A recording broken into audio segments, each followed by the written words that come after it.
Greetings, chess fans. This is 24th July of year 2025, and also this is the final day of the 58th International Biel Chess Festival here in Switzerland, because today concludes the main event of the festival, which is the GMT Masters and Challengers. It really feels special because today the winners will be crowned in both categories, although in the Challengers we already have him. In the Masters section, everything is button clear.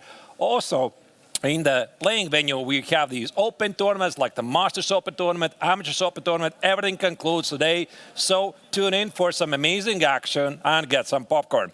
I'm Grandmaster Arturs Neiksans, and as usual, coming back for one more final time with Angelika Volkova. And let's get it done. I mean, this is the final day. This is what we've been waiting for, this 2 weeks for the day to decide who is going to be a winner. As you already said, we know it in Challengers, but in Masters, everything is wide open. I'm just looking forward to the fights we're going to see in the Masters tournament. Yeah, indeed. It feels like the culmination of 2-week long event, and we are finally here. So the games are going to start in about a minute, but before we delve in the start, let's check the current standings in both tournaments, because in the Challengers, we do have the winner. His name is Niklas Theodorov. Yesterday, he did it. He has a 5-point lead over Aram Hakobin, which means he cannot be overtaken. But the Masters tournament is open, even though Aravind is leading the tournament with 2.5 points over 2 followers. Selexelem and Fedoseev are fighting it out against each other. And why this is so important, once again, every victory in a classical tournament is awarded by 4 points, and only 1.5 is for a draw. And Arturs, is very important because you remember in the first day we had Chess 960 tournament, and the Chess 960 tournament is going to serve as a tiebreaker. That's why in case Aravind plays a draw, Selexelem or Vladimir Fedoseev will win. They're going to catch up with him, and we're going to see who did better in Chess 960. That person is going to be a winner. So let's see what are the pairings for the final round. We see handshake already at the board. Vladimir Fedoseev is being seated with white pieces against Selexelem. That's going to be a battle to look into, because both of the players have still the chance to win the event. And Volodar Murzin will play with white pieces against Aravind Chitambaram. Yesterday, Volodar Murzin beat Vladimir Fedoseev. Will he be able to strike again, or will it be Aravind who will win the game and win it all? Huge question in the Masters.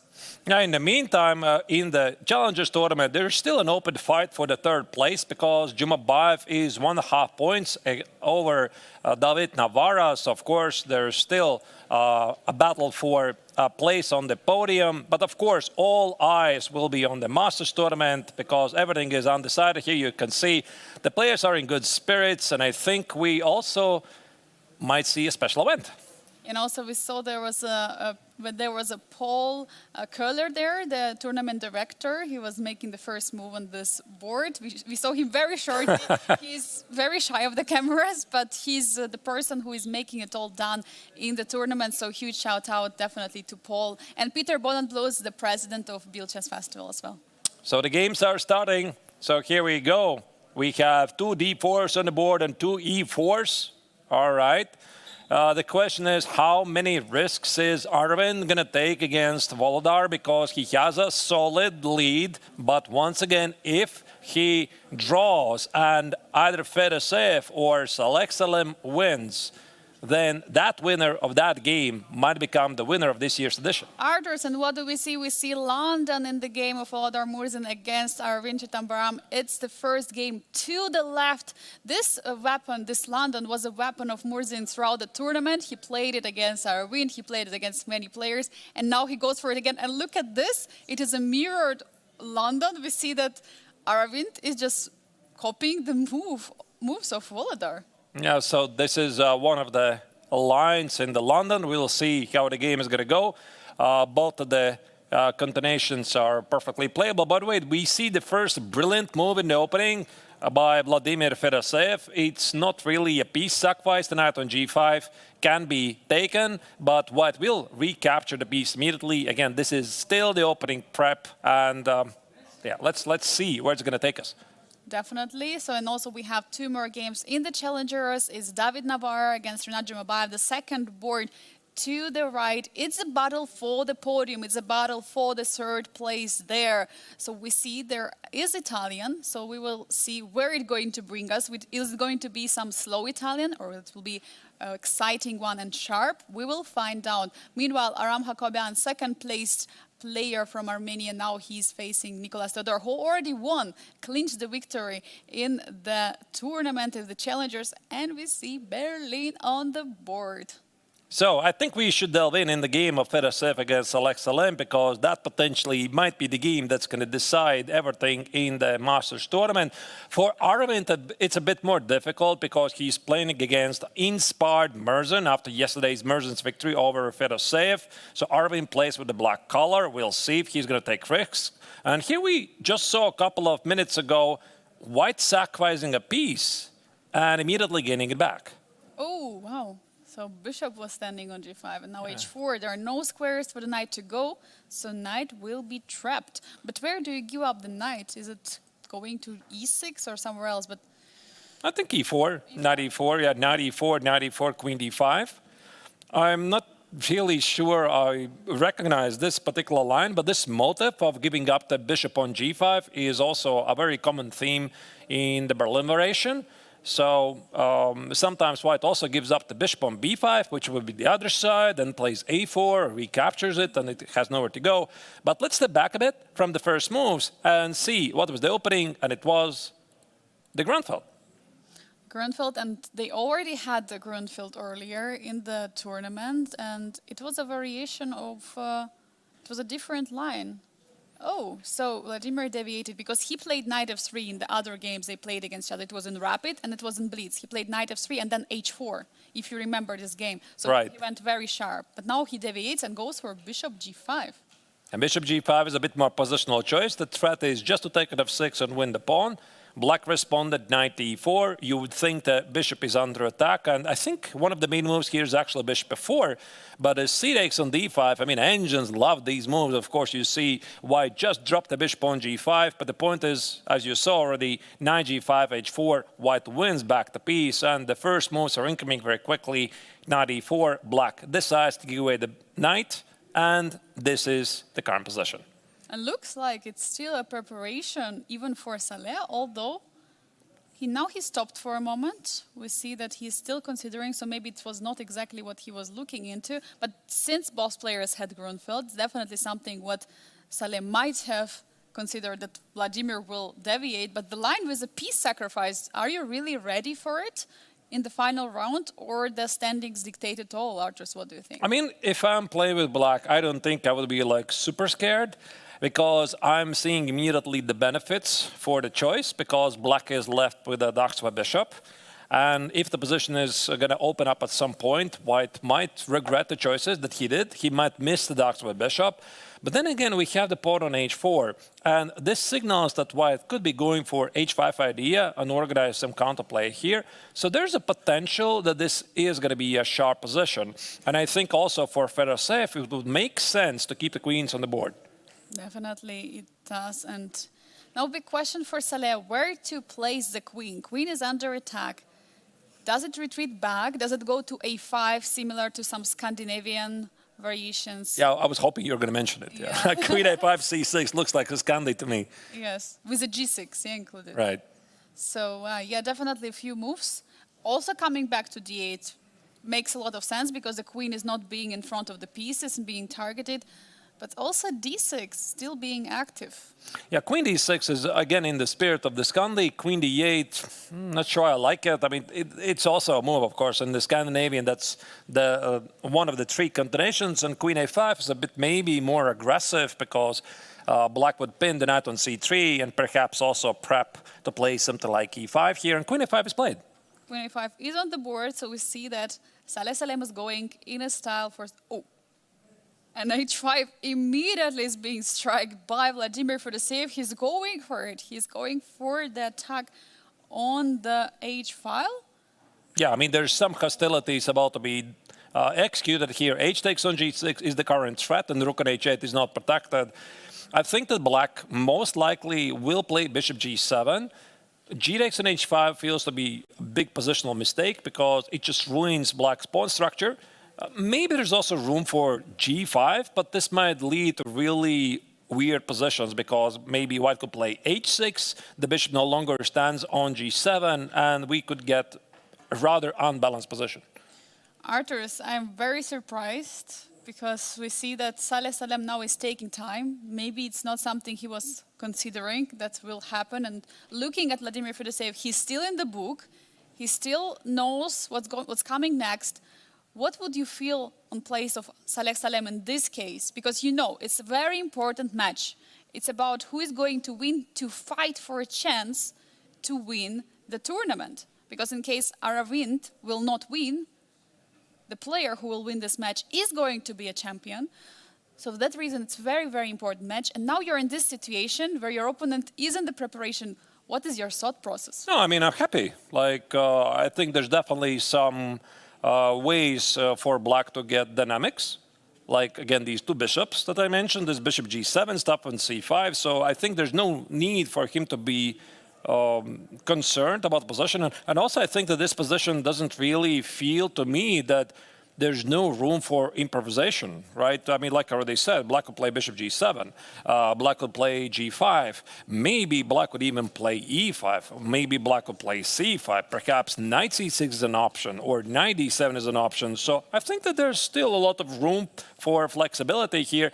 And while here Saleh is thinking, we're going to go to the overview and see what else is happening in the other games, because we have 3 games, and of course, a lot of eyes will be on the game of the leader, Aravind, playing with the black color against Volodar. This London position on the board, which is looking pretty simple to me, to be honest. Yeah, looks like there has been a trade already of one pair of bishops, and white is striking the center. And then it looks like there is also 2 other games which are ongoing in the challengers. Yeah, actually, I'm sorry, Angelique, that I interrupt you. I see there might be a very interesting choice in the game of Haram Jacobian against Nicholas Theodorou. Now, this is a very, very famous position from the Berlin variation. There are 2 leaders fighting out against each other. So he might repeat exactly the same pattern that was just played in Fedoseev's game against Salem Salek. You can take on e5, knight on b5. This is where you play a4. Does it feel familiar to you? It's exactly the same. Right. Now knight e4 is the move. Knight e4, queen d4, d5, e takes on d6, queen takes on d6. This is a very famous way for both players to get a draw. I'm not saying that this is going to happen, but I've seen this at all levels happening so many times. So that's why here, I think the big question here is what Aram is going to do. Is he going to play for bishop c6 for a more principled fight, or he is going to play d takes on e5 and this famous drawers line? I'm just wondering if the players prepared together, like Aram and Haugoman together with Vladimir Fedoseev. I mean, the same for line, and I guess also the players on the stage, they're standing up, they're looking around. I would just love to see the look on the face of Fedoseev or Aram or their opponent, seeing that exactly the same might happen. And Aram is taking time. We see that he's taking time. Meanwhile, Nicholas is full in the prep. He spent just over 1 minute on the clock, so he knows this line exists. He knows that he's ready to go into it, and probably he's ready for a draw. But I think it's a question to Aram right now. Aram is like, I know I shouldn't, but I want to. Maybe that's the discussion he has inside his head, because once again, these 2 players already have secured their places. Essentially, Aram cannot catch Nicholas Theodorou. It's the matter of pride, extra rating points. You know, maybe play out of principle in the final round, beat the leader, be within 1 point, and just feel better inside. Also, the rating might be important for the future tournaments, but essentially, they have already secured everything they can in this tournament. Absolutely, and for Nicholas, he is already a winner, but definitely it would feel great to finish the tournament also on the light note, not by losing the game, because winning the tournament and then losing last game, it feels a little bit strange, it feels a little bit And we're following d takes on e5, he sacrifices the bishop on b5, and this is leading to a very, very interesting line here. So here, white gives up the bishop on b5 here. Now, I think a4 is going to follow. Is here Jacobian going to figure it out? Yes, he does. He plays a4. Very, very strong move here. The knight on b5 is now attacked. You cannot play a6 because 8x on b5, 8x on b5 leaves the rook on a8 under attack. Knight e6 is just bad because it gives white a very powerful initiative. So knight e4 is pretty much the only move here. And after knight x on d4, if black is ambitious, I think he can try something like d5. But my gut instinct, Angelique, is that they're heading for exactly that endgame. Arturs, this is absolutely incredible. I'm so happy to be in this moment right now here, and that we first went into the game of Fedoseev. We caught the moment of h4. Now we're in this game. We are catching the moment of the a4. Exactly the same, but on the other side of the board is happening. So we expect knight d4, right? This is the only move. Is knight d6 possible? Unless I'm like completely unaware of some later developments here, I don't think you can play knight d6 here, which just gives white a terrific initiative here. So it's got to be knight e4. Maybe, you know, Nicholas is looking for this continuation that might give him the game. But I think when you play the Berlin, you got to expect the d takes on a5 and a4 could be the move. Sorry for the arrow. Because this has been played so many times, and both of these players, they know exactly what's happening here. Yeah, absolutely. Both of them, and it's now Nicholas Todor is trying to find the move in this position. Of course, knight b to d4 is the one which is most likely will be played. Yeah, and here in the database, knight b to d4 has been played 747 times, and probably like 746 game of the finish in a draw. Some people have tried here d6. Maybe this is still a playable move. I'm pretty positive it's not going to happen. So, yeah, there you go. So here, Nicholas is thinking about the choices, but I think he already made up his mind. It looks like 75% of the whole games, right? Altogether, 1,000 games had this position. And knight e4 is played. Knight e4, knight e4, knight x on d4 is played. Is black going to accept a pawn on e5, or instead he's going to trade on d4 and play d5? And now it's another choice which Nicholas has to do in the position. Before we had a choice from Aram. He took on e5. He went for this line with the a4. Now, oh, and we see d5. d5 is played. All right, that's interesting. That's interesting. I don't think it really changes anything because after e takes on d6, black can still play knight x on d4. Yes. And it might transpose to the same position. I think it's going to transpose. So here Aram is thinking, to be honest, I think that this is going to be one of the most peaceful games of the round so far. So both players come to the board with cordial intent. We have the take on d6. It has just happened. We're going to see some trades. So we see the transposition to exact line. Arturs, you were showing we might see the game finish in a few moves after some checks. Yeah, so you got to take on d4. Let's just not queen h3. Don't get excited. It's what's queen x on d4. And here you're going to take on d6 with a bishop. Queen x on d6. Now you're going to play queen e4, queen e6, queen d4, queen d6 couple of times. Check the score sheet, stop the clock, call the arbiter, fix it, and be done with it. And just go to enjoy wonderful weather here in Biel in Switzerland. Go to the lake, maybe together with the opponent. Maybe play a blitz game. We had players playing blitz game in the lobbies of the hotel last night, so it was very nice. We could talk about it maybe at some point. So yesterday I saw several players from the Challengers tournament, Daniel Darda and Frederick Svane. They have already been eliminated from the tournament. By the way, queen e4 is played, and there's going to be queen e6. I don't think there's anything else going to happen here. So let's see what happens. But also we were joined by Vladimir Fedoseev yesterday. And it was very, very nice to see him because he had this absolutely terrible loss against Voldemar Merzen, and he was all smiles. He even played a couple of blitz games, so it was great to see. And there's a repetition. Queen d4, queen d6. So these are the winners and the best players of the Challengers tournament. For them, once again, there's nothing really to fight for. The distance between both of them is too large. So Ram simply decided not to risk too much. It's been a very long and tough tournament, and I think also Nicholas has been playing wonderful chess after this absolute disaster start in the chess 960. Yeah, absolutely remarkable performance. So the queen d4 is on the board. It's going to be third repetition after queen d6. If Nicholas right now wants to claim a draw, he will play queen d6. He will not play it, he will play. All right. So he gives the opportunity to claim the draw to Aram, because this is already a threefold repetition. This position has repeated 3 times. Now we see that Aram was looking for arbiter. I think he's counting.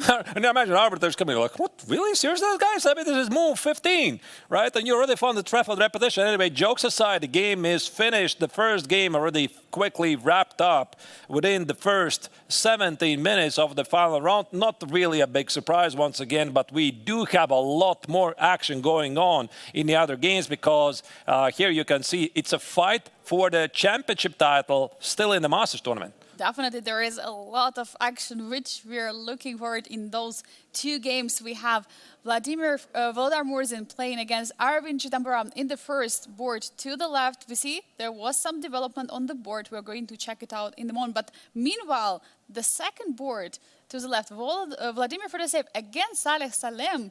The pawn already advanced all the way to the king side. What wow. is going on there? Yeah, I mean, here I think the intentions are pretty clear by both players. They're looking for a bigger fight. This pawn on h6, you would think that White would want to open up the h-file, but Fedoseev decided to put the pawn on h6. And now the question is, does the blocking on g8 feel safe? I'm not really sure, because in the longer run, in the endgame, the king on g8 might be feeling some problems because of back rank issues, and the pawn on h6, especially in an endgame, could be a strength. It could be also a weakness. We'll see. Yeah, it can be easily taken in the endgame, but it also can help in the attack, in the position. But now we see knight f3 is on the board, and I look at the clock situation, and I see that 1.5 minutes was only spent altogether for all the moves by Vladimir Fedoseev. He's still in the preparation. This is what he was preparing to get into the game. And meanwhile, Saleh Salem has spent almost 20 minutes altogether. All right, this is pretty wild. And I think we're going to show you those last moves that were played that we did not see. It was right after queen a5. This was the position, h5, bishop g7, and here h6 was played. h6, bishop f6, queen d2, short castle, knight f3. I think these moves perfectly make sense. The valuation bar still is somewhere saying that the position is balanced, but I think this position has a potential to become really wild. It does. Looking also at the white center, there might be opportunities for white to push for e4, but if white goes for it, if white grabs the center with the e4, there might be a weakness on the d4, so you have to be really careful how you're going to proceed. I mean, probably more calmer move would be to play e3 and then to develop the bishop out. But is the calm game is something what Vladimir wants?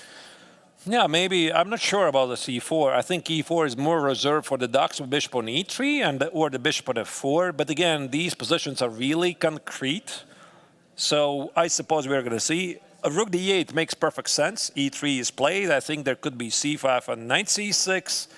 And we're going to get our answers pretty soon. And I noticed also one idea. For example, if black does play c5, you need to watch out for knight e4. So I'm attacking the queen. Let's say takes it. I might be threatening to win the bishop on f6 or the pawn on c5.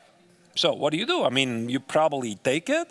I give you a check, takes, and maybe even in these positions, even though black feels pretty safe, the question is, what's going on with the king and the pawn on h6? But here there would be knight c6 targeting the knight, and there might be isolated pawn in this endgame. We might see the positions with the isolated pawn on d4.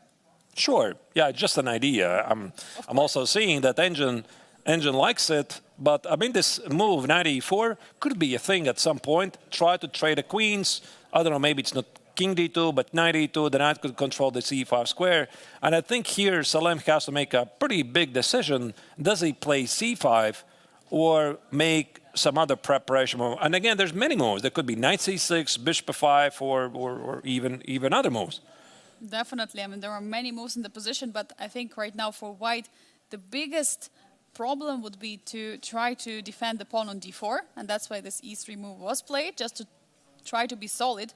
I'm just wondering if there is a way that black could get the isolated pawn without trading the queens, or is it impossible? Like, I would love at some moment to play c5, but without trade of the queens. I'm not really sure what after c5 white can even do. Or maybe the queen trade would be even working well for black. Yeah, I think he wouldn't mind, as long as he has some pressure here. Maybe there's a d5 move, but this makes the bishop on f6 quite a bit strong. Maybe this is the idea indeed, and then play e4, e5. It does feel that Fedoseev is still in the prep, because once again, the clock situation suggests that he knows this position. He has 1 hour, 58 minutes and 26 seconds, so he has spent slightly more than 90 seconds for the first 13 moves. So yeah, I think he knows this. We'll see. And this matchup, one more time, is super important for the overall standings, for the fight for the first place. In case Aravind will not win, so it's going to be either he will lose or it will be a draw. If one of these players is going to win, he will be the winner of the Grandmaster Triathlon Masters 2025. And it's not only the place what players are fighting for, it's also the prize fund in the event. Because as we can see, there is total prize fund of 28,500 of Swiss francs. First place is getting 10,000 Swiss francs. Second place, 7,500. This is a huge difference between first and the second place that players are fighting for. Third place is getting 5,000 francs and fourth place 3,000. This is what we have right now because it's a final stage. There are top 4 left, and the players who already eliminated got 2,000 Swiss francs and 1,000 Swiss francs for the 5th and 6th place. Yeah, in the meantime, the move has been played in the game. c5 was played by Saleh, so he's not afraid of a challenge, and d5 immediately was responded by Fedoseev. So those are the moves we expected, and it's a fight for one of those amazing prizes in the overall rankings. Definitely. It's very important for the players not only to win the tournament, but also to get the prize. And also by winning the event, they are not only getting the title, but they are also automatically being invited for the next year's edition to defend the title. That's what we had 3 years in a row. We had Lim Le, Grandmaster from Vietnam, who was winning with a hat trick 3 years in a row. And he wanted really much to come one more time here this year. Unfortunately, due to family reasons, he couldn't be here. But we always have defending champions, so the player who will win Masters will come for sure next year to defend the title. I hope so, because so far I've heard from all the players they really love the place, they love the setting, they love the restaurants. By the way, we have quite a few amazing Swiss restaurants very close to the playing venue. Looking at the ongoing games, I would like to now delve into the game of Voldar Merzen against Arvind. That's the top left corner. This is the London.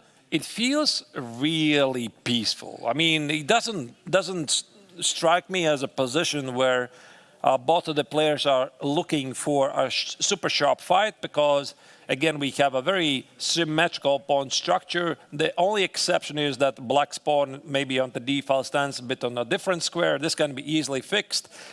There's a chance that quite a few pieces could disappear from the board. And I think here also Voldar needs to decide how ambitious does he want to be. Yeah, and meanwhile in the Challengers, one more game is still ongoing, and it's not everything settled there, because it is essentially a fight for the third place. It's fight for getting onto the podium between David Navarra with white pieces against Rinat Jimabayev.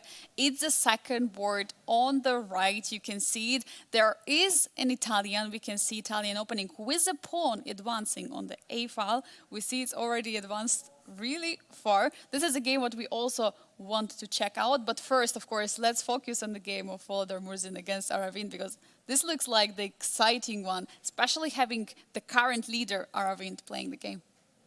Yeah, but here it's going to be very difficult for him to get things complicated.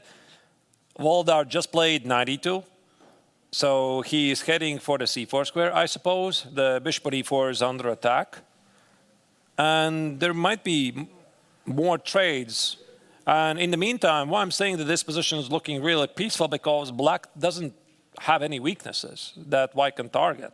And maybe if Volodar could get a position when he gets to take on b6 and black is forced to take with a pawn, yeah, then we could talk about something here, because those double pawns, there might be something. Maybe this knight c4, get to the pawn on d6. But here it's going to be difficult. And I think that bishop d5 here would make perfect sense. Control the c4 square. And what do? I mean, knight c4, I think black will be happy to take on b3 himself, probably. And if there's a trade, the queens are off the board. Rook threatens to go here, win the pawn on a2, so you play a3. I'm going to show you a very exciting line. Super exciting. And there's even more exciting move. And more exciting trades. And more And just knights on the board. I'm afraid, yeah, that's what it looks like. It still might go either way. That's why I said it really depends on Volodar. How ambitious is he in this situation? Because he has played with the white color, and theoretically he might be fighting for top 3 finish, but it's going to be really difficult for him to do it. And one would think that he would have chosen something sharper. So once again, I think these are going to be the most peaceful games. Volodar against Aravind, and also, of course, the game that already finished, Nicholas Theodor against Aram Hakobin. We suspected this might be the case, but the other games definitely no. They're definitely going to continue to the finish, because there's a lot of at stake here. But I'm not sure that for Aravind the peaceful outcome is going to be what he wants, because in order to win the event and clinch the title of this year Grandmaster Triathlon winner, he has to win. That would be 100% securing his first place. If he plays a draw, what Aravind has to hope for is that in the other game in the Masters, the draw is going to be agreed as well. So that's why it's a very tough situation also for Aravind. With the draw, he's not securing the first place, but he's securing top 2. So he's securing the second place for sure. Unless there is going to something happen in the game of Saleh Salem against Vladimir Fedoseev. But as we can see, both players are ready for the fight. And by the way, Arturs, in this moment, there is still a choice for Aravind to go. You said that bishop d5 is something what he can do, but is there bishop g6? Because bishop could also return back, or is it not such a great move? I mean, perhaps, you know, the only idea I can think of, this bishop g6, maybe it somehow better controls this the c file, but white could most likely, again, if he's not in the mood, for example, he can just take on b6 and play knight c4, attack the knights. That's why, again, the mood of Volodar is very important here. Also, rook c3 is the move. I want to play rook c1. And now the question is, does black want to take on c3, because white is going to get a pretty nice pawn structure? And overall, I would say that if I was, you know, really looking for this huge, gigantic fight with black, I would have chosen something sharper, really. This looks very, very peaceful to me. So we'll see, we'll see. There's definitely still a lot of fight to fight for. It depends on the both players, but if they're both happy with the result, very often they find ways to make it done. So now we are going to once again go to the overview of the games, because there's one more game we haven't seen.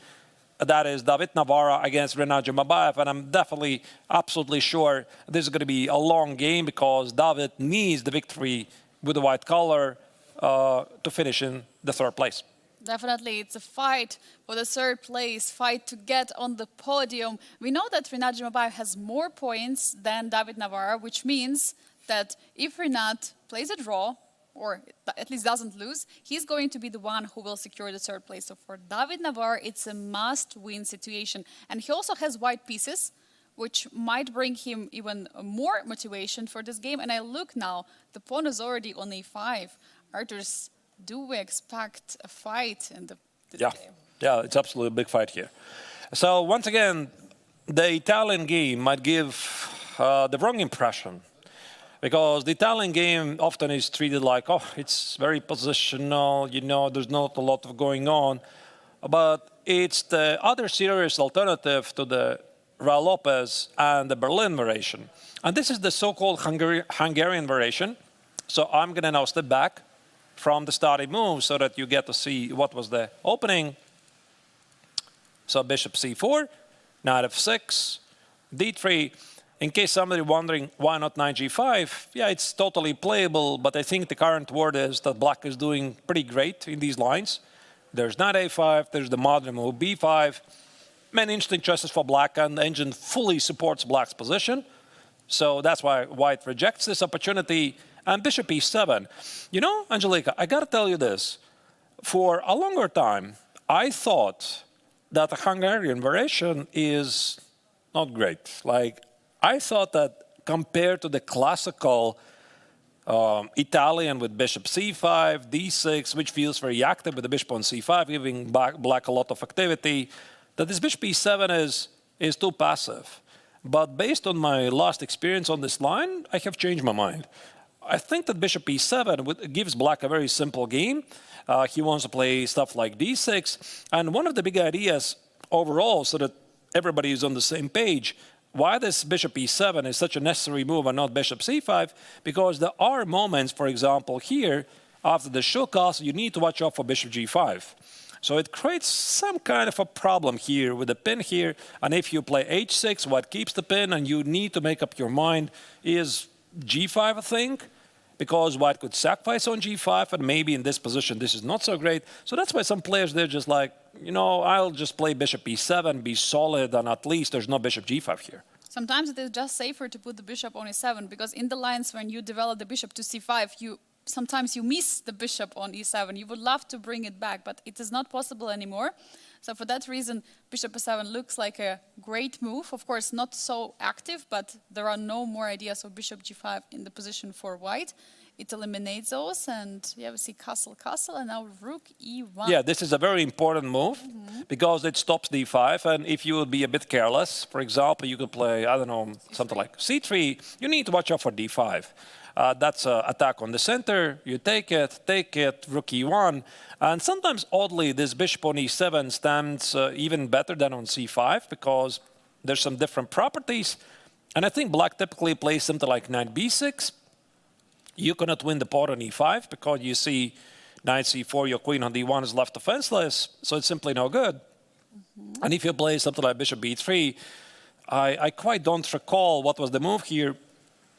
Could be bishop d6 or bishop g4. I think bishop g4 makes quite a bit of sense, pinning the knight, and all of the stuff with h3, g4 does not work. And I think this is also one of those moments when black actually enjoys not having the bishop on c5. Yeah, because there is no tempo, no attack with the bishop on c5. From the rook on e5. All right, so a very interesting line. Yeah, so this rook e1 is a necessary move. You stop d5, black plays d6, and now black is threatened to play knight a5 to trap the bishop. I mean, normally everybody who plays the Raul Lopez or the Italian game, they know the rule. Never give up the bishop for the knight unless you get something in return. So this a4, once again, is just a nice move to stop black from playing knight a5, which is still a move. But here black played rook e8, inviting white to repeat the position with knight g5, knight f3. But of course, this is never going to happen, because David needs to fight for the victory, and he claims space with a5. a5 is on the board, probably not something what Rinat was expecting, but he should understand it's all about the third place here, because for David Navarre, draw is not enough. For Rinat, it would be great just to play a draw, secure the third place, and just go to the beautiful lake here in Biel, enjoy the mood. But David Navarre is in the fighting mood in this game, and they have had quite some nice experience also against each other. But it was Rinat Jimabayev who won against David Navarre in the rapid game, and he was also dominating against him in the classical tournament as well as in Blitz. So I'm not sure about what is this choice going to bring to the players, because anything can happen. But one more time, there is a lot at stake. There is a huge prize fund. Yeah, I mean, they're fighting for either the third or fourth place. So definitely something to fight for. 1,000 euro difference, as you can see, between the third and fourth place. So for David, yeah, with the white collar, a 1,000 euro game. You know, Angelika, I'm looking at this rookie 8 that was played, and I try to understand what is the idea. Because if you go back to the position, I know this variation quite a bit. So I have played it many times from the white's perspective. I've been thinking actually to play with black. The main idea is knight a5 and c5. So black stops your idea to play b4, white plays c3, white can play knight e2, white can play knight a3. There's very interesting nuances, feels to be quite similar to the Red Lopez. Then there's also a very challenging continuation. I think it was king h8, with the idea to play knight g8 and f5. And this king h8 sometimes is mixed with h6, king h8 and knight h7, f5. There's some nuances. It's not going to happen over the board, so I'm not going to bore you with the details. And the other move is bishop e6. Bishop e6 takes, and black is just going for a simple game at semi-open file. And this rook e8, that's a bit mystery to me. So could it be, by the way, a6 is on the board, could it be that he wants to play bishop f8, then play bishop e6, recapture with the rook so that he can play d5. But I think that this idea mostly is reserved for the classical Italian game with the bishop on c5. I have not quite seen it with the Hungarian version, but it might be. But Arturs, what if after bishop f8, white would go for, okay, let's play some moves. Yeah, c3 I think Okay, could be the move. F8, there is knight g5. I mean, how do you defend? That's definitely a move. Yeah, rook e7, I think it's necessary because d5 is asking for a lot of trouble. d5 takes, and you're looking for queen f3 or knight f7, and there's all kinds of unpleasant tactics, so it just doesn't feel right. So you got to play rook e7 because bishop e6, I think these positions are somehow always worse for black. He's missing the last square bishop. He has a worse pawn structure. So I would say after c3, bishop f8, knight g5, rook e7, queen b3, queen e8, and then you're going to play h6. But it feels really cramped here, doesn't it? Yeah, it feels very crowded, and feels like not enough space for black. And for white, it feels like positioned with a big initiative due to this queen on b3, a lot of space, enjoying for white pieces. Yeah, and also, by the way, notice this idea of a4, a5, it stops knight a5. This knight a5 idea is a very common defensive maneuver, so that's why white plays a4, a5 for two reasons. Reason number one, fight for space advantage. Reason number two, suddenly this c3 and queen b3 starts to look a very powerful battery because it applies pressure against the pawn on f7, also attacking the pawn on b7. Probably playable for Renat, but I mean, visually, I'm not a fan. Like, I don't know, maybe it's playable. But it immediately restricts many ideas, as you're mentioning. Knight a5 is something what you would love to play, because the c5 move is stopping the d4, because d4 is something what white wants to go for, and for black it's d5. Yeah, so that's going to be essentially a fight. Who will be faster, white with a d4 or black with a d5? And so far, it looks like white could be faster, and we might even see d4 working in the next moves, but I think due to bishop g4 probably still not working. We can try. Yeah, I mean, this c3 idea, that's a very valid point, of course. It's one of the big ideas of the Italian game, when to play d4, and you got to have a very good feeling when this is the right move. You said yourself, Angelika, there might be bishop g4 counterattacking the center, and sometimes black after c3, d4 can just take it and counterattack with d5. So let's just put it this way. So d4 very often is in the air, but not always immediately. And it might be even played, let's say white will play c3, knight e2, knight f1, knight g3, h3, bishop e3, and then finally he plays d4. But here we see knight c3 already has been played by Navarra. So I think he's heading with the knight to d5, and then probably the c3, queen b3 as a continuation. Yeah, we might see it on the board. We see h6 has been played. So probably it means it's a preparation of the move of bishop f8. Black is stopping knight g5 jump, so in the next move, black is ready to go for bishop f8. That's a very valid point. This h6 is very common for Italian game and Andrea Lopez positions. Makes perfect sense. So probably knight e5 is going to happen. Alternatively, the knight on c3 could go to knight e2. Knight g3, the g3 square is surprisingly a great square for the knight, so that white can proceed with c3, d4. We'll see. Yeah, one more time. A lot at stake at this match, as we were mentioning. The first, second place are already established for Nicolas Theodore and Aram Hakoben. But the third place, this is something what these players are fighting for. And David Navarra will try his best to go for it and get extra 1,000 Swiss francs. All right, let's go to the overview and see what else is happening in the other two games. We have two more. Maybe let's have a quick overview. What's going on in game of Old Arturs against Arvind. There's trades incoming. Yeah, the queens will be off the board. I don't think that here the players are going to find a way to keep them. Bishop c6. Wait a second, there might be a repetition. Might be. Queen b3, bishop d5, queen b5, bishop c6. Could be. Queen takes on b6 is also a move. Looks very, very peaceful. Shall we take a look there? Because I think it's a big moment now. If we're going to see a repetition, or we're going to see a trade of the queens. Big decision now for Volodar Murzin. Depends in which spirit he is now for this game. For him, by the way, it's all over, kind of. I mean, he doesn't have a chance to fight for the first place. He's far behind in the field, but of course, he's still playing chess for the love of chess and also for the rating points, which is super important. So definitely there might be something he will try to fight for. But what would you expect, Arturs, in this position? Will it be queen b3 or queen b6? I think you play queen b3 if you have a very good read on your opponent's intentions. It's like, I've been into this situation so many times when you're playing against an opponent and you think that the opponent is capable to draw, you don't really mind it yourself, he plays something peaceful.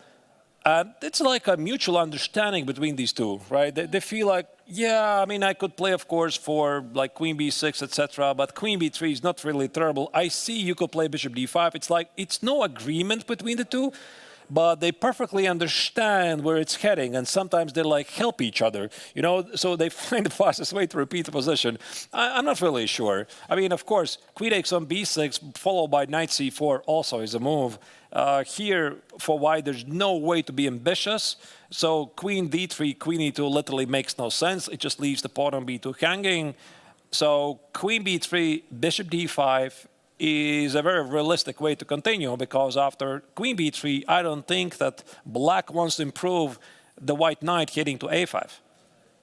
Definitely. And is there a way for black to double on the c file? Because the bishop now is standing on c6, or there is no realistic way to be ambitious.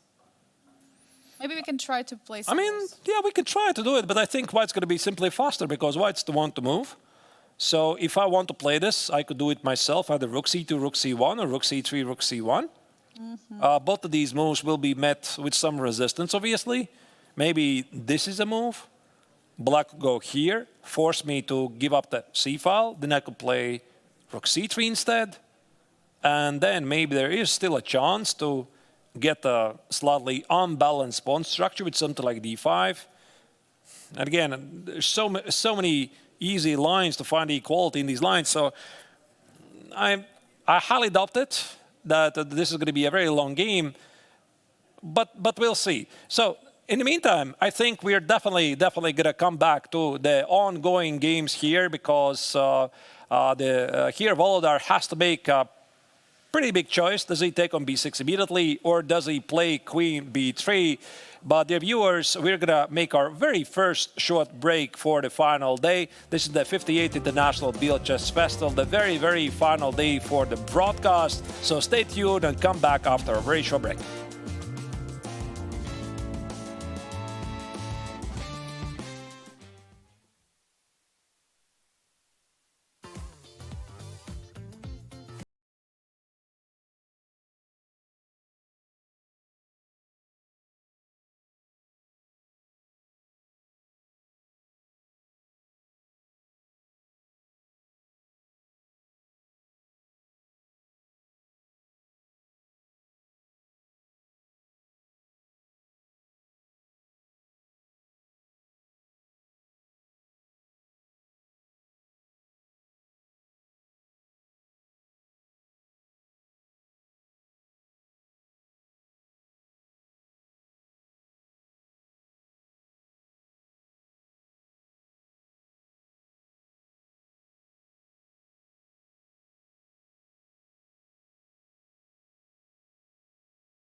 We're coming back live with the action from the Biel Congress Center, where the 58th International Biel Chess Festival has reached the final day. The main event of the festival is the GMT Masters and Challengers. This is the final round. One game already has finished in the Challengers tournament, Aram Jacobian against Nicholas Theodorou. Theodorou is the winner, but in the Masters tournament, everything is just unclear. Definitely, we still have 3 potential winners of the Masters Grandmaster Triathlon. It's either the current leader, Aravind Chidambaram, a superstar from India, or it's going to be a winner of the match between Vladimir Fedoseev and Saleh Salem in this final round. That's why we have super exciting pairings for today. So there is going to be a huge fight happening. But meanwhile, Arturs, also in the challengers, there is a fight for the 3rd place. It's a fight for the place on the podium between David Navarra and Rinat Jumabayev. What do we see on the board, Arturs? Is there any huge update? I mean, we have a sharper game, which is not really surprising because there's so much at stake in the Masters tournament. The game in question is Fedoseev against Saleh Salem. This very dynamic ground fall position. But in the game of Voldar Merzen against Aravind, we did not see Bishop d5, the maybe initiation for a trap of repetition. Instead, there's Queen takes on b3. But I mean, the position still remains very balanced. So I would expect that still it's a good candidate for a peaceful outcome. We'll see, of course. And then there's the Italian game in the game of David Navarra against Rinat Jumabayev, where there's a fight for the finish in top 3. Definitely, we have a lot of action. Arthur, shall we dive into the game of Vladimir Fedoseev against Saleh Salem? I just want to see how it continued, because we had a very interesting opening choice from Vladimir Fedoseev and very big preparation. Looking also at the clock situation, we see it immediately, because Vladimir is the one who spent 12 minutes, and it's Saleh Salem who spent over 40 minutes till this moment. So, Bishop g4, as we can see, is a great move. I suppose Black is fighting for the dark squares, and he had to spend all of this time to navigate the complexities of the position, because, as you said, Angelica, apparently this is a really great prep by Fedoseev. Visually, I'm not sure which side I would favor. Like, this pawn on h6 confuses me. I think mostly Black would be pretty happy with the position, but if White is able to play at the right moment something like Queen f4 and e5, e6, things could get really sharp. Also, a very big question is where White is planning to castle. Is it the short side? I think it's actually very realistic because the h file is closed. The pawn on h6 cannot be bothered, and long side is a bit too crazy for my taste. Because if you cast the long side, this suggests that you have to go really crazy with your pawn play at a king side. And visually, I just don't see how it can be done. What would you play, Angelica, here? It's a big question here, because it's Black who has a bishop pair. We see a beautiful bishop on f6. Now it's bishop developed to g4. There is already a pin.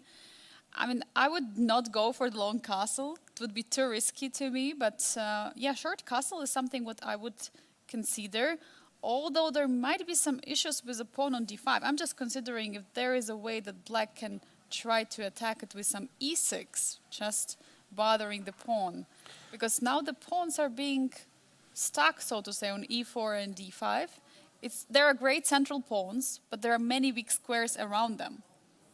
So I'm just wondering if there is something Black can do. Yeah, e6 is definitely a big move. So let's maybe include e6 immediately. And I wanted to show my idea.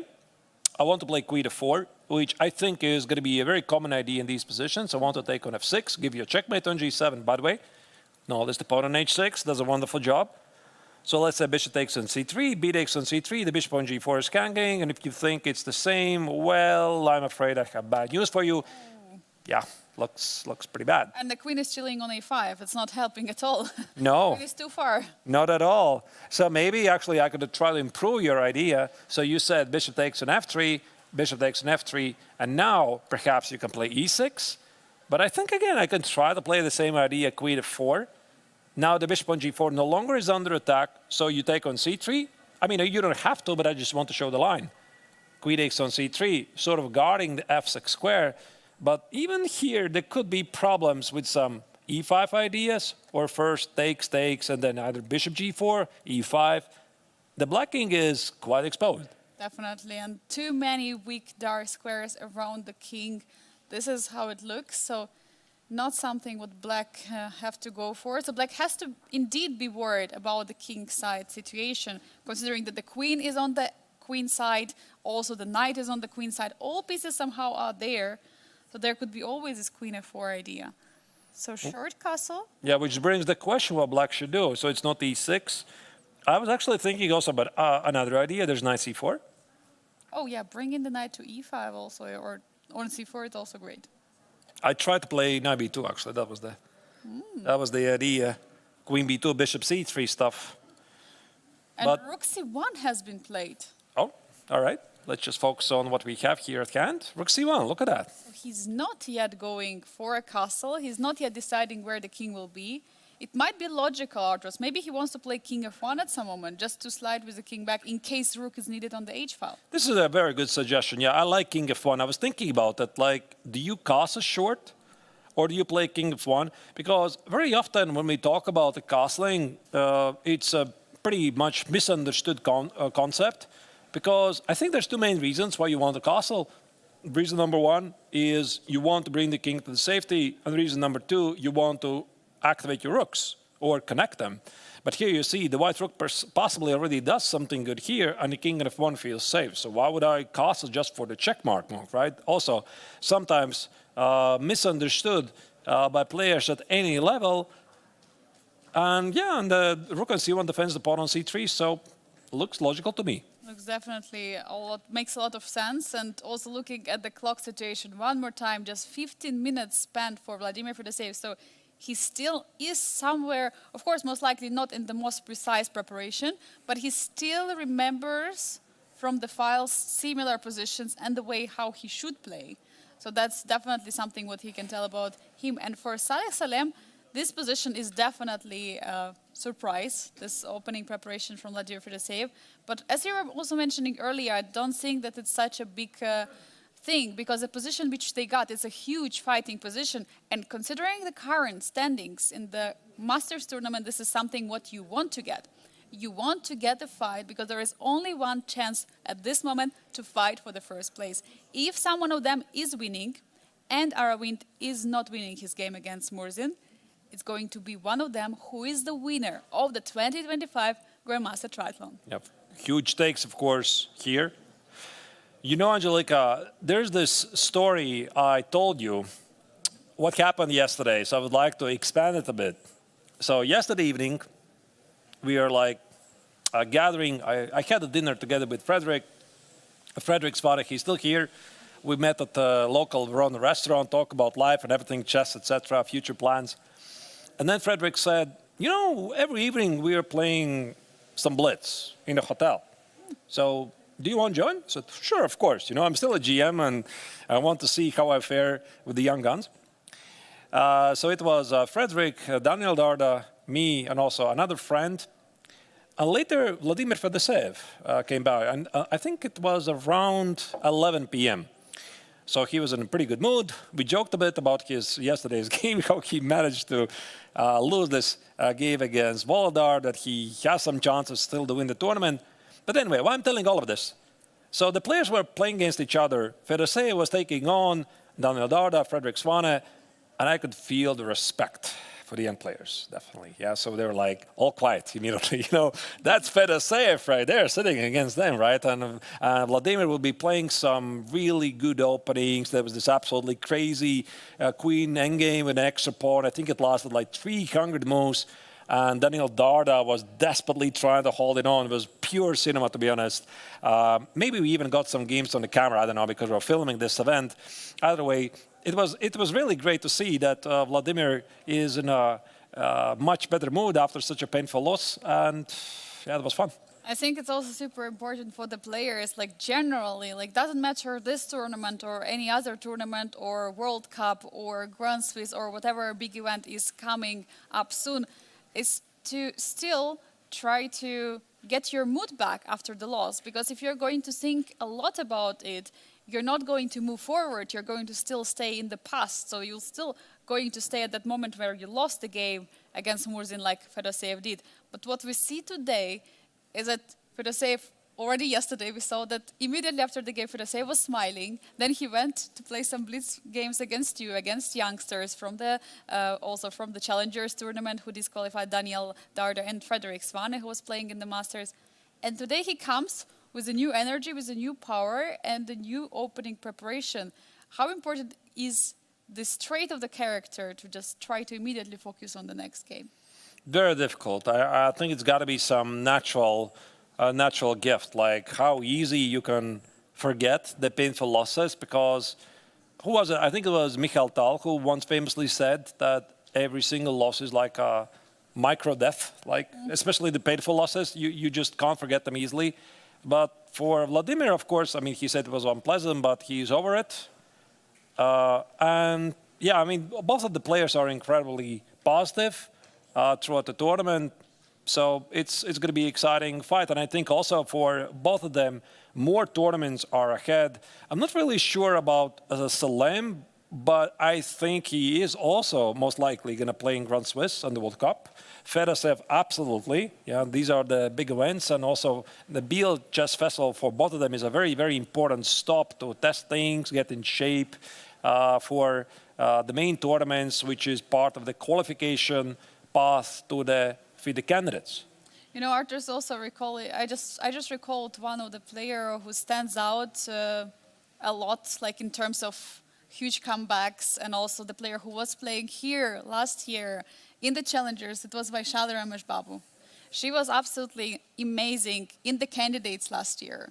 She started with the losses and then she finished with 5 victories in a row, finishing like from the bottom, coming up to the almost very first place. She almost won it all. I mean, absolutely incredible. And then she came to Biel last year. And I remember. Do you remember what happened? I remember, yeah. She was starting with a victory against Donchenko. Then she won against, I think it was from Ukraine, Igor Samunenkov. Then it was another victory. There's at least 3 victories in a row, so it was a very, very impressive streak. And she was the least, so she had the least rating. She was the last ranked player, and she even qualified for the finals for the top 3 and got 3rd place. It was absolutely a remarkable performance. So, and of course, she was here last year with her brother. They were participating both in the Biel Chess Festival. He was playing, of course, in the Masters. She was playing in the Challengers. But it's nice to see them here, the only Grandmaster duo. As I understand, the brother also plays chess, yes? Yeah. Yes. He's pretty good at it. His name is Pragananda. All right, this game is definitely, we are going to keep our close eyes on, but we have more games to check. Just to give you updates, what else is going on in the remaining 2 games. Voldar Murzin against Arvind. There's no repetition just yet, and A5 on the board. Okay, this is interesting. Is this an ambitious move? Or it's like a preparation move to go for the trades at the queen side? It looks pretty aggressive to me, but still might go either way, of course. Yeah, big questions how it's going to continue. Yeah, we still have 2 games of the Masters and 1 of the Challengers on the board. We see that Rinat Jumabayev is offering some trades. Where shall we dive in, Arturs? Shall we go to the David Navarra against Rinat Jumabayev? Yeah, let's do that. There's a bit more action. There's queens on the board. Only 1 minor piece has been traded. Now we just saw Jumabayev played knight e7. He's trying to smoke out the knight from d5. Once again, Jumabayev's situation is pretty crystal clear. He needs to be solid, needs to get the draw. I mean, if he can win, great, of course. But draw him secures the 3rd place for Navarra. On the opposite, he needs to win. It's a fight for extra 1,000 Swiss francs in the prize money. But this rook on e6, it does feel a bit odd, doesn't it? Yeah, it looks very strange. Yeah, rook is being surrounded by all the pieces, the knights, the pawns. And usually rook loves the open files and also ranks, but for now rook has not even 1 square. in So the position. the rook has no moves. Very often we can't say that in the middle game. Also, the bishop in f8 has no moves because everything is blocked. And I think also the logic is that white would want to avoid the trades because when you're having space advantage, well, your opponent's pieces are feeling claustrophobic. What do? You retreat. So after knight e5, knight e7, something like knight e3 would feel quite natural to me. But then there might be d5 breaks. So Very good. it's a big Exactly. question. That's a very good question. Yeah. What happens after d5? Because it feels like on one hand you're not trading the pieces, you're not getting your opponent try to breathe more air, get fresh air, but on the other hand with d5 you're opening up a position and it's black who has, by the way, the advantage of the space in the center with the e-pawn. Wow, and e4. Yeah, I mean, I'm trying to understand what the players might be thinking about. So this line looks very safe, like knight d4. I don't think black can have any problems whatsoever. Everything is super, super safe. So for Navarra, knight retreat is probably not an option. And the other real alternative is to play either c4 or take on f6 and make the rook at f6 feel weird. I think both of them look reasonable to me. For example, c4. If black takes on d5. Actually, a good question with which pawn. Both of them look pretty good, but let's say c takes on d5, rook e8, and somehow try to press these pawns, or even maybe play d4 at the right moment and then have a pawn majority at a king side. I think we just got to move. And we see that knight f6 has been played. Yeah, that's the second idea I wanted to mention. Yeah, this is looks very similar. And here to play c4, is it? And now c4? Or not at all? Or d4? Or even d4. Yeah, now this position looks a bit different. Now it's a different story. Well, but here has some pressure. I don't think that black has equalized. This bishop at f8 is silly. So the rook at f6 stands unpleasant. And this very often feels to me like a standard game at the highest level. So everything starts like how typically a GM game goes. Do you think like one GM completely dominates the other GM? No. Often it's like it starts with some inaccuracy. Like you play an opening and maybe you don't play the most precise move and you feel like, okay, this piece is a bit odd. But it's not a big deal. Like you shouldn't be like having even big trouble, not even speaking about losing. But sometimes these small annoyances, they very often tend to build up.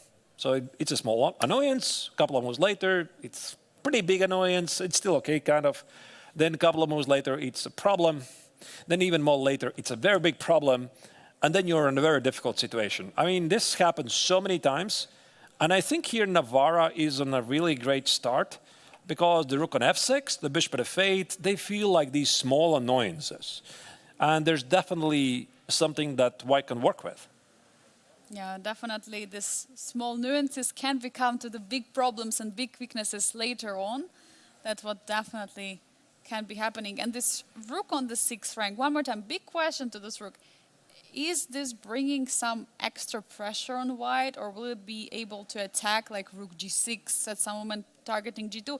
Or it's rather a very awkward piece which doesn't have squares, because essentially it's about the break in the center, what we are talking here about in Italian. So who is going to break in the center first? Will it be black, will it be white? And looks like so far that white is ready for the break, while black is absolutely not ready. e5 is a big target. d5 will not happen in the next 2-3 moves for sure. You have to defend e5 first. I mean, if I would have to choose, yeah, d4 makes sense. And if I would have to choose what you said, is the rook at f6 a weird piece or black is actually ambitious? No, I think it's a weird piece, simply weird piece. Yeah. Because for rook g6, you need extra pieces. The king side attack to succeed, you need the bishop on c8 or d7. White could always just play king h2 and shut the doors. So here, for Jumabayev, it's unpleasant. Let me show you one more line where things could get even more unpleasant. Like, it starts to become quite a big problem. For example, black plays knight g6. How about d5? So, what are you going to do with this rook? It's like, you can't attack it. But then you start to look at it, oh, wait, it's a problem, right? It's an actual problem. So it started with this inaccuracy, maybe. And I think this inaccuracy goes already to rook e8. That's why I said I'm not a fan of the line, because it doesn't feel like this is the best setup you can play in the Hungarian. He went to this on purpose. He played bishop e6 because he wants to take with rook and play d5, followed by bishop takes, rook takes. He wants to play d5, exactly. Knight e5. Now the rook on e6 feels weird. It feels weird. And after d4, it can feel even worse. And also, e takes on d4, knight takes on d4. I don't think that this rook on f6 stands again great. It cannot go back. And rook g6 just feels like it's some sort of activity, but is it activity? Because it's going to jump under a 4 or 5. Probably something what black has to consider is to push d5 themselves, so just to go forward with d5 at some moment. But then e5 is a big question, and now there are no moves for the rook. You need to be very careful here. I mean, g4, f5, you might just lose the rook. Wow. And White has a very, very nice pressure here. So far, Navarro is playing wonderful chess, exploiting all the inaccuracies by Jumabayev, and Jumabayev here should be very, very careful. I don't like his position. And one more time, this is very important matchup for the player who wants to get to the podium. Of course, Rinat Jumabayev, for him, draw is enough. He would be in front with the points and he would get third place. But for David Navarro, this is the only chance to get to the third place. It's a must-win scenario. If he wins this game, he will be the third and he will secure a prize 1,000 euro higher than the fourth place. This is a huge fight. Yeah, big fight for extra prize money. Well, yeah, I think here Jumabayev is suffering. Let me see if we have any updates in the other games. So let's have a quick look. Look at this pawn structure on the second board to the left, Vladimir Fedoseev against Saleh Salem. There has been trade happened and surprising take with a pawn to build up a very nice pawn structure.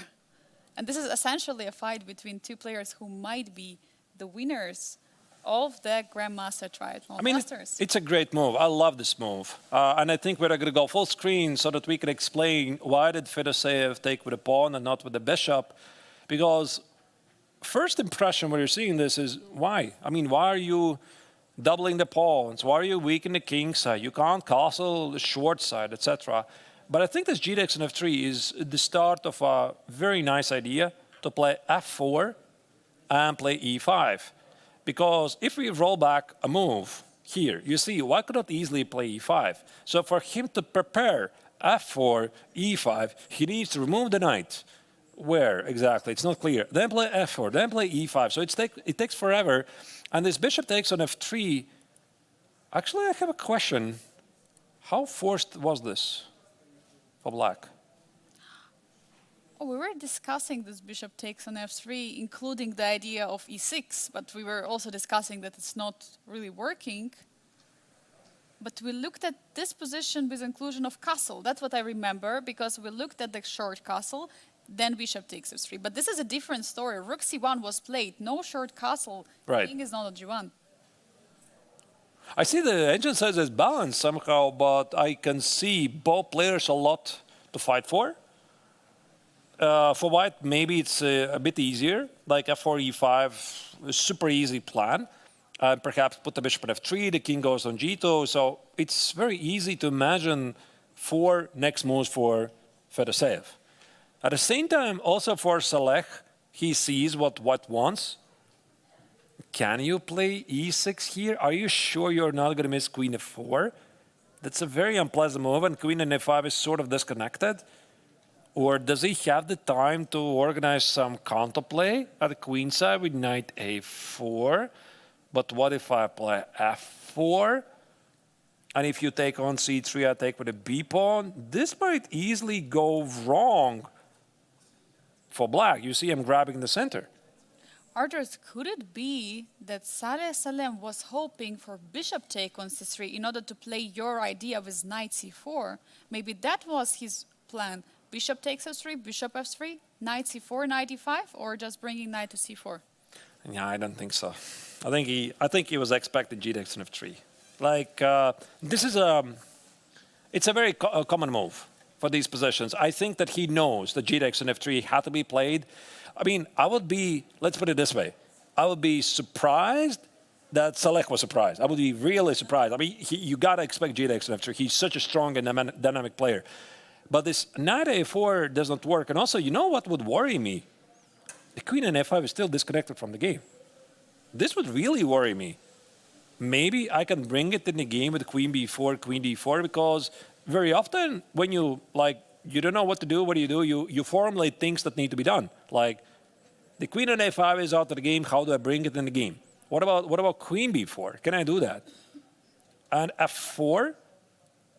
Wait, look at that. f4, this is not working because I have queen takes on c3. You cannot take the pawn because of the checkmate. So I like Fedoseev's position here. You have to trade queens, and then it's just very big suffering for black to play this endgame with these beautiful pawns in the center. No, this is something you don't want to get with black. Absolutely not. A huge moment here, I would say, for Saleh, because is he aware of the evaluation bar? Of course not. He's not aware. But if he took on f3, this means he has decided something. So that's why I'm a bit surprised that there was no next move. In this position, when you take on f3, I think at this level you expect that probably g takes on f3 is going to happen. That's the most dynamic choice. And you want to play the next move, and yet he's hesitating. Is he double guessing his choices? Or he's not sure? Because you can't now go back. Because if you take on f3, you have to make the next move. Otherwise, never take on f3. You could do something else. Yeah, here you could. Maybe you could have started with queen before, although Or maybe the same idea, knight a4. Yeah, knight a4. Just, stop it. You say the engine doesn't like, but I was thinking that even this looks pretty reasonable. The pawn on e4 is under attack. Yeah, definitely. And yeah. Big question, the position. I mean, we were discussing already the take on f3 with the idea of e6 earlier, but e5, isn't it essential? I mean, e5, there's also this idea. Oh, and there is the main point of it, there is no queen f4. There is no queen coming to f4, and you have only one move to take. Like he played. He played e5. Oh, he played e6. He played e6? Wait, but e6, there is queen f4. Yes. This is different. This is very different. So e6 was played, and we just thought that, what about e5? We're going to go back to the e6. What about our e5? You can play knight c8, knight e6, establish a nice blockade. But I think that he was a bit afraid about a queen being shut off. And it also doesn't really rule out f4. I could still play f4, f5, and these obstacle bishops, I'm afraid it's not a draw, because when you have a direct attack, it feels like an extra piece. But this f4 square, I mean, it's super important in the position, because whenever you move the e pawn, either it is e6 or e5, you have to watch out for queen f4. And if you play e5, then you're taking care of the space. There is, by the way, en passant, possibility for white, but of course white would never want to take on e6 because there would be a problem. Queen is hanging on d2, so you cannot take en passant. And it means that after that, the pawn is established on e5. But probably also what Saleh didn't like here is that you look at this pawn on d5, it's a protected passer. Potentially for an endgame, it would be a huge resource for white. Maybe that's something we can. Yeah, I can completely understand him. I'm not sure I think he saw e5. Absolutely, he saw e5. He saw knight c8, knight e6. But the question is, you also remove any tension from the center. And maybe white could just play this position positionally. But again, I mean, it was not played. We're going to focus on what's the current position, because this is the position on the board. And answering your question, Angelika, can white play queen f4? Probably. It makes most sense, because now after queen f4, white might be also thinking about d takes on e6 because the queen no longer is pinned. For example, knight d7. Watch out for this idea. Bishop c4. Might be some complications here. Yeah, and then suddenly there are so many weaknesses on the king's side. And the queen, one more time, I want to highlight queen on a5, not in the game.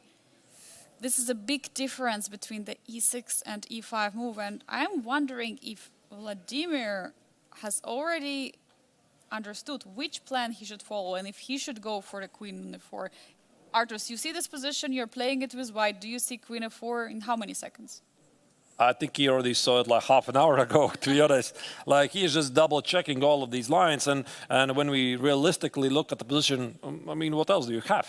Because, I mean, black is going to just take on d5 and ruin your pawn structure completely. So, yeah, it's going to be queen f4. Unless there's no knight move, no bishop move that makes sense. King f1 is way too slow. So he is already somewhere deep inside. He's somewhere here. Let's say queen f4. You got to protect the bishop. Knight e7. I think it's going to be knight e7. There is also bishop c3 you have to calculate. Probably just Yeah, I mean, capture. we showed this line in some other lines. Yes. Queen f6, queen g7 is a very big threat. So I don't think the black can do that. So he could take on c3 to win the pawn on d5, but if he's not winning the pawn on d5, why do you take on c3? Yeah, that's the logic. So yeah, I think it's going to be queen f4, knight e7. The question is, now what? Now what? What's the move? So I saw Engine didn't like this move, d takes on e6. I saw that. But maybe I can just improve the tension with bishop c4. Yeah? Oh, no. Apparently not. What about king f1? My idea is after take on d5, I would take with a knight. Yeah, it's a move. Computer also. No, it's a move. It's a normal move. I like it. King f1, king g2. Also, oh, sorry, I'm going too far.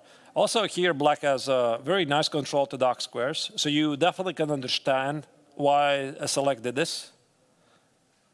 I was hoping there might be bishop b5 to hit the knight on d7, but I think I'm going to drop something on b5.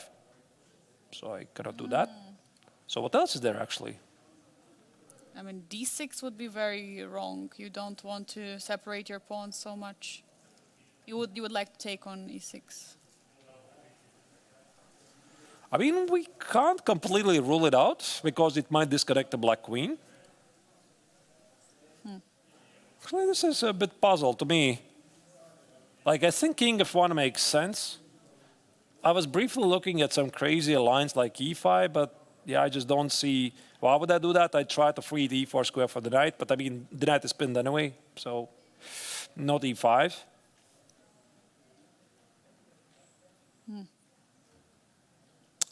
A small mystery. Big mystery, yeah. Or a big mystery.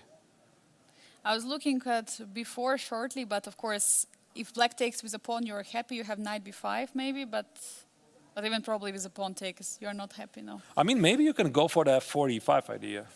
Just move back with a queen? Yeah, but where? Like, Queen d6? No, queen d6, queen knight e5. doesn't feel right. Yeah, you drop in a Knight queen. e5. This is no, my queen.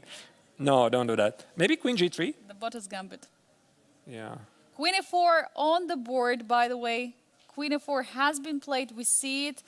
Vladimir doesn't spend too much time. By the way, 40 minutes difference between Vladimir's clock and Saleh Salem. Vladimir has almost 1 hour 40 minutes. Meanwhile, for Saleh, it's only 1 hour. It's a huge difference in the clock. And also it means that there is a big preparation what Vladimir is using in this game. I would like to consult a bit with the almighty Stockfish. So I just switched it on. And it does say d takes on e6, actually. I was thinking about it. Yeah. We were discussing it. Something was not...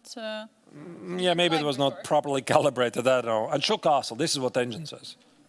Short castle. Black brings back the queen. Something like, okay, king h8 literally makes no sense here. Some logical move. Maybe bishop e5, perhaps. Queen g4, knight f8. Bishop c4, f4, e5. This is how Engine thinks. Actually, I like it. It looks very human. But you know, Angelica, there's another move we haven't discussed. And that's the move bishop d4. Oh, removing the bishop? Keeping tension on the e5 square. It looks so scary because I could play e5, queen f6. But realistically, it doesn't work because of knight e7. Bishop d4 is on the board, Arturs. It has just been played. We might see what is about to happen. So what is after bishop d4? Okay, so here's what our friend says. They capture, open up the position, makes sense. Queen g4, target a pawn, makes sense. And black plays, okay, king h8. Literally makes no sense here. I think it will be something like rook e8. Yeah, this looks perfectly logical to me. And white still plays the short castle. I suppose you play some sort of a knight e7, f4. Oh, it's very dangerous. Oh, no, no, no, no. This is very dangerous for black. Look at this. So f4, e5, bishop d3.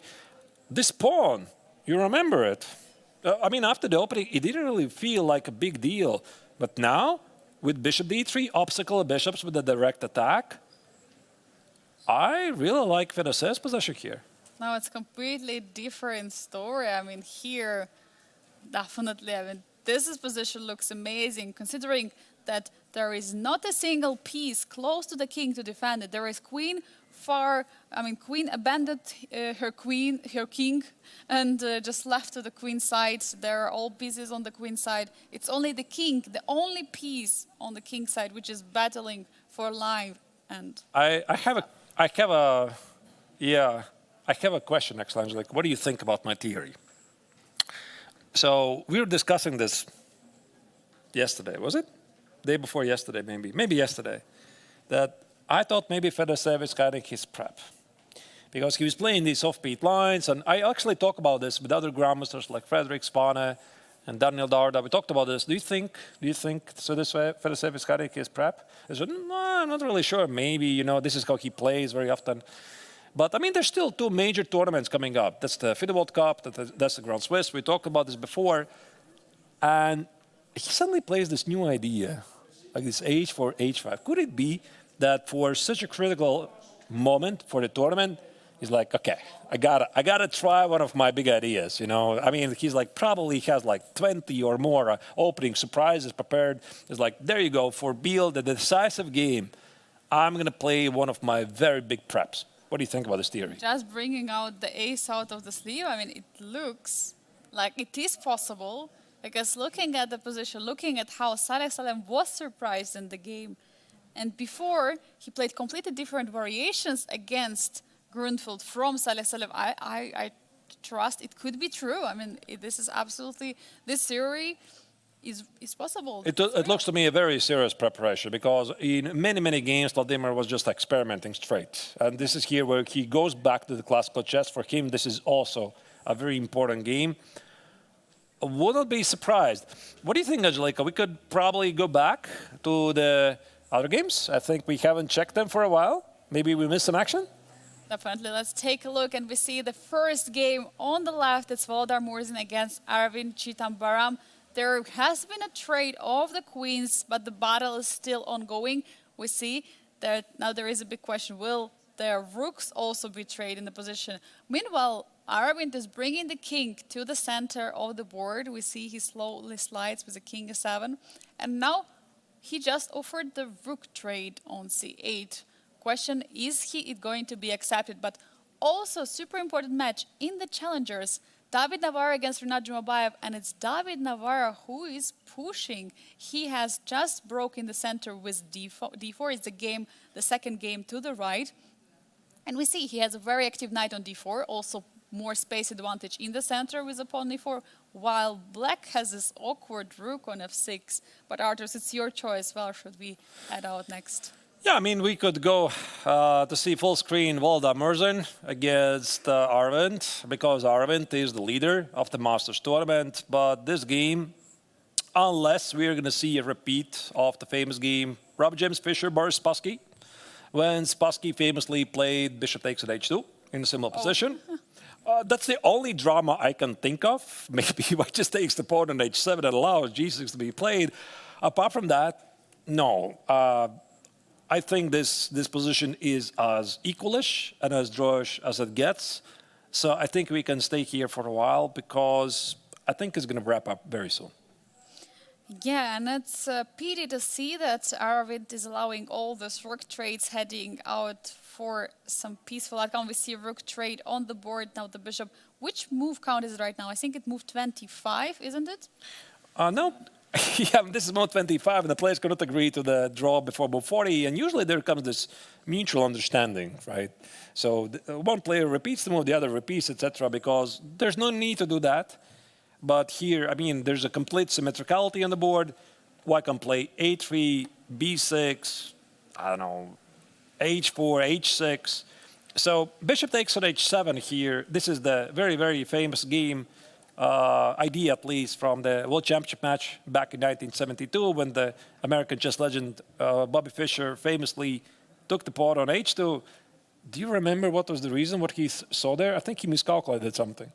Yeah, he said that there was like this h5, h4, like that it was still possible to get the bishop out. I mean, we could have shown this here, that how the bishop is trapped on h7. Yeah, so maybe before this last move, yeah, you're saying takes, g6, h4. And king is in time. King f8, h5, king g7, takes. Something like this was played in the game of Fischer against Spassky. Definitely surprised Spassky. He's probably very happy about it.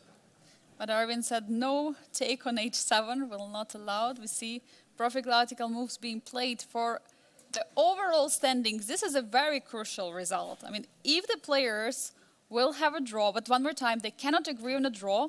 There is a Sophia rule here in Biel. Only from the move 40 the players can agree on a draw. Till move 40, there can be a draw only by threefold repetition. So if their players will find a way to repeat the position 3 times, there is going to be a draw if someone will claim it.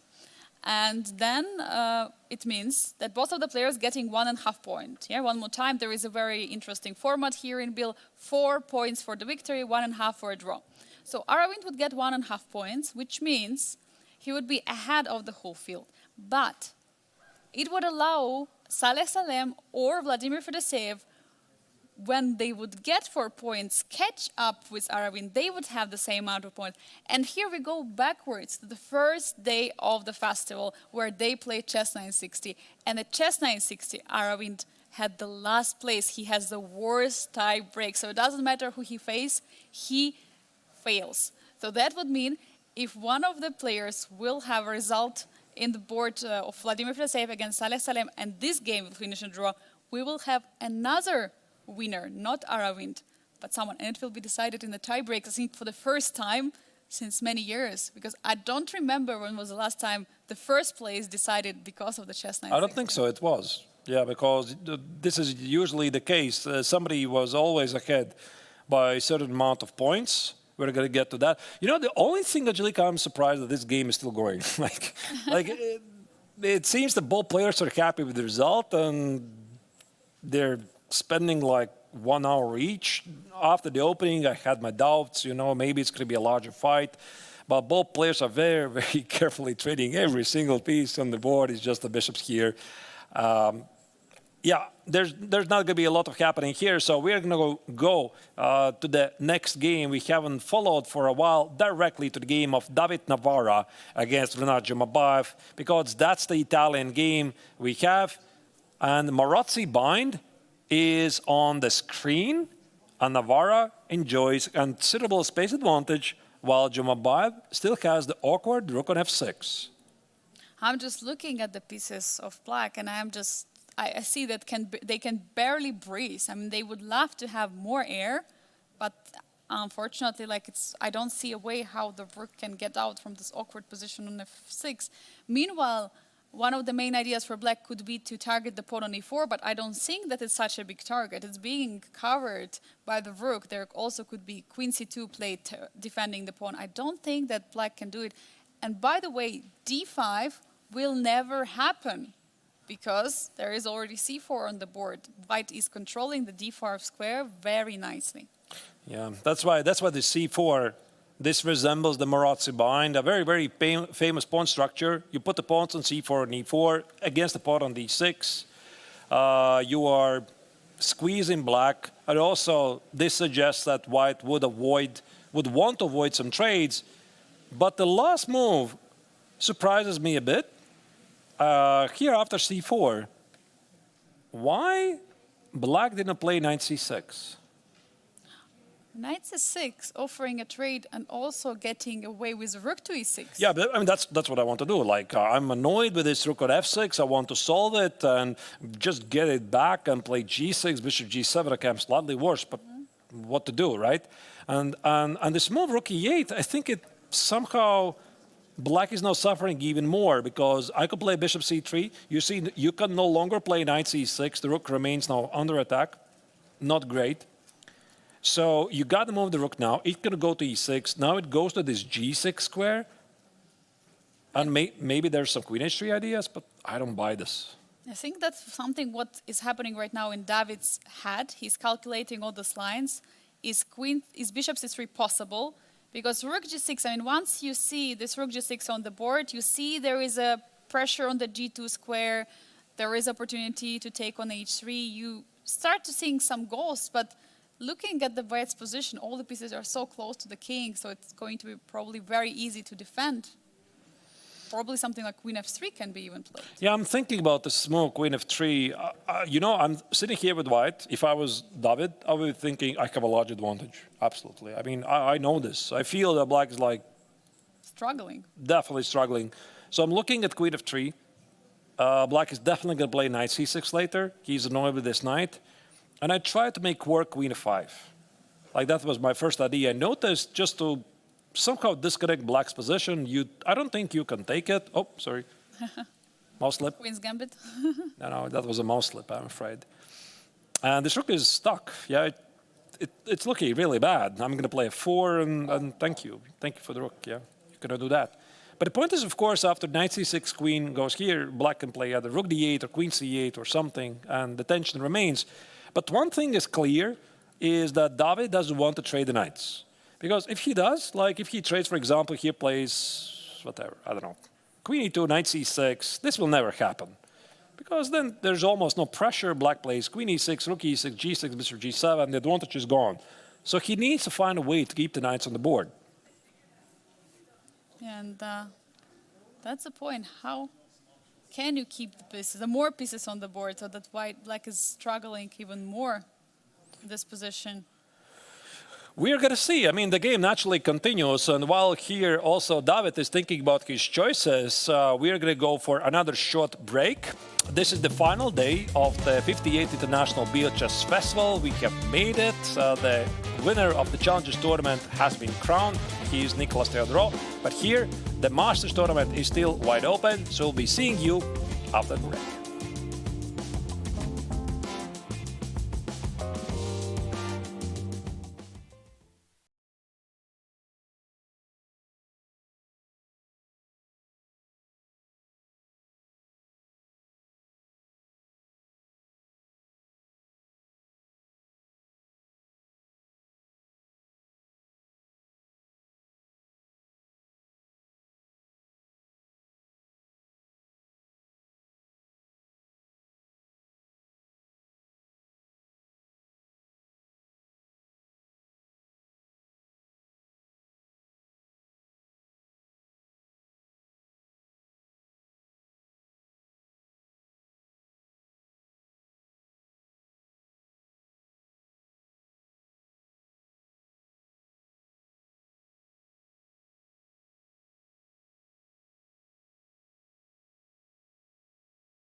We're back live with the coverage from the 58th International Biel Chess Festival. This is the final day of the main event, GMT Masters and Challengers, that is being played in the heart of the Biel bilingual city, the Biel Congress Center. Here we see the players from the Masters tournament. The tournament leader, Arvind, with a black color, playing against Volodar Murzin, the reigning World Rapid champion. But the position is so equalish, so dry, that I think it's going to be very difficult for either the players try to play for something more than a draw. And this also means that it's a realistic shot for either Vladimir Fedoseev or Saleh Salem win the tournament, because if either Fedoseev or Saleh wins and Arvind draws, the winner of that game will be crowned as a champion of the Masters tournament. What a big drama in the Masters. Meanwhile, in the Challengers, there is still undecided who will be taking the third place. Who is going to take extra 1,000 euros? Will it be David Navarro or Inat Jemabayev? This game is spicing up. And this was a game we checked just before the break. It's the second game to the right. And by the way, David played a move we have not expected. It's a rook lift. Very interesting rook lift. Rook a3 was just played on the board. And we're definitely going to look more into detail into those ideas. But shall we go to David or Arturs? Do you think we should go to the Masters? Yeah, we are going to start with this game. And the move Rook a3, this was played just as we went to the break, and the engine marks this as a mistake. And I think I understand why. So David's idea is to play Rook g3, which makes sense, right? He has the knight on d4, the bishop on d2, looking for a kingston attack, and maybe he expects the black to play knight c6, and he has probably prepared knight f5, followed by Rook g3. But do you notice something? The bishop on f8 is looking at the rook on a3. Could this be something that Navarro simply forgot? Because now black has a very surprising resource, d5. Wow, what a break in the center, in the most protected place. Literally targeted by two pawns, pawn on e4 and pawn on c4, but you don't care about it, because after take on d5, there's going to be take. And it's the bishop which is opened up, targeting the rook on a3. Brilliant resource. Wow. Yeah, the question is how to evaluate this position now. I think probably black is going to take on e1, either bishop e1 or rook e1. I can't really tell. Bishop takes on a3. B takes on h3, queen takes on d5. You would think that, oh, white has two minor pieces for the rook, it's really great. But actually, this position is not so clear after all, because black is also pretty active here. The rook is controlling many nice squares. No longer it's feeling so awkward on f6. It could be still a 3-result game. But you know the thing is, Angelika, this rook a3 move, it, for some reason, resembles me the game of Magnus Carlsen against Vishy Anand from the World Championship match, either the first or the second match, Game 6, where Carlsen famously blundered a combination that Vishy did not notice. Why I'm saying this, d5 was not in black's radar at all. After rook a3, d5 slowly is a move. The question is, do you see it or you don't? So it's very easy to see. When we have the relation bar, it immediately suggests that, oh, there's got to be something concrete. And then, oh, of course, it's d5, right? But you play with black, you're so fixated in your idea, you want to play knight c6, you want to fix the placement of the rook at f6. So the question is how easy it is to pick up d5, attack the most defended square, as you said, and also evaluate this position properly. Whenever you have such position at the board, whenever I have it, what I try to see after each move, how position changes, and that might help you with finding these hidden moves. But you're right, Arturs. I mean, it's extremely difficult. Like whenever you didn't have this d5, you didn't plan it, but the last move of the opponent, it always changes something. The position change. It includes some ideas. It includes some opportunities for both the opponent and yourself. And right now we see bishop on f8 is hiding behind the knight and the pawn. So it's also not so easy to see that it might target the rook, but if Rinat is going to just with probably with 1 second look at the bishop and the rook, he might find it. He's got to find it. You know why? Why? Because after knight c6, this is definitely his move he's thinking about right now. And after knight f5, he's got to see d5 right now. So he should see here, after knight f6, knight c6, knight f5, I might have d5. Now, this is a completely different position. Here, it does not work, because after c takes on d5, bishop takes on a3, there's going to be intermezzo move, d takes on c6, queen takes on c6. I mean, actually, the line still continues. B takes on e3, and for some reason, you could take on e4, and I already found the reason. It's knight e7 check. Oh. Yeah, it's a very nice check. Rook e7, rook e7. White wins just a piece and wins the game. But you see the line, knight c6, knight f5, and an experienced grandmaster is asking myself, okay, I have this d5 idea. Can I improve it? And once you have that thought, immediately you see d5. So it would be quite surprising for me to see that Renat would not see d5, because he's very sharp. He sees these things very quickly. The question is, how do you evaluate a position? And I also suspect that Renat convinces himself, did White did this on purpose? Did White play rook a3 to promote with d5? No.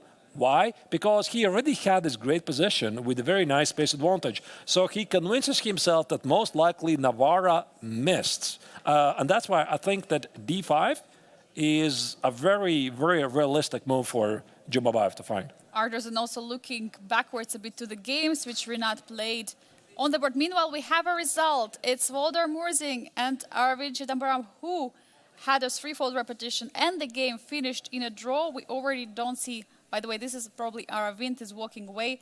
So the players agreed to a draw. Second result in the round. Not to say that it was a surprise after the opening and the trade of the pieces that we've seen, but definitely it's a huge change for the overall rankings, Arturs. Now it's all about the last game remaining in the Masters. If someone is going to win it, that person is going to be a winner of this year's Grandmaster Triathlon. Yeah, I think also Arvind, of course, is going to want to keep a close eye on the ongoing game. The game Fedoseev against Salek, which is we are going to turn to in a moment, is very, very sharp. So Arvind has secured at least second place, and if it's a draw, it's a first place. So yeah, 2 more games ongoing. 2 more games ongoing here in Biel. And what I wanted to tell about Renat, I mean, you said correctly, he's such a sharp player. Recently, he played against Aram Hakoben, found this very nice and sharp ideas. Also, the game, remember this thriller game against Daniel Darda, where Daniel was winning, and then he found the moment, he was striking back under seconds. I mean, he was having seconds on the clock in that tough endgame and end up turning around and winning the game. So Renat is a super strong player. He's capable of finding many strong moves. And now, this moment, we see him taking time now over 14 minutes right now. He has thought for 14 minutes and 19 seconds in this position. I think he sees d5. He's calculating on the life, and we are going to see it. I mean, it's very great resource that he has. Do you think David sees the move d5? I mean, he's not even at the board now. That's that's a very interesting moment here, because I think he sees. Because this is how a chess player's mind works. You calculate a really hard position, you play a move, you immediately see everything. Like, that's pure magic. And I can tell you a small story from my own experience. So I was playing this open tournament, doesn't really matter which one, it was a classical game. Playing against a talented youngster, and I sacrifice a piece. I'm thinking, oh, it's a really beautiful piece, etc. But I'm thinking like good 20 minutes. And I'm checking every single line, like I'm totally sure it's working. As soon as I make the move, I see it's wrong. Oh my Immediately I make the move, it's wrong, it's not working. It's like my eyes are open, immediately everything is very clear. So what I do, I'm sitting at the board for like a couple of minutes. I'm like counting literally seconds. I'm convincing myself I cannot get up because my opponent is going to have some read on my body language. I got to remain calm for 3 minutes. So I'm sitting there for 3 minutes. I'm burning deep inside. I'm even taking a cup of tea or coffee or something. I'm trying to look really calm. I want to run away. Then I get up. I slowly walk away. I'm saying to myself, do not look back. Do not look back. I leave the hall and I just run away, basically, to the restroom. And we don't see David on the board at all. This is a very difficult moment for you to come back. It also might signal that he suspects. He suspects that d5 is on the board. You just don't want to be present on the board so that you don't give away with your emotions. But I think also whenever you're at the board, you're playing the move, you might still not see it for the next few seconds, but once you stand up, once you go to the restroom, once you wash your face, you have your game in your mind. And whenever you have your game, not looking at it, when you're not looking at the board, but have the game in your imagination, in your head, it's a different way of looking at the board. I mean, I don't know which Arturs you have board, because some players have 2D boards, some players have 3D boards, it's different. But then suddenly you realize this idea. And probably that's why he was in the bathroom. He realized he was washing his hands, washing his face. He realized it, and now he doesn't want to come back. I don't know about the others, to be honest, but for me, it's instantaneous. Like, as soon as I make the move, I see it. Yeah. Like, it's very rarely like I'm walking somewhere, I'm thinking, oh, wait, there's something like this, and I'm starting to think about it. Very often it's like I make the move, I see everything. So maybe it's just me. Maybe this is not happening here, but Renat is very, very concentrated, and I'm trying to look at the angle of his look. I think he's looking at the d5 square, isn't it? Yeah, he looks forward, like straight in the middle of the board, and this is where d5 is. I mean, we might see it on the board happening. But I just shortly touched this topic, but I want to ask you, Arturs, when you imagine chessboard, how do you see it? Because I believe Magnus was asked, and he said that he sees it as a real 3D board. I myself see it as a 2D board. I see it like a board in the chess base, on the chess.com, so like a 2D board, like the one which we also have now on the screen in the commentary. But when you imagine chessboard, what do you see? I have never thought about it, to be honest. Or you don't imagine, you just see the moves. I think it's a 3D board. I think I'm mostly imagining a physical board. I never really thought about it. Yeah, it's interesting. Yeah, some players are working so hard with chess on computers. Yeah, maybe this is how they imagine it. Elizabeth Harman from the Netflix TV series, she was looking at the ceiling and seeing the pieces there. But I think, yeah, it's 3D for me. So like Magnus. That's why I'm not a grandmaster. Like Magnus, sure. You say so. That's why I'm not a grandmaster artist. For me, it's just, for me, just a 2D. Yeah, I mean, anyway, here, very big moment for Renat. It's possible to miss, but considering that knight c6, there you go, he reached for the move. I think he's going to play d5. He's going to bait right now. Wait. He missed. He played knight c6. Oh, no. He missed. Or maybe he didn't miss. Maybe he was just not sure about this endgame. Maybe he didn't like something. But Arturs, we have more actions in the other game which was happening, Vladimir Fedoseev against Saleh Salem. Now that we have result, I think it's also very important to check. But I see many trades are happening on the board.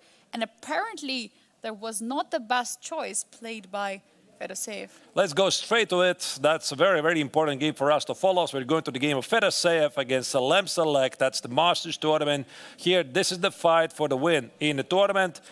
D takes on E4 was a miss, and some mistakes, as you said, were played before. Okay, but first, what do we see here? Yeah, we see that there are many captures. I mean, I see that there is, first of all, the pawn can be captured on E4. And the question is, how do you capture it?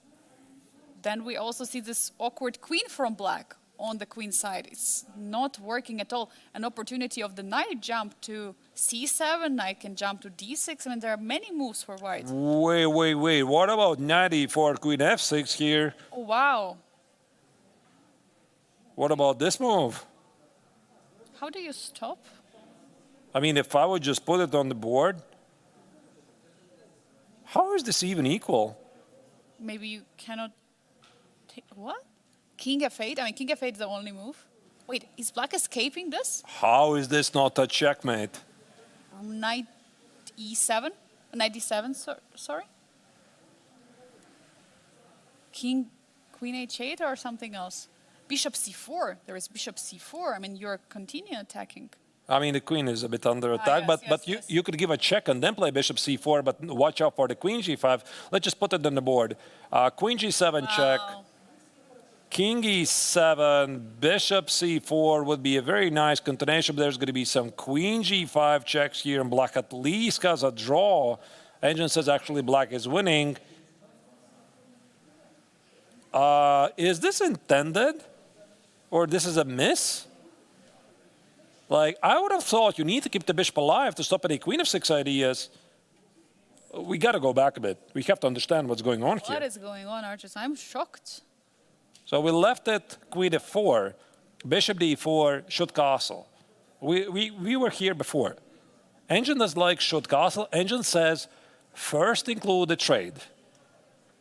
Not super clear, to be honest. I'm not sure like if it's that an obvious idea. So black decided to take e takes on d5. Knight b5 is a mistake by white. And instead of knight b5, white was supposed to play rook d1 with the idea to sacrifice the exchange, I suppose. Let's say if I take it on e4, rook d4, same idea. Queen f6, king of 8, knight e4. Oh, it looks so scary. And yet the engine says it's somehow balanced.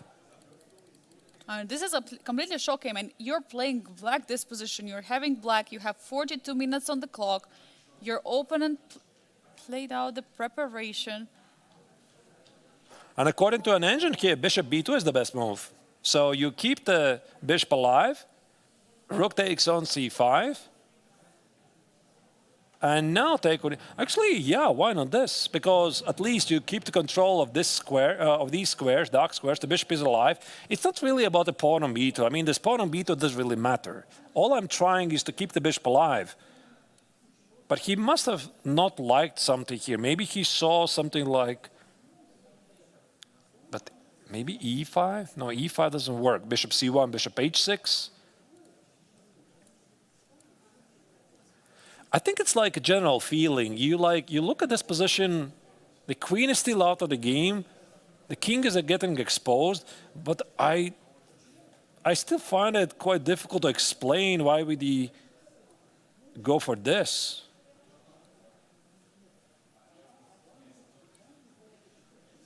But maybe it's, again, getting very concrete.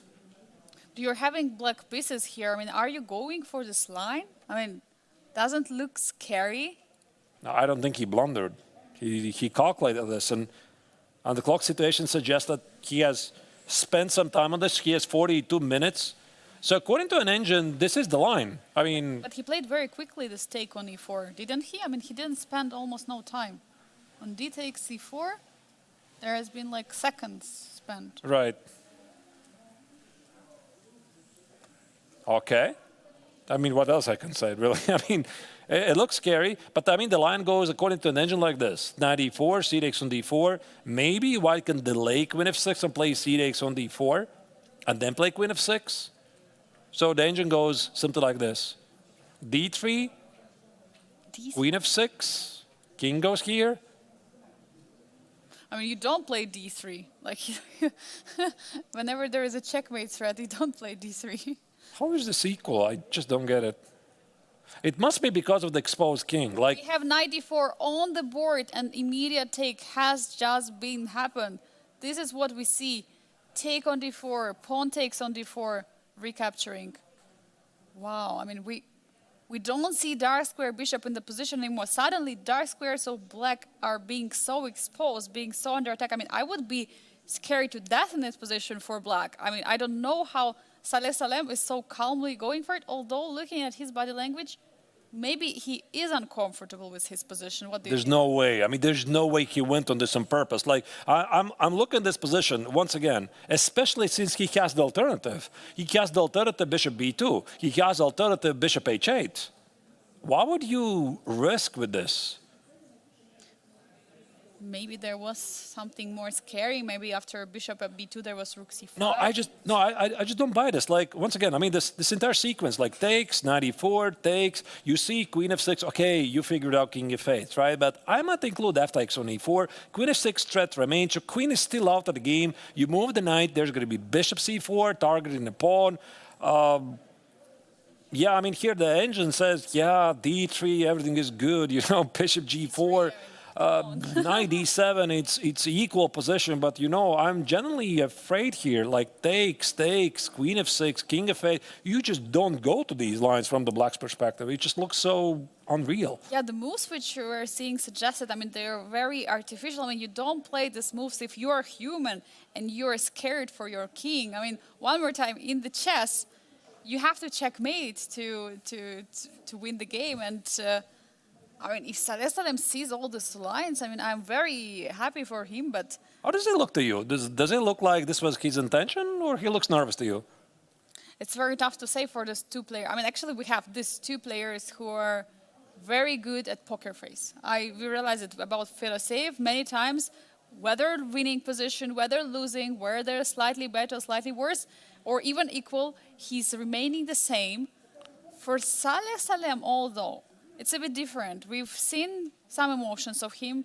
We've seen that he was changing the way he was seated. We've seen him changing his positions a lot. So he's more person who would reveal what he thinks during the game. But right now I see that he's fully focused on the position. I think Fedoseev is surprised. Like, he didn't expect this, but then again, Vladimir was surprising us yesterday. Because he made a very big and quick decision after the first time control.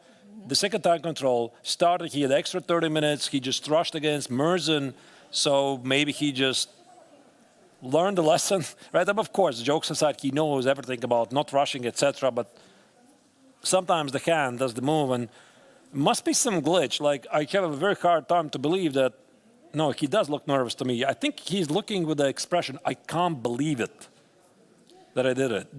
That's what his expression looks like to me. Sometimes it just happens. Sometimes you just go for it. I mean, looking at Saleh right now, he's looking around. Do you think he's looking around the playing hall because he simply cannot now look at the board? He cannot look at the king side, what we might see, or he has all it figured out? I mean, I wouldn't for sure.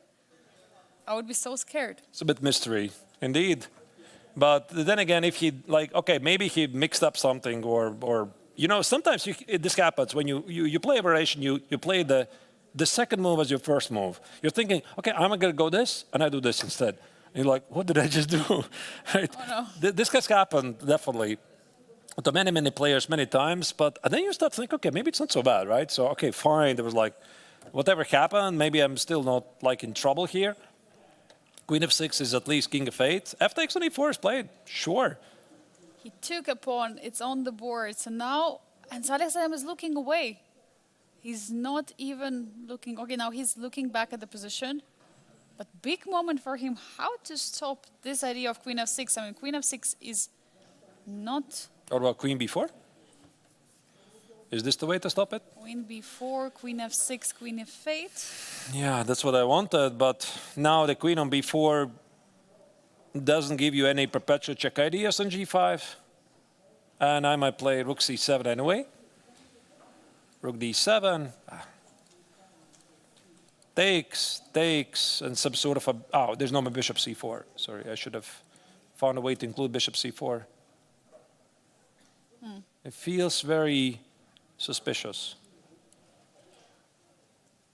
Not over. I mean, I think we're very far from over something, but the body language of Select suggests, if I'm not terribly wrong at reading them, that he is not happy what he sees.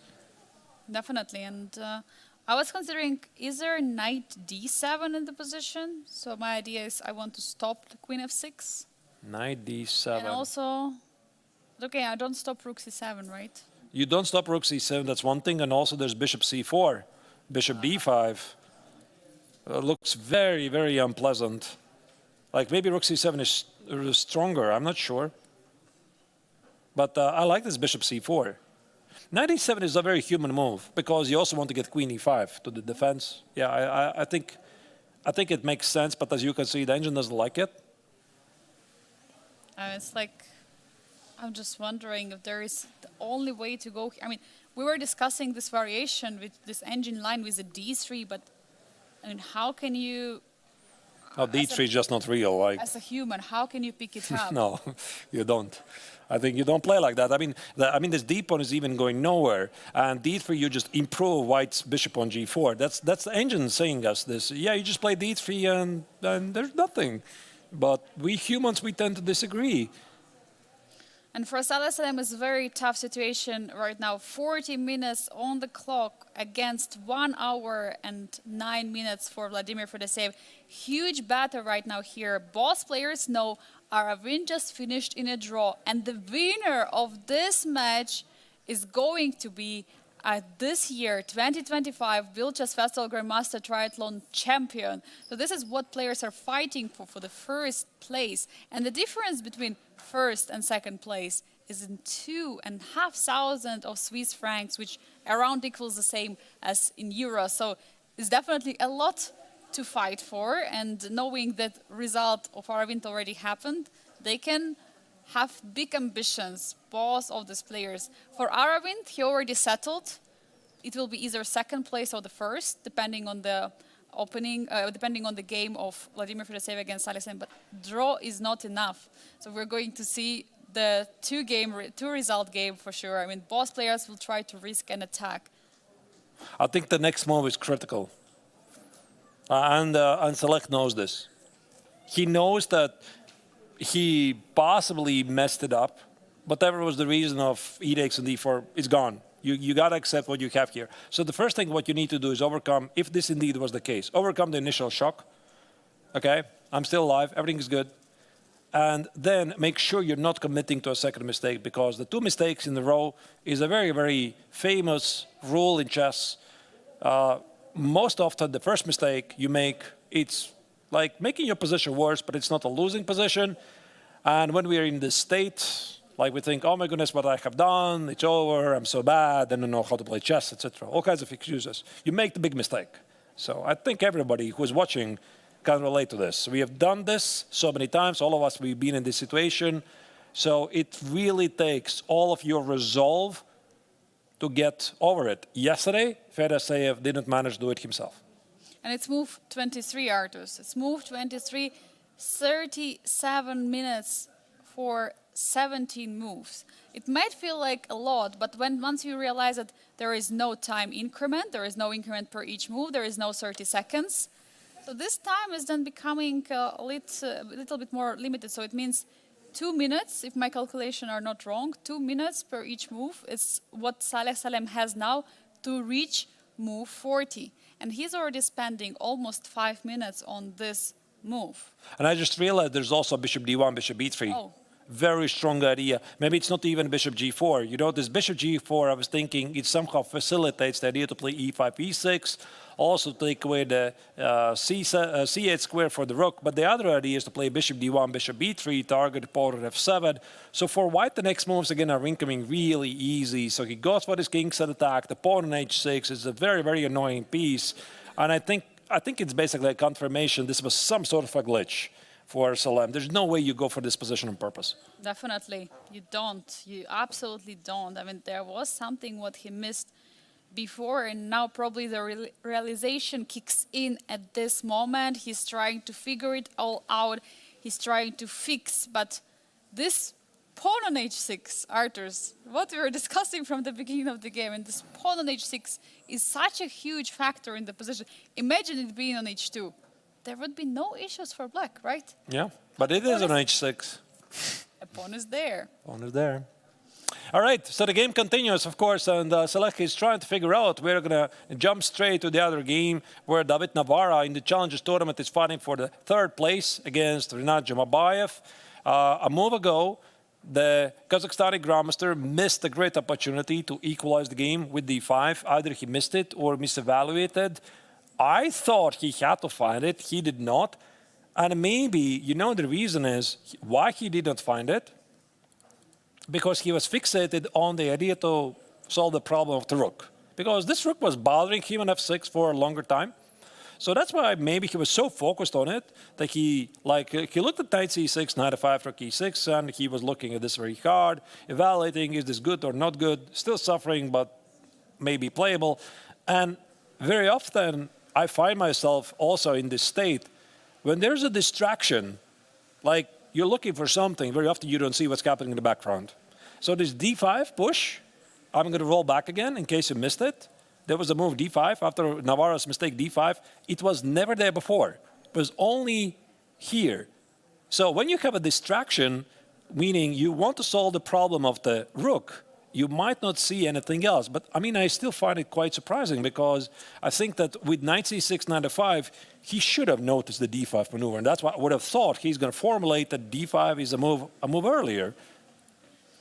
Yeah, definitely. It's something what was in his head, but in different variation. This d5 is definitely, he was thinking about it, but not at this moment, not right now. Or he thought about it, but there was something he didn't like at the end of the variation. We will not know, but it's definitely something what the players are thinking about, calculating all these difficult variations. But now looking at the rook, it feels like it has a better time. Now on e6, it's targeting the pawn on e4 suddenly. There is a doubled rooks. So it's not so awkward than it was before on f6. Now suddenly there is a question for white. How do you defend a pawn on I think e4? I just go for the kingside attack with rook g3. Oh, you don't care about the pawn, yeah, of course. Because, Should I? yeah, of course, you have knight h6. I don't know, like, I'm just seeing some knight h6 ideas. I mean, it's definitely a move. Like, takes, I'm seeing all kinds of knight h6, king h7, takes, and I mean, just use your tactical imagination. So queen h5 or queen c2, or there's many ideas. So I would not be totally concerned here. So probably Navarro here is like, okay, rook g3, I'm gonna try to take it, king h7, and then what? But then I could play bishop c3, apply pressure. Black probably is gonna play g6, etc., etc., etc. Yeah, for sure. I mean, this looks like a very tempting option, just going forward, going for an attack, while the bishop on f8 is defensive piece, but it's also very passive. There is no way to go from the f8 square. It is going to be stuck there for a very long time. I think for black, it's the only chance to build up the pressure against the e4 pawn.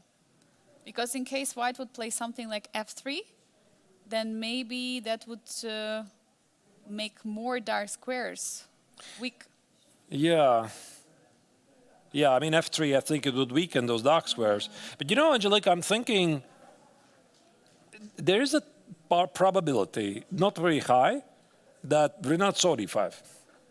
He saw d5, he saw all of the complications, and he chose rook e6 just because he thought it's less adventurous, it's more concrete, probably not more concrete, but more safe.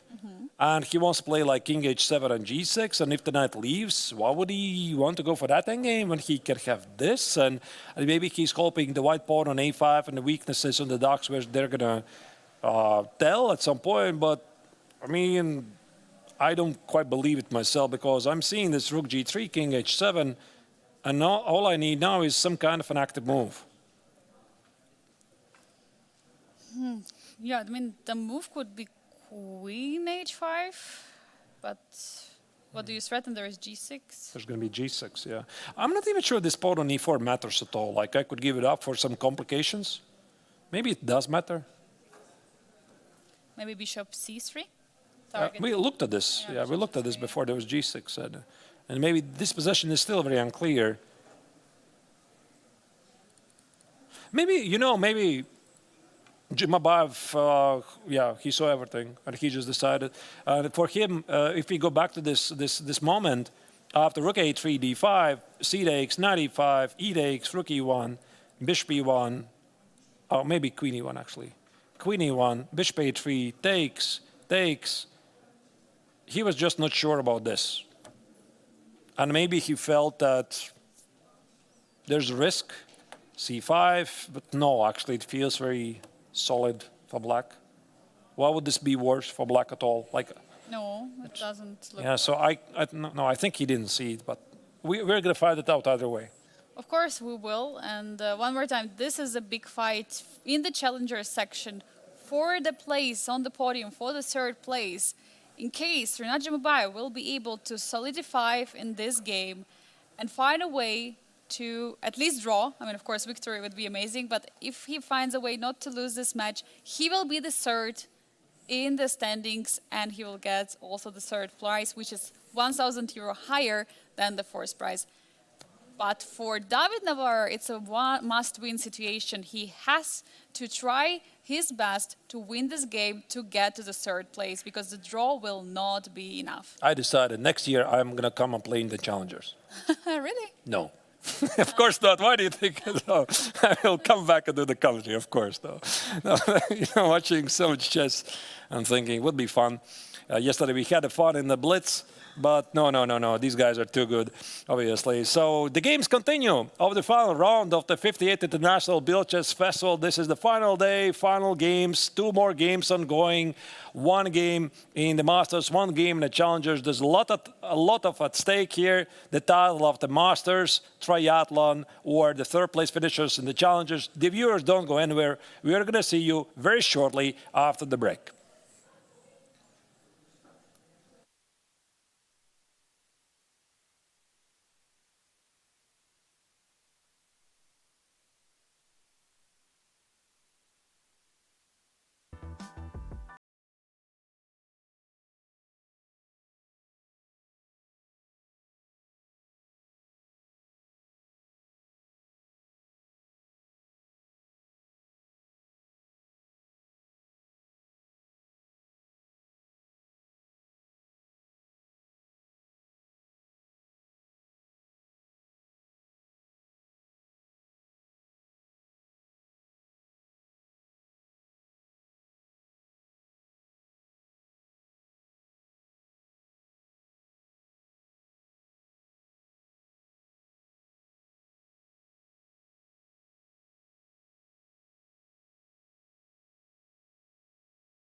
Ladies and gentlemen, we're continuing the coverage from Biel, the bilingual city here in Switzerland, where the 58th International Biel Chess Festival is taking place.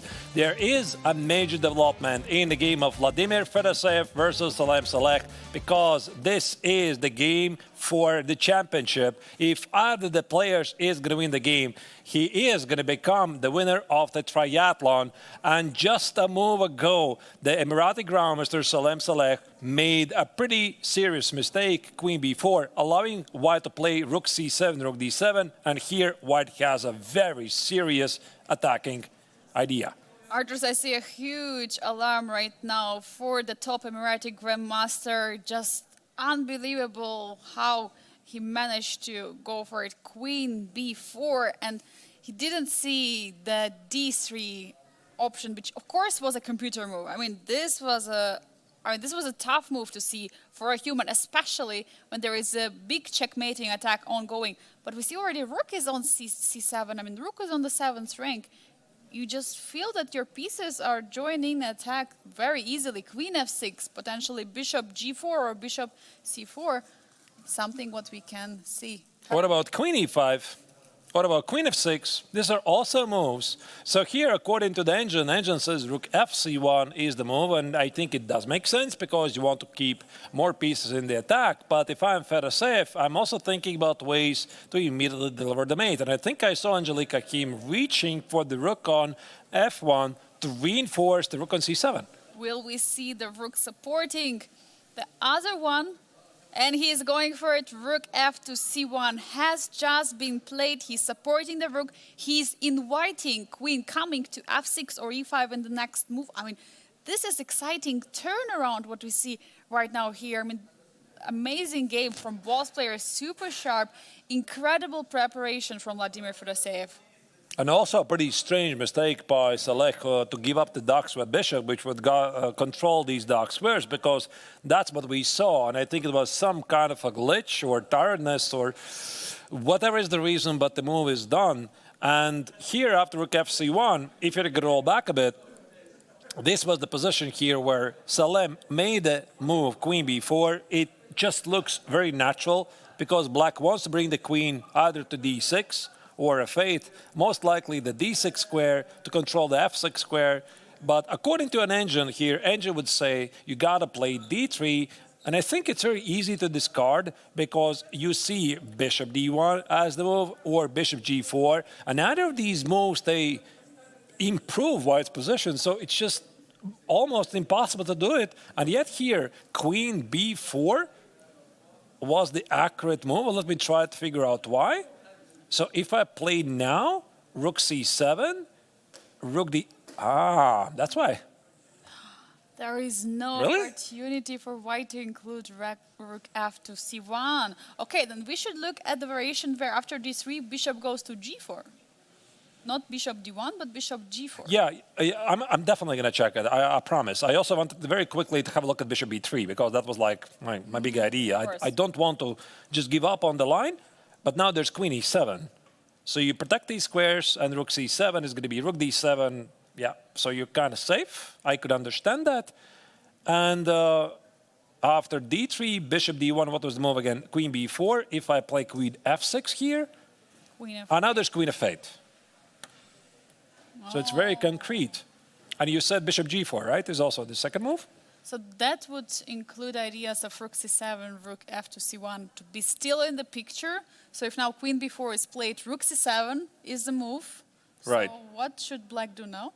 The engine says 97. Oh, but it's not easy. No. How would you establish that 97 suddenly in this position is better than queen b4? I know. You calculate, I suppose. So takes, queen f6, king f8.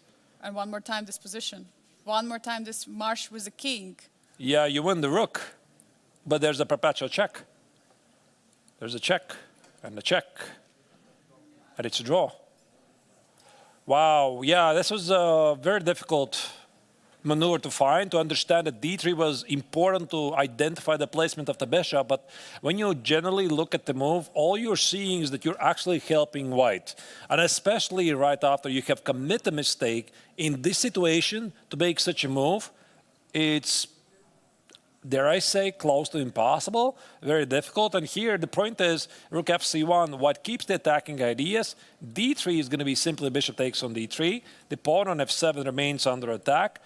And according to an engine here, engine says black has nothing better than to play queen d6, allow the queen trade, and give it the pawn on b7, entering a long suffering. And look at this. Saleh Salem has 22 minutes on the clock for the remaining 15 moves that he has to play. It's a move number 25 right now, and it means he still has actually even 16 moves he has to make, because now it's a move 25 for white only. So a lot of moves have to be made. He was reaching out for a piece shortly, but he's unsure what to do. I think he realizes in how much of a trouble he is. Meanwhile, Vladimir Fedoseev is enjoying his huge time advantage, 45 minutes around, because now he has 1 hour, 4 minutes on the clock. What a comfortable position to be in right now. You have attack, you have time advantage, you had a very nice opening prep, and we see d3 is on the board, so he finds d3. Bishop d3. It's just bishop d3. What I'm missing here, you just take it. You take on d3. I mean, this is not happening on the board yet, but the bishop takes on d3. You got to take on d3. There's going to be queen f7. And with the speed it was done, did he just miss it? Like, you just take it. And now I'm not really sure what's the idea here. Why would you include this? Again, there's no trade on d3. Is this some 95? You definitely have some background issues or queen e5 ideas here. Maybe queen d4 is the idea of black? So give up a pawn to queen d4? I see. Queen d4. But one more time, it's so tough. No, it's just over. It's just over here. So you're hitting the rook on d7. Maybe it's some miscalculation again, like takes and captures and maybe no, but you can't play 95. Rook f8, the Rook only move. f8. You cannot stop it. Yeah, but now it's all the pieces suddenly are pinned to defense. You like that? Oh, wow, such a beautiful move. Yeah, but I don't think it's the only move. Like, this is the fancy move. Rook 8 is queen f7, and I'm threatening with a lot of things.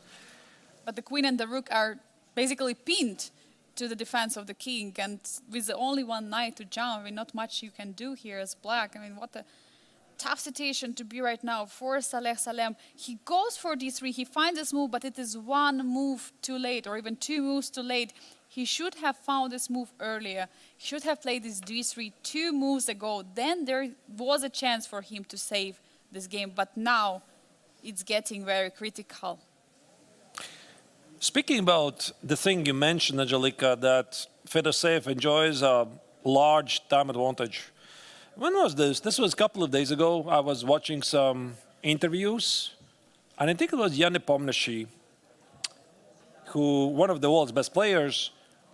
And was it the question by the journalist or however he brought up this thing is, why does Nepomniachtchi play so quickly? Do you know actually the answer?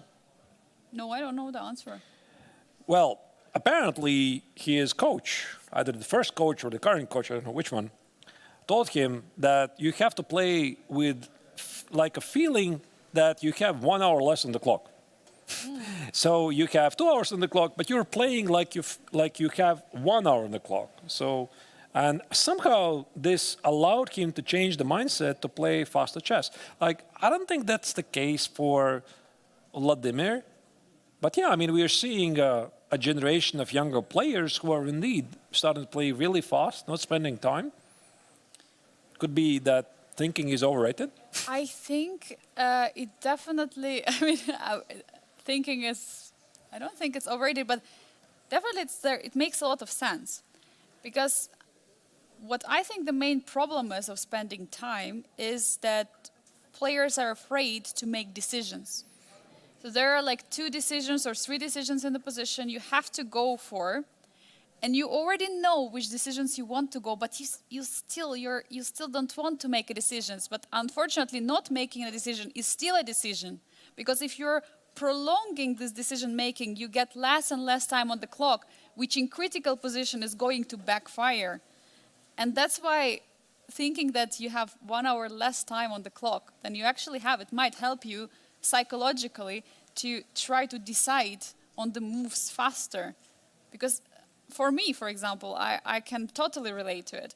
I might know what I want to play next, but somehow I feel like, oh, if I go for the straight, I will get more equalish position, I will get more trades.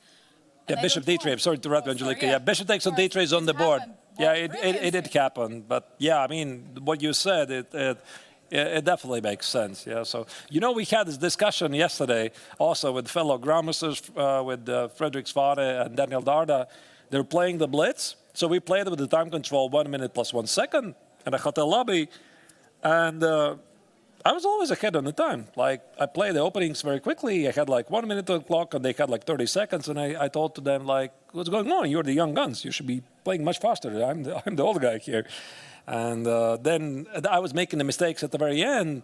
And I said I should be, you know, maybe spending a bit more time. And they said, no, stick to what you're doing. Because, yeah, when you start to think, apparently you start to make mistakes. Yeah, so. If it works out, it works out. So. Right. And we see queen b2 has just been played.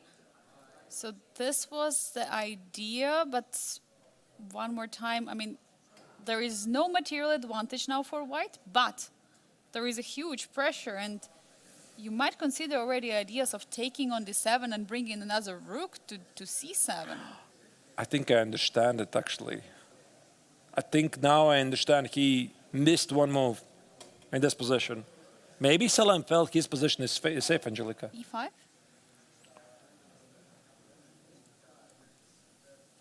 Oh. Now what? Now what? This is not played, but what do you do after this? If you take it here, if you go here. No, you don't want to get there. You don't want to get there. Where's the mate, actually? Here, here, and here. I think he missed it. I mean, how easy is this line, actually? So maybe this entire sequence, like, we're going back again. So he saw all of this. He saw he could play queen b4. He saw, oh, I could play rook c7. He's going to give up the pawn after d3 to connect the queen, to control this long diagonal. He saw that, oh, I can play bishop d3. Again, you could have played rook d3 because of queen f7. And maybe he just thought this position is okay. And here comes, oops. If you take it, you have massive problems. If you take it, there's this move. That's a checkmate. You cannot put the queen on this diagonal. You play king of 8. And now this move could be something that he simply missed from afar. But even getting this position with a king on f8, I mean, this is already scary to get this position with black pieces. I mean, you see all kinds of checkmates. You see all kinds of ideas. I mean, you don't really want it. You don't really want to allow queen on f6, but probably there is not going to be a choice. Yeah, there's also the idea to play e5, but now it doesn't work. There's queen d4, queen g4, and I suppose you cannot play here, queen h5, queen h6, and black is okay. So h6 can become a weakness. It can. All right. You know, I had a discussion with Daniel Darda. Was it yesterday, day before yesterday? I think it was day before yesterday. Oh, yesterday. Yesterday? Yes. The day before yesterday. Was Radek here. Okay, fine. Like, okay, time flies very quickly. And I asked him, what's your, preparation? On what are you mostly working for? So the young grandmaster from Belgium, he said, I'm mostly working on tactics, pattern recognition. So stuff like this, like bishop b5, queen f6, rook c5, is what a very strong grandmaster, I think you should find it. And here you can see also the pose of Fedoseev. He's like completely locked in. There's no guarantee he's going to find it because there might be distractions. Like it's a pretty difficult move to find, like because your brain might just disconnect it from the candidate moves. But as long as you formulate, I need to push away the queen from b2 so that I enable control to f6 square, you can find it. But it's very challenging. Either you see it or you don't. Like he's reaching for the move. An e5 looks very natural move, but it doesn't really work out. He's reaching. Look at the facial expression Bishop. of Saleh. He was reaching for the bishop, or was it? I think he's going to find it. I think he sees it. No, he plays a4. No. a4 is on the board. And that's also a great move, by the way. Wow. Oh, wow. Look at that. Brilliant move, apparently. So the point is that the pawn is unprotected on a4. But of course, you cannot take the pawn on a4. There is going to be a rook hanging on d7. And there is a big threat in the position now, a5. And instantly Saleh Salem plays rook f8. Instantly. Not even thinking for 10 seconds. He's playing the move right away. Why is he rushing so much? I mean, he doesn't really have a lot of time, I suppose. Move 27. But still has 20 minutes on the clock. Very critical position. Every decision matters. You know, there's one thing I'm really curious about the previous position. So we're looking at bishop b5. We missed the brilliancy a4. Yeah, Engine likes these lines because, yeah, there's a whole bishop under attack, but of course you cannot do that. There's going to be a checkmate. But the point is, I'm wondering why Fedoseev did not try to play rook c3 here. There's also this move. Disconnect the queen. That's what I talk about. Try to disconnect the queen. Because black can play queen b4. And the point is after queen f6, there's queen f8. So the pawn is hit. So you play a4. You're threatening to play a5, disconnect the rook on d7. Black plays rook f8. And how about now we go back to the same idea. Disconnect the queen. The threat is to checkmate. And unfortunately, the rook on f8 stands really badly. There's no king f8 and there's no queen b4, queen f8. Major difference. Now queen f6 is a huge threat. You cannot remove your queen on b2. How do you stop a checkmate? You have to remove the rook back. Will we see it on the board? We see that Vladimir Fedoseev is taking time here. He's not rushing.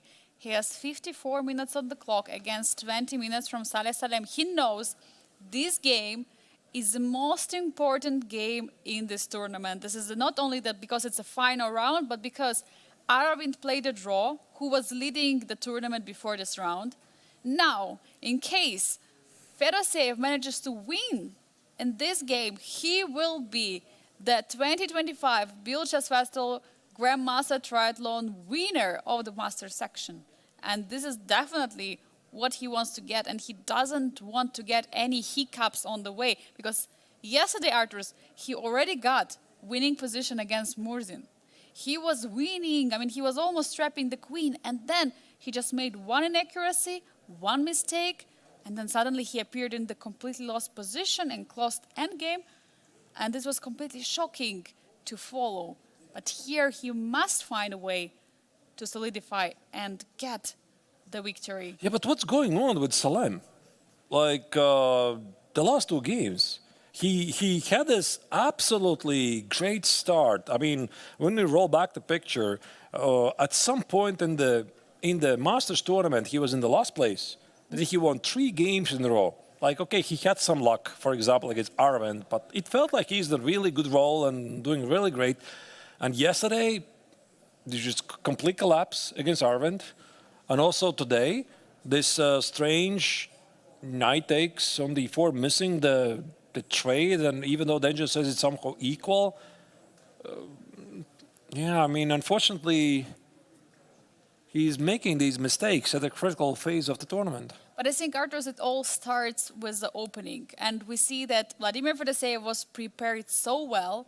He brought this very nice opening preparation, as we were suggesting, maybe he's using here one of the lines he was preparing for later, for the more important tournament, for the Grand Swiss, for the World Cup, because that's where the ticket to the candidates is being served. So it's definitely more important. Of course, Biel Chess Festival is a very important tournament and very strong one. But the main goal of every player is to get to the candidates. So that's where they focus the most. They have the special events, and now he decided that, all right, this game is very critical. I have to use my preparation for this one. And that's what we saw, this h4, h5, h6 idea. Very impressive line. Some new idea, at least I don't recall. Maybe somebody had played it before, but so far Fedoseev has been playing nice game. I mean, this earlier, he made one mistake according to a chess engine, not including d-takes on e6. It was a very, very human one, and he got exactly what he wanted. And he looks really good. And I think also he learned something from yesterday, and I don't think he wants to repeat the same mistake again for second day in a row, to rush, to miss the victory. He has plenty of time, 50 minutes. I'm pretty sure he's like reminding himself, don't rush, don't rush, don't rush. You got this, you got this. You still have a chance. I think what he realizes here that, oh, and he's reaching for the move. Okay, first making his hair look good. Okay. We also do it occasionally, yeah. Yes. You don't see it a lot, but we do it off screen, of course. Yes. But in this position, what he sees, I think, I'm trying to pick up his thought process. There is e5 move, which he would love to play, because after e5, there is queen f6. And that's why the move, Arturs, which you suggested, this rook 7 to c3 is an advanced version of this move, because it's blocking the queen, but it's not allowing queen d4. Because one more time, we already looked at this line one move before, but one more time maybe we can show why this e5 move, which is a very natural one, doesn't work. This Yeah, E5, let's pull up the analysis board. So once again, e5 is something you want to do, but wait, what did I just do? Oh, wait, the bishop is hanging now on d3. Is it? Is it hanging? Oh, no, it's not hanging. You're missing the... No, we're blending the fork. Yeah, let's not do that. Oh, okay, this is pretty basic, but there was a similar idea earlier before a4. I think it's here. Yeah, you wanted to show this line. e5, there was queen d4, queen f6. This was quite not working because of queen g4. The king has nowhere to go. If you go here, there's queen h3, king e1. What is the line here? Yeah, I just take the pawn on h6. The attack fails. So anyway, I mean, it's not going to happen. There was no knight d5 because rook was on a8. Maybe just shortly, one more time, because knight d5 was not working here because rook c8 and it's a checkmate. Well, not yet. Not yet a checkmate. Wait. Yeah, it's a different line. Okay, it already is gone. It's gone. It's gone. Yeah, so, but this e5, I think Fedoseev had looked at it. It just jumps under either knight e5 or queen d4, depending on the occasion. So he's looking for something else. And there we go. Rook c3 is on the board. Yeah, he's figured it out. Rook c3 has just been played. I mean, what a move, stopping, blocking this queen from b2. Queen f6 or queen e5, most likely queen f6, is a big threat with a g7 checkmate. How are you going to stop it? That's a very good question. Yeah. That's a very good question. So queen f6, f5? Yeah, but that's really bad news. That's really bad news. If we go back to the previous position, I mean, here Fedoseev had some other choices. Yeah, so he could have played the same idea, bishop b5. But now I'm not sure But we had similar position. We had similar position. Yeah, I mean, the idea is to play bishop e8 and get to the pawn on f7, but I think I visually would like to just to reject the line because the threat is incoming only with the next move. Yeah, that's why I think that Fedoseev's move is much cleaner. Queen f6, queen g7, and maybe f6. Maybe there's still f6 here?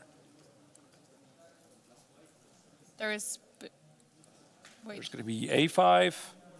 Oh, no, it looks pretty bad. Bishop c4. There's going to be bishop c4, and this is where you tune in your tactical vision, some sort of a bishop e6, rook e7, and then look if everybody's watching at you, and then you play queen f6 and wait for the applause. Sorry, I rushed into saying it. Yeah, I was building up the hype, Angelika, here, yeah, so, yeah.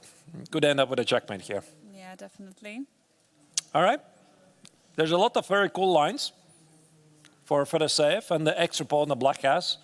At the queen side, it quite doesn't feel, because black has the initiative, and of course the clock situation for black doesn't really promise anything good. So we're going to use this opportunity to follow the other game, because this game, of course, is fun, it's very decisive, and by the looks of it, It feels like Fedoseev is going to win it. Let's not jump it just yet, but I think he's going to do it. But we have one more game in the Challengers Tournament to fight for the third place. David Navara plays against Renat Jumabiev, and Navara just said Rook A3 was not really a good decision because now the Rook is back on C2. So this maneuver was not the best. We have the battle between the most awkward rooks, I think, in this game. We had the Rook on F6 from Jumabiev earlier. It was very awkward there. Now we're getting another candidate for the most awkward Rook award. It's a Rook now on C2. But of course, it makes sense because it's opening up the bishop. It's opening up protection from the pawn on A5. But was there no better square for the Rook to go? Or was there no Rook G3? I mean, that's actually surprising to see. We were expecting Rook to be seen on the G3 square instead of on C2. Yeah, so Navara most likely changed his mind. So he played this entire sequence to lift the Rook on G3, and then he realized there's no attack. And when there's no attack, then you just secure the pawn on E4, you adjust. Knight E5 was played, Rook C3, defending the pawn, Knight C6 went back. Of course, Jumabiev doesn't mind the position to repeat. Rook C2. And if I was black, I would be thinking how to get rid of the knight from F5. G6 drops the pawn on H6, so it's got to be King H7 and G6, most likely. It looks like this. You don't like the knight on F5. It's standing there very nicely. It's targeting too many squares, but... yeah, also when you play King H7, you have to get ready because you spend time with this move. It is prophylactical move, but you have to make sure if white cannot use this time to create something on the king side. And I think that's what Renat is trying also to figure out. Meanwhile, he has 15, almost 16 minutes on the clock. And it's only move 22. For 18, even 19 more moves. That's not much. I mean, that's around like 1 minute, 20 seconds per each move. It's not much. I think it's less, actually, Angelica. So it's 19 moves and 15 minutes. Yeah, it's like, okay, I don't know. My math is pretty bad, like 45 seconds something, but not a lot. Not a lot. Definitely. Oh, sorry, I thought it's 15 moves and 18 minutes. I calculated another way around. Right. Of course. So, yeah, I mean... there's definitely some pressure, and the game is now taking a more positional approach. Just to give you an update, what's happening in the other game, I see that there's been a move played by Salem, and I think we're going to jump back to that game. Let's go right away. It's a bit more exciting in a way, and on stake here is the victory in the tournament. And according to Evaluation Bar and everything, white is winning. This is a winning position. Yeah, of course, if you're playing a move Rook C3 and then Rook has to move from F8, which just went there, it's definitely look like this. Queen F6. You got to play Queen F6, right? You have to go for it. You have to try it. It's the Now only what? way to escape a checkmate. And now you have to somehow build up the position. Is there Bishop B5? And now you play, what do you play? Or maybe just take it, actually. King. What about King G2? King G2 is also a move. Because you cannot take on C1. There will be checkmate on D8. And the big threat is Queen H8, Rook C7, the Queen is hanging. Doesn't work. Maybe not even a mate, the Queen is hanging. So this is a huge threat. Check and Rook C7. I think this threat is everywhere. Like even in this line, you could even take it, and here. Maybe this is even simpler. That's just a direct winning the queen. Wow. And you just cannot very often defend from two threats at the same time. Checkmate threat and winning the queen. So something like Queen B4. There is wait, there is not yet a checkmate. Feels very close. It is, but you have to Not be like this. precise. Maybe Queen H8, Queen E8. Can we try it, or Queen H8? as a starting move? But Now this is actually a mate, I think, already. and then you have to play Rook. It's mate. Yeah, immediately. It's a mate, yeah, the bishop on b5, defensive, it's correct. Yeah, king d8 is the same. Yeah, it's a mate. King f8, king d8 is the same. I don't think it's very difficult. Like, queen f6 is in Fedoseev's radar for a long time, and bishop b5 was definitely his idea before. So he just has to figure out the details. Especially considering that there is the only move after queen f6. Queen f6, there is no more way to stop a checkmate by king f8. So this is a forcing line which Vladimir Fedoseev is knowing, like that queen f6 automatically there will be king f8, no other move. And then he starts to calculate, then he starts to find some moves, some suggestions, but I think Salem sees this. yeah, it's 15 minutes for Salem in this position. Yeah, the body language, I think it says it all. He's like, oh no, another terrible game. Like yesterday, he had a terrible game, and it's just not how you want to finish the tournament. Such a fantastic player, being a regular guest to Biel Chess Festival. Last year, he won the Challengers tournament. He was leading the Masters tournament, and then this absolute disaster in the final 2 rounds. And just recall this in the classical portion, before the Blitz, he won 3 rounds in a row. He won against Fedoseev, he won against Aravind, and who was the third one he won against? Was it Frederick? I don't remember, to be honest. But maybe let's go full screen now, because it seems that Fedoseev is about to reach for the next move. This could be the critical phase of the game. And I have a feeling it will be decided very soon, because how many other opportunities here for Fedoseev are? I mean, there's also the move a5. And the only thing that can save Salem is that perhaps Fedoseev has an alternative move, which maybe is not working. But now that I'm looking at this, wait, a5, I do not need to forget that the bishop of d3 is under attack. Queen f6 is played. Is on the board. King f8 has been played instantly. Of course, the only move to stop the checkmate, because there was checkmate in one thread.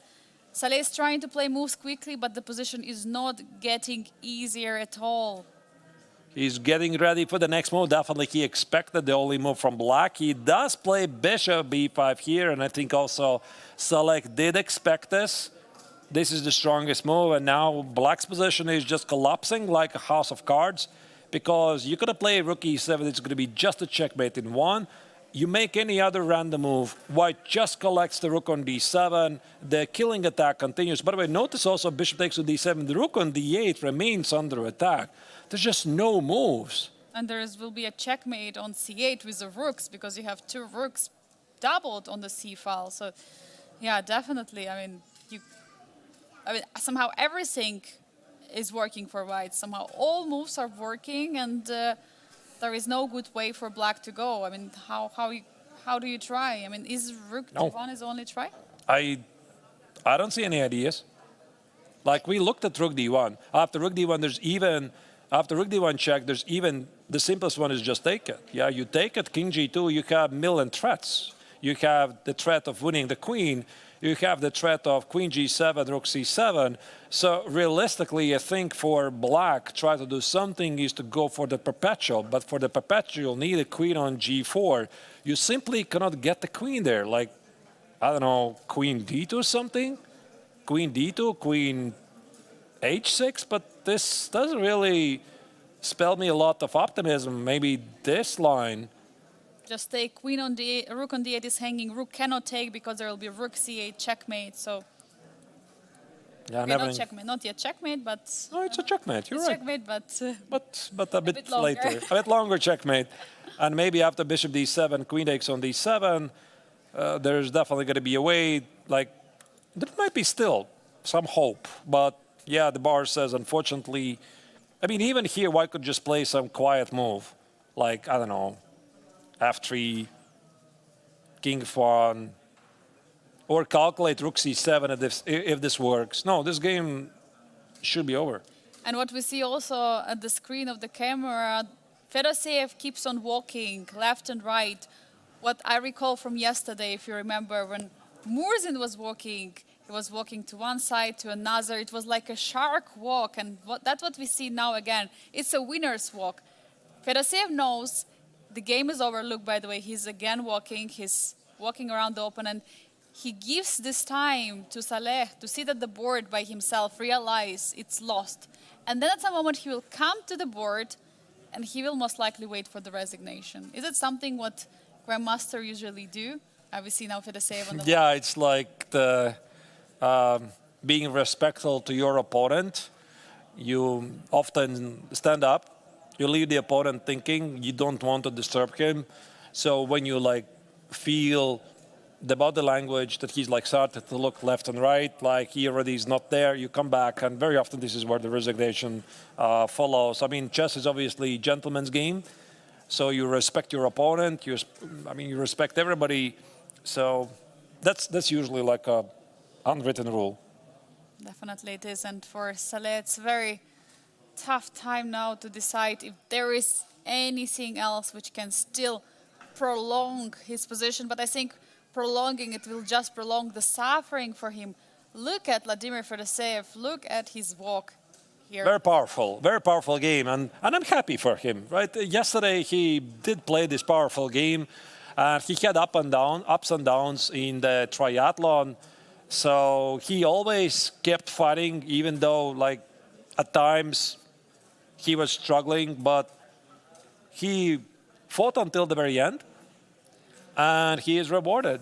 And this is also why it's so important, maybe a great lesson also for the young players, is that even if the tournament not always is going your way, you just had this tragic loss the previous day, it's so important that you keep yourself composed, that you keep yourself positive emotions, because maybe this loss was necessary to come back stronger the next day. You never know.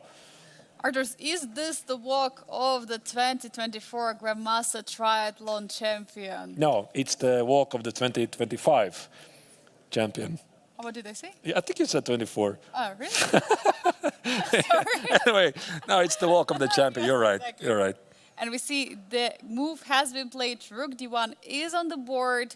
We have just witnessed also how Saleh Salem was looking down. He understood this is over. The game is going to finish, but he's still using his last moments to try. Will we see king g2? Will be No, he's just going to take. He's just going to. That's the easiest. For a king. Yeah. No, really? That would be a bit surprising. I think rook takes on d1 is the cleanest to me. King No? g2 is on the board. In g2, okay. But still, many threats are in the position. One of them is rook d1, so... All right. I mean, doesn't really change a lot because... Because rook d1 is one more threat.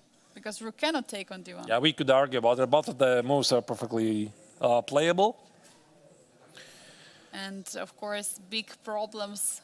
Queen will come to h8. Queen will come to g7 with a check.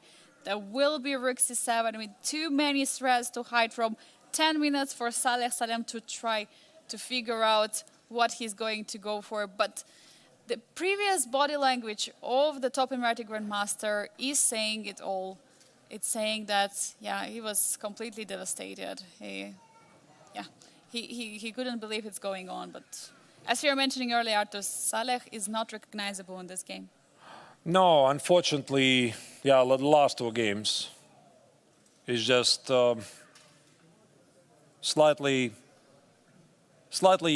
worse games than he's usually playing, and this earlier Neiksans allowing White to eliminate the Ducks with Bishop was a very, very strange decision. So whatever happened, Queen before, and according to an engine, there is a forced mate, and the final move could be Rook f3. Rook f3 should seal the deal, because Black cannot defend against checkmate on f7. I mean, of course, there's many moves here. Is rook d1 a move? Because rook d1, rook d1. Sure, there's some checks, unnecessary checks. Yeah, like rook f3, you cover from the check. You try to win a mate. Queen h8, king e7, rook c7. Also feels good. What about queen h8, queen e5, and then rook d1? Yeah, also is good. But rook f3 is played. Okay, I think we're going to see resignation right here. For Saleh Salem, it's of course very tough situation right now to be in. He knew that with victory in this game, he could have become a champion of this year's edition of Grandmaster Triathlon, but the preparation of Vladimir, I mean, all the moves, also misses from Saleh Salem, they all lead to this moment. They all lead to the resignation from the top Emirati Grandmaster, and for Vladimir Fedoseev to get that championship title of this year. Yeah, now there's the look. Yes. That he knows he's beaten. Now, usually you try to recall what happened in the game. You know you have to resign here.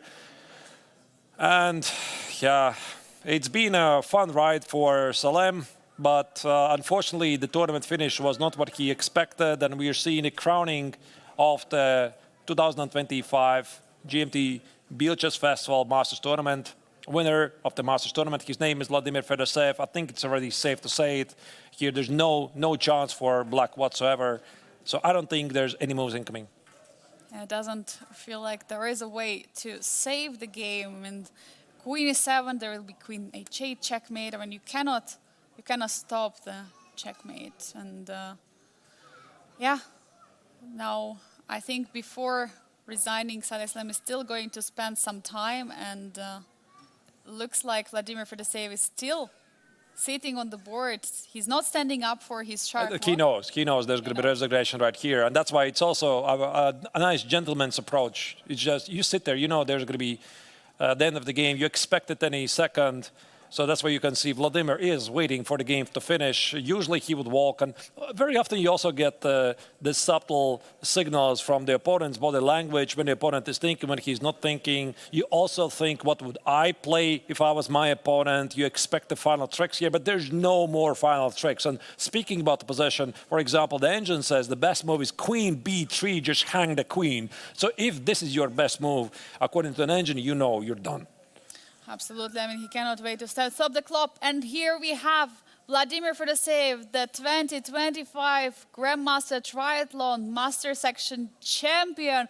What a ride he had here in Biel. Absolutely unbelievable. Incredible result for the Vladimir.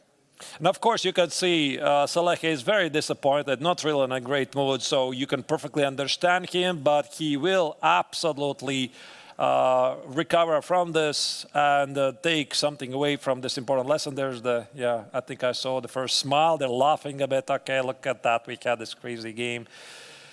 But what's done is done, and I think it's also great sportsmanship from both players. Keep it positive spirits, and I would love to see them back, both of them, next year. Absolutely. I mean, it has been amazing chess they were producing during these 2 weeks. Both of them, and we see also David Navarre is there watching them analyze. He's one of the first people who were there to witness this result, also the arbiters as well. But yeah, what the run was for Saleh Salem, Arturs, remember when he started, I mean, with such a great result, with so many wins in the classical, he was leading the event. I mean, he was trying his best, and he was tying for the first, still hoping to get there. But it was Vladimir Fedoseev who made it at the very end. And this is the only remaining game left for our coverage, because that's the game of Rinat Zhemabayev against David Navarre. We earlier saw that David approached both players, congratulated also Vladimir Fedoseev. So this game still continues. I would love actually to get Vladimir here for the interview. Not really sure if that's going to happen. We're going to let you know. Would be very interesting to hear not only about what was happening in this game, but like what was his mindset to recover from yesterday. Is there some tips he can do for the viewers, for the young players, from one of the world's best players? Absolutely. I mean, we would love to hear his thoughts, and also maybe he could share with us some details about his today's preparation. How was it for him? And yeah, we see that one more game, the final game of the final round here in Biel is still ongoing. Essentially, it's a fight for the third place. It's a fight for the podium in the challengers. So we already had earlier Nicolas Theodorou clinching the victory, already 1 round to spare. Aram Hakobian didn't really have much chances to get higher and didn't have chance also to get lower, so he's on the second place. But at the third place, what is right now at stake? For Rinat Jimabayev, draw would be enough, so he just doesn't have to lose this game. Then he's getting the third place. For David Navarra, he is in must-win situation. He has to win this game in order to get to the third place. And looking at his opening and looking at his intention and his position, I feel like he's trying, he's pushing, and he wants to get the victory, to get the third place, which means also extra prize money. Indeed, yeah, so no choice for David. Now he and Rinat, they're the only ones left there. I mean, I think actually Fedoseev and Salem, they're going to stay there for a while, analyze the game, because there's nowhere to run. The tournament is officially over for both of them. The question is, how do you make some progress here if you are playing with white? I think the knight is getting to the d5 square. The bishop is going to c3. But you need to keep a close eye on black's counterplay with some f5. So let me just put on the board what might be happening. Let's say if I play bishop c3, and black probably is going to try to trade this terrible bishop, like on a fate it wasn't doing anything anyway. So maybe bishop f6. And if you trade the bishops, the pawn on a5 becomes pretty weak. So I think that David doesn't want to trade the bishops. So maybe knight e5. But what about bishop g5? So he could be somewhere here. I could reject it. And what about f5? Counterplay. Because when you're sitting here, you're not only thinking about your choices, you're trying to estimate what I would do if I was playing with black. And black definitely wants a counterplay. So what is this position? It's a big question here. Like, finally, black managed to create some attack. I mean, found the target on the e4. This you have to calculate here, because the e4, I mean, if you take, of course. No, you would want to check that. Yeah. Oh, no queen f5? Apparently not. No, I mean, this still looks pretty normal to me. Like, rook e2, there's some pressure. The pawn on c7 is weak. Doesn't seem a lot. Played. Yeah, there's a move. Yeah, bishop c3. That looks very logical, of course. So he doesn't mind the bishop trade. So I think he wanted to avoid the bishop trade. Normally here, if he would go back, he wanted to play knight e5, bishop c3. But because of bishop g5 and f5, he cannot do that. So he has decided, made up the mind to allow the trade.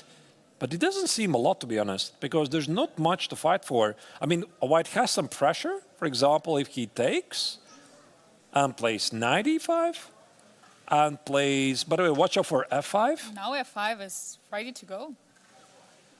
Maybe not knight e5, but then what? I mean, the pawn on a5 is the target. Maybe you have to play queen d2, passive move, but you defend the pawn, and then you prepare maybe b4. That's a good call. And also knight on a3 stops f5. Yeah, this does make sense. I mean, white does have some minor pressure, but it's not a lot. I mean, with the bishops gone, b4. And yeah, the big question is, how does black build up the setup? Maybe some f5 again. And I think the clock situation is going to play a role, because as you can see in this position, Jumabayev is down in 10 minutes, move 24. The position is like not really that complex, but still not a very easy position where you play by hand. Of course, and for white it's much easier to play. You have this very nice space advantage. You have this pawn on e4, which is being controlled, fully in control. There is a knight on e3, which supports all the squares. There are no f5 push, there is no d5 break. It's not happening. And for black, the pieces are a bit clumsy because they're standing a bit awkward around each other. But does it force then black to go for this bishop trade, or does black want to keep that bishop? Because you might say that with every trade, the position of black is getting easier. Like, he definitely wants to trade, like, this bishop is really bad. So you have to do it. You have to do it. Like, I don't think he wants to put the bishop on d8 and be stubborn. Just say, no, I don't want to trade.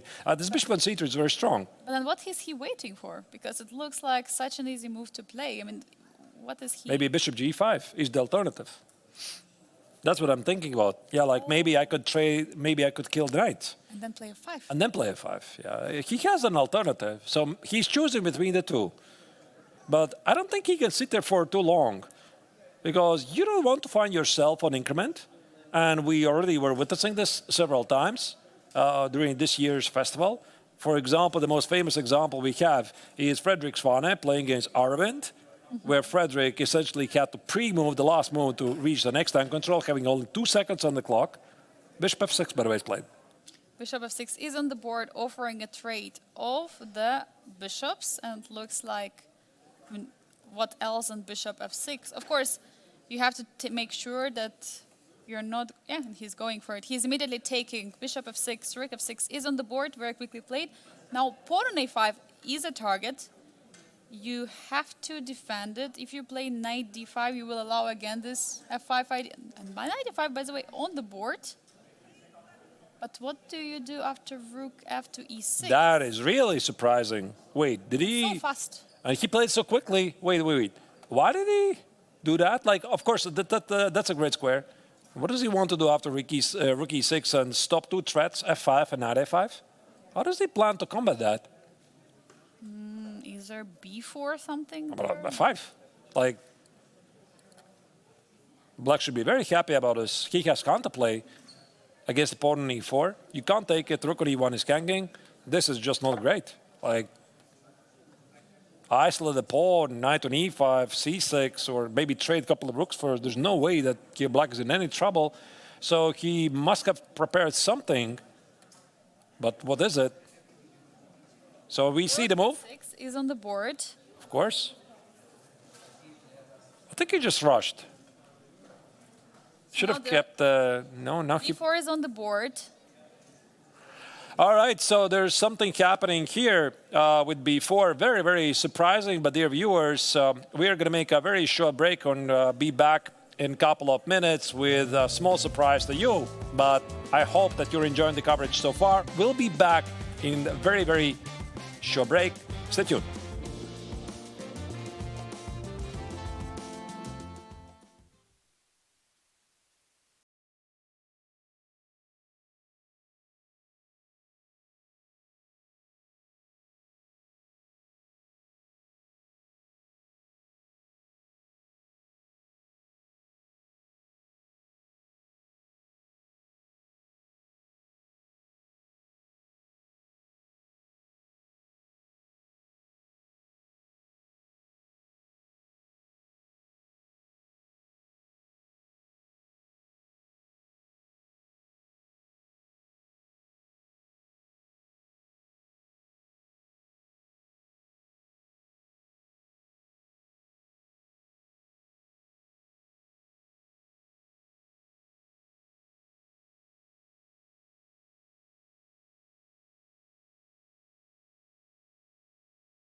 dear chess fans. We are here at the Biel Chess Festival, and I have a super special guest with me. It's Grandmaster Vladimir Fedoseev, who is also the winner of this year's edition Grandmaster Triathlon. Vladimir, huge congratulations. Thank you, Angelica. And I'm actually impressed that despite my poor result in a classical portion, poor in terms of position I had, I think I should have easily gotten 1 or 1.5 points more in this tournament. But how it went to win the tournament, it's huge in my opinion. It was truly remarkable, also considering all other pairings, because it was not only on you. Of course, all you had to do is to win the game and hope for the draw happening. But how did you feel when there was already a result in the round, Volodar Murzin drawing against Aravind? Okay, before this day I was pretty sure that in case I will succeed in this game against Salem Saleh, then I probably would win the tournament. Because I believe everybody already had enough chess here, and and Volodar Murzin is actually super solid. He is never actually trying to get a lot of risks in the game as white, and I expect him to hold Aravind without big problems. And also, after yesterday game against me, which lasted for 5.5 hours, I also expect him not to be super ambitious today. And also he had not much to fight for in the last round. I mean, there were not so many chances for him anyway for the first place. But it was a funny thing before this last round. In case we would draw our game with Salem Saleh, and for example Murzin would have won his game against Aravind, all of us would tie on 26 points. Wow. So it was possible, yeah.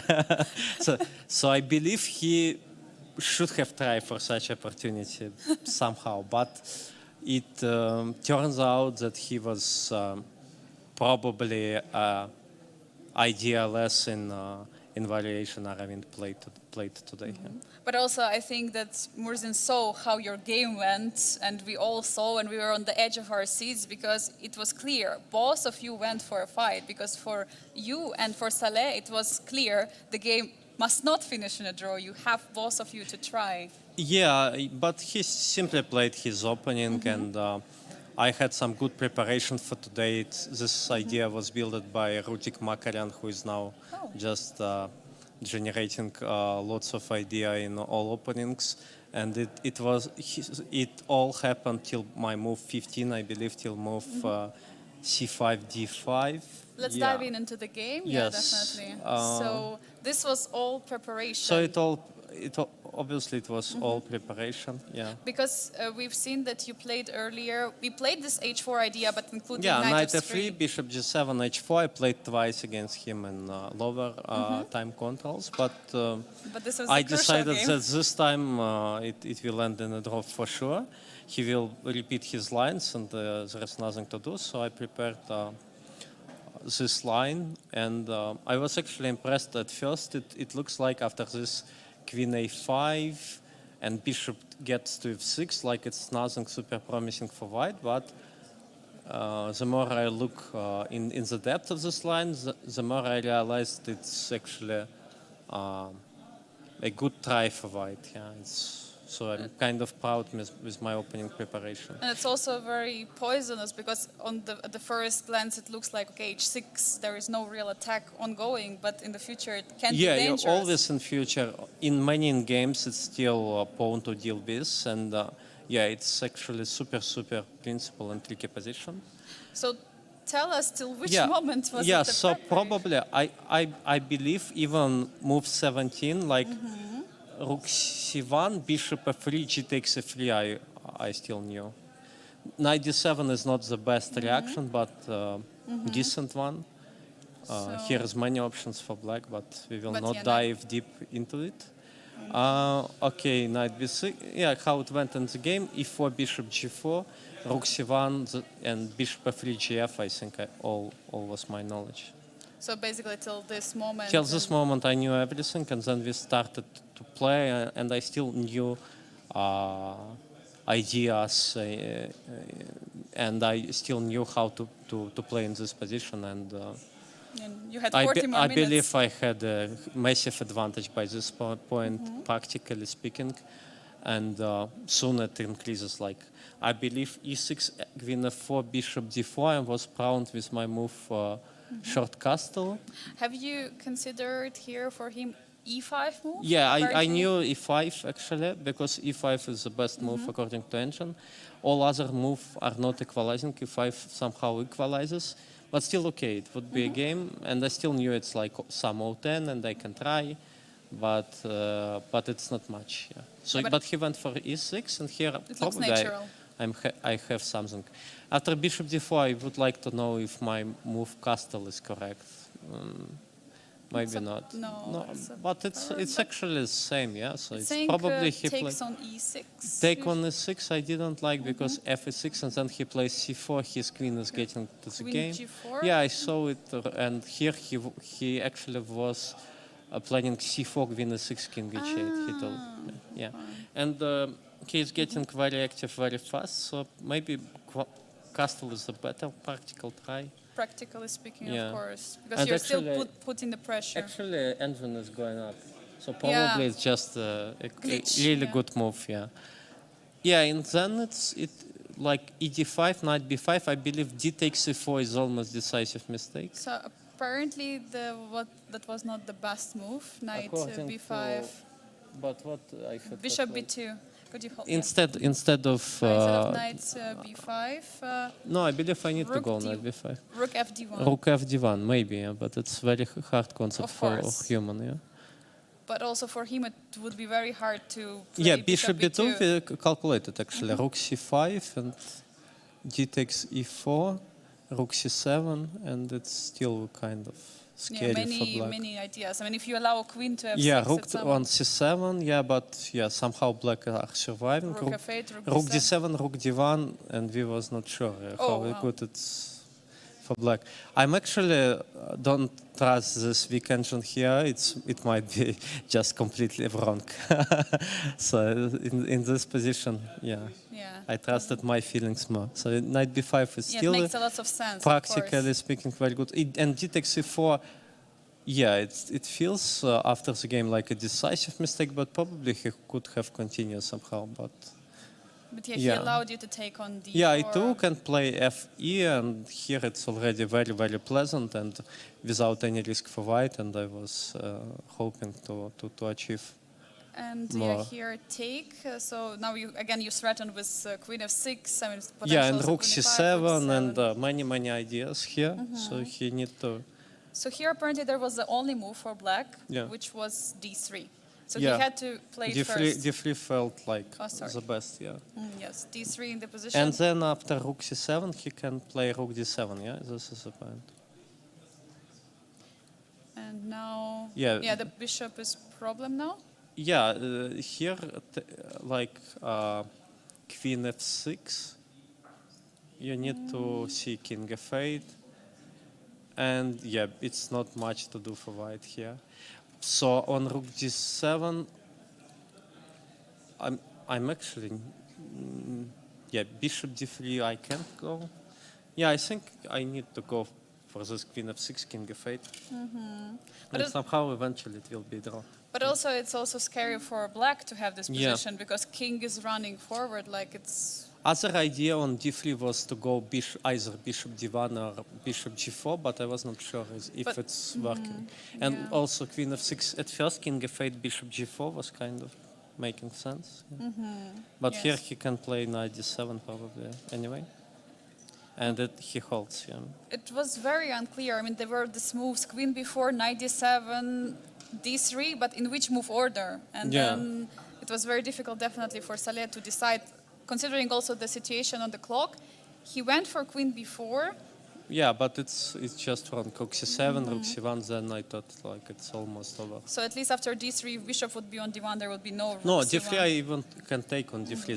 That's what happened in the game. d3, Yeah. bishop d3, and so on. Yeah. Yes, I meant in this position. So if d3 is played, then if bishop d1, for example, there is no rook c1 in similar lines. Yeah, so to but say. also very important, black can sometimes play d2 and then Divan Yes. will be idea. So yeah, So- it's interesting that Black And still had some good resources there. and here this read was simply just giving up a pawn to get After this Rook control. F1, yeah. After Rook F1, yeah. But I don't think it's defendable anymore. Like I probably found couple of good moves later on, but yeah, I don't A think lot, it's- even brilliant. Of course, brilliant because you cannot take the Yes, yes. It's like okay, chess.com brilliance.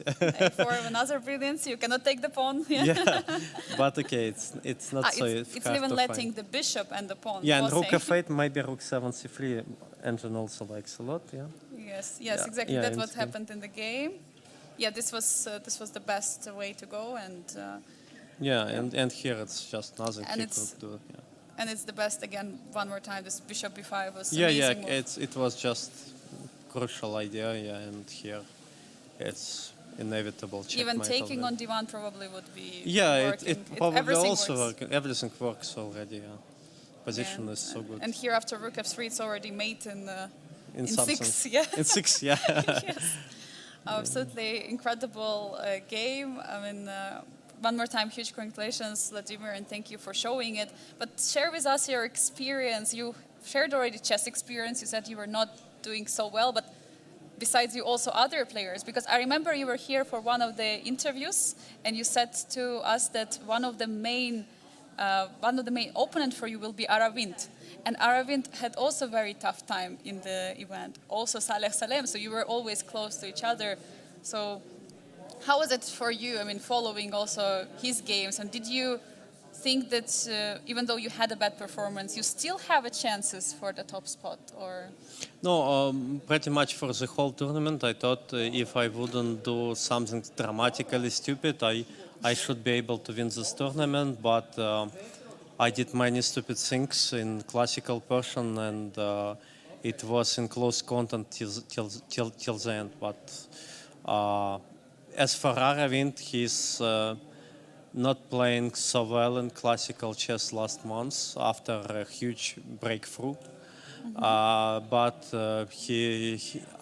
I believe at some moment his dark times will end up and he will show his best again. But here he was not looking extremely impressive to my eye. Vladimir, you were already in Biel a few times. You played in the Masters Open tournament before. Now you're in the Masters Grandmaster Triathlon. How was the experience for you? These 2 weeks of intensive chess and absolutely exhausting time. Yeah, I'm actually feeling like I'm only I'm only in the beginning of finding my mood for classical chess because we had so many other games. It was very hard to switch between all those formats. Overall, I'm actually happy with how I've done, but I had lots of not typical for myself inaccuracies in classical games and classic, and also I lost at like 8 points in classical chess here, which is sad. So it, after all, it's not feeling like a huge victory. It's feeling like the end of a set tournament, like for a classical portion. Yeah. So. But do you find any explanation for these mistakes you made in the classical? Yeah, too many switches between different games. And also, I simply didn't feel well for most of the tournament. Sorry. When I played my classical games, I didn't feel my best, and this was the reason I played maybe worse than I expected in classical portion, but still I had some really decent games and also some missed opportunities here. So it could be better, but could it be worse than that? Maybe also, but you never know. Yeah. Vladimir, how do you enjoy the Biel, the city? Maybe you can share with us some top picks of the restaurants here you enjoyed, or maybe you walked to the lake. What have you done in your free time? Yeah, a couple of times I've been on lake in the restaurants, and We also played a game of basketball on a rest day with Frederick Svane and Daniel Dartha. Oh, nice. And it was very enjoyable. And usually I've been close to the tournament hall and And this area and here in the this center. area, yeah. So I didn't move much, but I yeah I can't say I like the city a lot, but it was definitely better than in some other places I've been for a chess tournament. Thank you for answering the question, Vladimir. We still have a couple questions from the chat because people were watching and rooting for you. So we have one of the question. Boatislive asked, "What are the next tournaments for you? What is your next plan? Are you going to play Grand Swiss or something else before that?" Yeah, I'm going to play Esports World Cup just now in Saudi Arabia in a few days. Then I'm going to play Chennai Kwan Box, strong international tournament in India, also round robin. And only then it comes to a point I will play probably in Grand Swiss and World Cup this year. And the rest I'm pretty much undecided at this moment. So, yeah. But pretty heavy schedule after a tough event. Yeah, but I didn't play in classical chess for many months because with my rating now with 2740, it's not easy to make a choice where to play and to get a good invitation to such tournament, like for example like Biel and Chennai. And sometimes you just need to sit and wait and prepare your openings and hope one day you will play chess again. Yeah, so it was pretty much my case for the last 5 or 6 months, and now suddenly the most entertaining part of the year in the beginning. So Yeah, just approaching. yeah, so now I will play a lot of classical, and it will be also like a huge switch between almost no playing of chess and to play a lot. Yeah, so yeah. So I still have a couple more questions. So question to you one more time from Boatislive. Could you do an actual triathlon with swimming, cycling and running? I believe it would not end well for me, yeah. Yeah, but I would be able to try, but surely I would not do as good as here. Yeah. And the final question from Big, our producer in the stream. Big question about your username on chess.com. Why is it Big Fish? Yeah, somehow I liked the idea behind this nickname many years ago. It was created in 2016. And I thought, okay, it's why not? Yeah, like you can choose your nickname. Why not like this? Why not Small Fish? Yeah, not because I'm not like pretending I'm small. Like, so, yeah. Like it, I thought, like Big Fish. It's also a movie, and there is some album of some rap singer. Yeah, so yeah. It's you can find lots of idea behind this name, but in fact, I just decided it's funny, and why not? Yeah, no more. Yeah. Thank you so much, Vladimir, for answering all of our questions from the chat, and thank you for delivering games, even though maybe some of the results were not as you expected, but this final game, I think it was a very nice finish to the event. Yeah, and also extremely important for myself as a chess player that now my confidence that I can play this decisive games will grow. It's very important to win such game, and I also proud of how I actually handle it this time. So yeah, there was some moment which was shameful for me here, and some moments I can really enjoy.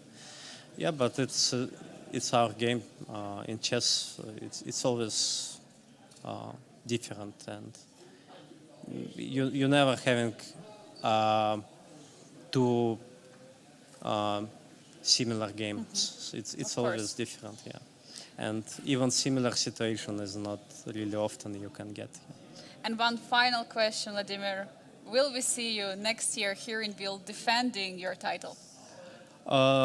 Yeah, for sure we will negotiate, and I hope to be back next year for this tournament. But I will definitely take it far more serious than I did this time. Yeah, I actually really impressed that I was able to win despite I did so many bad things here. But yeah, next year we will negotiate, and I hope to be back in Biel. And we hope to see you next year. Thank you so much, Vladimir. Dear viewers, this was the winner of the Grandmaster Triathlon Masters of 2025 58th International Biel Chess Festival. What an exciting ride was it for Vladimir. But we still have one more game ongoing in the final round of today. It is David Navarra against Rinat Jimabayev. We see the moves are incoming very quickly.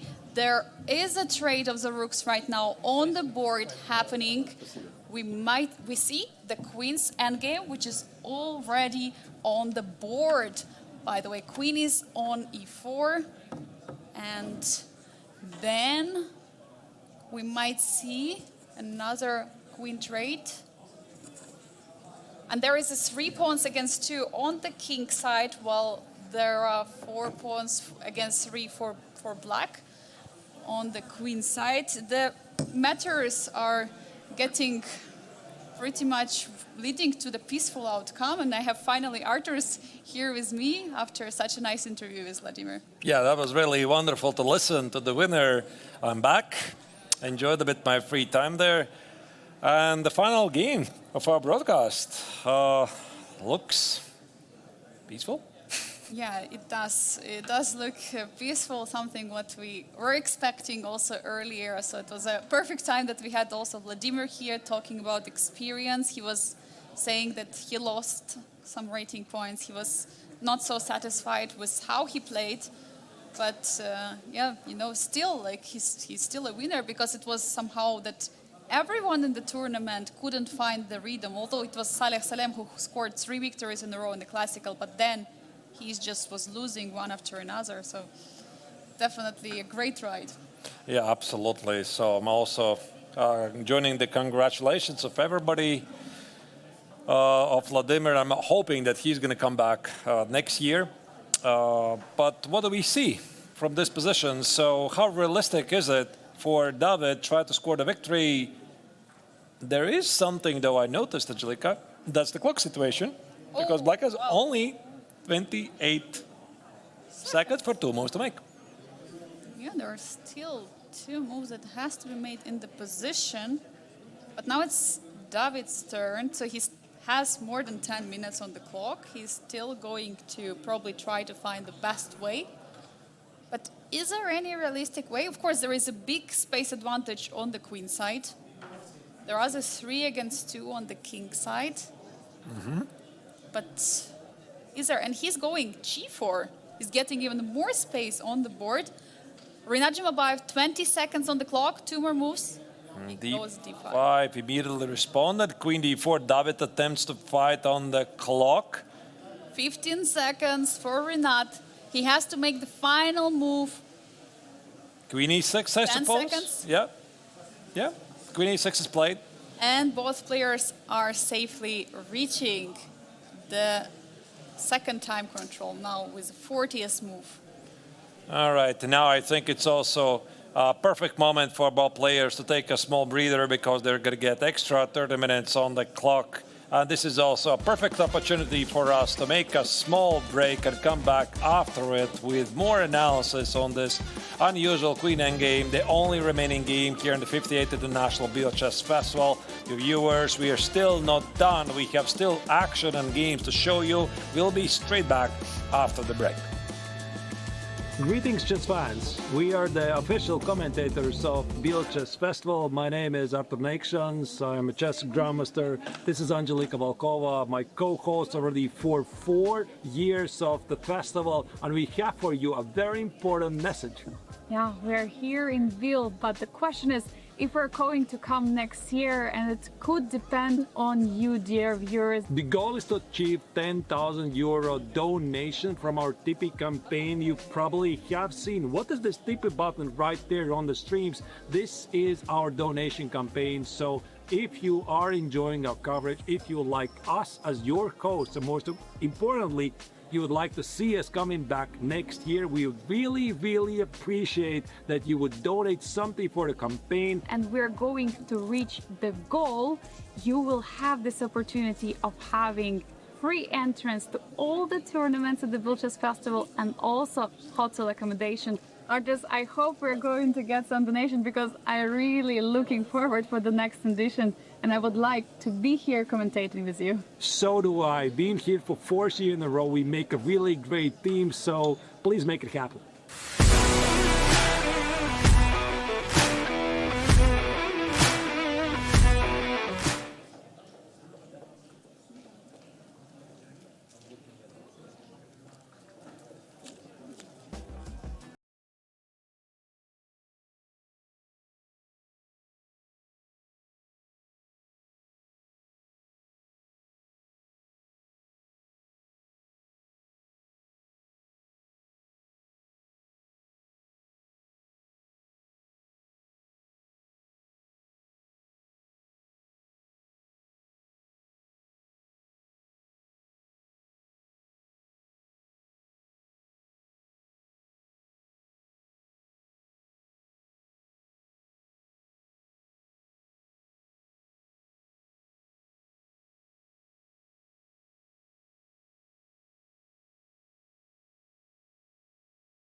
We're back live from the Biel Congress Center where the 58th International Biel Chess Festival is about to be concluded.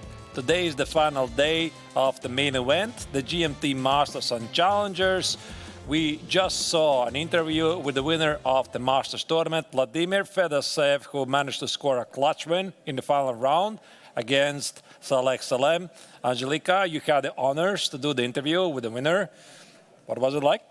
It was absolutely amazing. Of course, seeing him playing here, he was mentioning that his performance in this tournament was not the best. He lost some elo points, but of course, he's truly happy to win the event after end, which was very surprising to him considering how he played previous rounds. And we remember also his mistake from yesterday, absolutely incredible losing the game of the yesterday, how he did against Murzin, but still, he's definitely happy. And also when I asked him if he's going to come back next year to defend the title, he said, I'm looking forward to it. But what he said, what struck the most, that he said, I'm going to definitely try play better chess because this was not the best form I wanted to show at the event.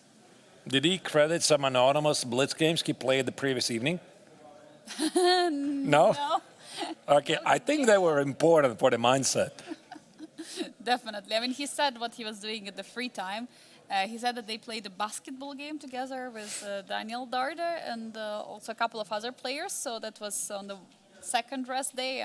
Of course, on the first rest day, we all know what he did. He was part of the escape room Harry Potter, which was together with Arne, with Frederick Swane, and the chief arbiter Laurent Freud. So it was their team. So that's what happened on the first rest day. But what Vladimir said during the interview is that it was a very intense event because so many different tournaments taking place. So first you come with chess 960s, then the next day it's rapid, then there is a rest day, finally classical. And then after first part of classical there is blitz, and then one more time classical. So there were many shifts and it was a bit tough to focus. And of course the time control, I mean, without the increment for the first 2 hours is definitely something special that players probably have never played before Biel Chess Festival. And I think, of course, also the tournament organizer is going to gather all the feedback after the end of this festival because the Biel Festival keeps changing all the time, and the Challengers Tournament is a brand new feature. We didn't have it 2 years ago. It was just the one tournament, the GMT tournament. Now it's the Masters, but there was just one tournament, and there used to be 8 players. With still the same chess 960, the final 4 stages are new things. So again, I think that after this year's edition and the feedback, the organizers are going to try to reevaluate, come back next year, possibly with slightly tweaked format so that it's tailored for the players and the viewers. Yeah, for sure. I mean, of course, the Biel Chess Festival keeps on changing and improving so that it's better for players, and you're mentioning as to the people who are watching to make it a brilliant show. I mean, what we can say, it was a great show. Of course, we still have one more game going, which it's going to say who is going to be the third person in the podium in the Challengers. Will it be David Navarra or will it be Rinat Jumabayev? Yeah, let's go. One more game for us to check, and it's essentially a potential masterclass, as you could see. When we went to the break, that's the position we are getting here. And I'm seeing that the evaluation bar says that it's equal. But to be honest, Angelika, I'm not really sure if it's that simple position. So here, Black needs to figure out what's going to be his setup. Because for White, look at this. The queen on d4 stands surprisingly well. And White has ideas to play at the king side like h4, g5. First, of course, let's not blunder the check on h2. And there's one big problem for Black right now. What to do with a king? Because if he marches with a king closer to the d pawn, the pawn on g7 is under attack. And I also suspect there are some scenarios when Black cannot go to the pawn endgame. So we're going to roll back a bit, couple of moves where Black could have went for the pawn endgame, but it felt quite risky. Yeah, definitely. I mean, you have to calculate all kinds of scenarios in this endgame, and this 3 against 2 pawns, they have protected passer. And we see immediately king f3 has been played by David Navarro, who is just improving a piece. He's just improving the king in the endgame because it's very important to have active king. Yeah, so normally in endgames you want to improve the king, the queen stand perfectly, and the king on f7 is pretty passive, isn't it? Yeah, and also, I mean, I saw that you were highlighting queen h2. For now, it wouldn't work because of the check on d5, but you can improve this idea. You can move the king, or can you? Yeah, but where? That's why I'm saying, I mean, this position is not so simple because normally when you have an endgame, you want to bring the closer to the center of the board because king feels like an extra piece. But now, if you're going to walk away like king g8, king h7, are you not giving yourself a position where you're playing without the king? And this queen h2 maneuver, maybe not always, is going to be there to save you. Also, white could use the king to march forward. So I don't think it's so simple here. So now we're going to go back a couple of moves to the critical moment, and this happened in the time scramble for black before the finish of the first time control. So I think it was around here. And even though this feels like pretty innocent endgame, this was a very smart choice by David. Forced black to play d5 because black was in a time scramble. He wants to clarify things. And also, this is also one of the moments when black could have played queen e6, but it's such a risky choice. So let me just show you a couple of moves on the board. For example, takes. Here, what do you do? What do you do? Because I want to play f5, h4, g5, create an outside pass pawn, distract the king, and then try to get to these pawns on the queen side. So the ancient says it's a draw, but I would say from afar it looks a bit scary. It's not easy at all. I mean, you have to calculate all those lines with the pawns advancing on the king side. I mean, I would be not sure about this. Yeah, and the same also happened here. After queen d4, here queen d4, queen e6, c takes on d5. Queen takes on d5 again is a very scary move. Look at this, it's actually loses because you can take it. Oh, you're in time. Yeah, Before. here. And then you can come for march forward with the pawns. Yeah, and these pawns are going to serve exactly as a distraction. For example, here, f5, h4, g5. I mean, these are really forcing moves. Even here, you can play king e5 to completely disconnect the king from reaching the d6 square, but I was just hoping, sorry, maybe first include, yeah? Takes. Just to showcase this idea. g6, okay. Oh, you want to play g6, sorry. Oh, okay, that's faster. That's faster, of course, of course. But I just want to highlight the idea that you can use the pawn as a distraction. And now you see the king is closer to these pawns, and you're winning. So that's why even in that position, this queen takes on d5 was a mistake. And I would say it's still a very much alive game here. Yeah, now it's a bit tricky, but do you have some opportunities to, I don't know, to play maybe queen c6, trying to get into the position of white, or this is a very valid question, and I'm going to throw in this move. I noticed this when I saw the position, and I'm thinking, is this something that you can do? Because once again, if you trade the queens, you might lose for the same idea. Let's say you go here, I play king f4, I'm going to play h4, g5. And capture the pawn on d5 at some moment. Yeah, it seems like it. Or maybe you go here. Again, I might go here.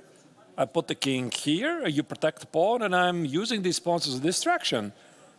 So even this position, I don't think it's super clear. You could play queen a4, you drop the pawn. If you play queen d7, you need to watch out for the king coming. What about king e3? Let's say this position, I want to get king on e3, king on d4. I mean, sure, there is going to be a check. I could go here. Queen e4? Probably something like this, but also you need to watch out for these pawns, and that's why suddenly it becomes not so obvious after all. It's a draw, but with a perfect play, but you still need a perfect play here. And you still have to find ideas to go for all this perpetual check, finding them. I mean, it's definitely a very tough time here for black.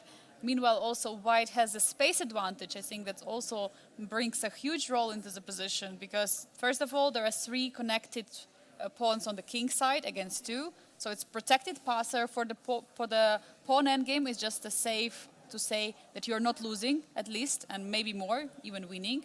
So, and also on the queen side, the pawns are just much more advanced. On b4 and a5, like potentially, it's closer just to the edge of the board. So very tough situation now for Rinat, also considering the time. 14 minutes on the clock only is left for him, while for David Navarro it's 38. Yeah, the time is definitely going to play a role in this game. And on top of Black's problems, White gets a couple of nice ideas. So one idea is this queen c5 idea and try to get to the pawns. The second idea we haven't yet discussed is this h4, g5 with the queens on the board. So for example, let's say Jumabayev is going to play something like king g8. I'm going to play h2, h4. Let's say he plays king h7. How about g5? You see, suddenly the bar also changes, yeah? So it's not so clear. And I'm threatening all kinds of g6 ideas. Maybe you can find some perpetual check here. I'm going to give you a check. King g8 is going to be a check. Maybe king h8. What about some queen f4 idea? So I want a queen trade. The king is cut off. That's why I'm saying king is a piece in these endgames. So you start to give me checks and a lot of checks. I think I blundered a perpetual here. There you go. Oh, and just hiding and you're, yeah. Yeah, either hiding or collecting the pawn. Or checkmate. Or checkmate in one, exactly. And Black has to be very cautious in this endgame, and it's also tough to find a way to go. I mean, as you're mentioning, the queen is currently located perfectly on d6. It's defending the pawn, it's defending everything. How do you proceed? I mean, you have to make moves. You cannot just say, please, it's your turn, right? Like, for example, in domino, when you play domino. Oh, but actually, I'm going to accept it. I'm going to play h4, g5. Okay, fine, it's my turn. I'm going to push these pawns. So for Navarro, it's super easy. Yeah. What about g6 here? What do you think about this move? g6. Yeah, it's like my logic is when you're the defender, maybe you want to trade the pawns, but this just, again, brings more opportunities for White on the table. So first thing, I can take. And again, these endgames, if White gets the queens off the board, could be very difficult for Black. Another idea I'm thinking might be queen h8. Queen h7, queen h6. It's like not super clear, is it? No, it's not. It's not. Like queen b4 or g takes to the 5. I could give you a check here. You cannot trade a queen. You go here. What about g takes to the 5? I'm threatening queen trade. So it feels like it's a risk-free position where White is not threatening anything. I mean, not threatening, but risking anything. Not risking, of Not course. risking anything. Yeah, for David Navarro, it's a safe position just to continue. I mean, just to build up the pressure, push the pawns forward, try to activate the king, use the trick of trading the queens, offer the queen trade because Black cannot take it due to the losing pawn endgame. This is definitely something what Rinat has to think about. So, Angelika, the other day, we're discussing about, like, we're trying to evaluate skills up to 10 points. Yes. And we talked about you. And you said your tactical skill, what was it, like 10 or something? 9. Aggressive. Or I gave you a 10. I don't remember. What is the queen endgames? Queen endgames? I'm not sure. I don't think I got many queen endgames. Really? To be honest. Yeah, they're very unusual, aren't they? I have to confess, Angelika, I have never seriously studied them. Like, I have studied Dvoretsky's Endgame Manual, which is like a Bible for me for endgames. Very heavy literature, I gotta say. But those queen endgames I somehow found like skip, just go forward. Rook endgames, sure, they happen very often, but queen endgames, they're very, very tricky. Arturs, do you have no respect to the queen or what? No, I have the respect for the queens. Just I don't study these endgames. But here at least, I think I see some ideas for White. Queen d7, by the way, is played.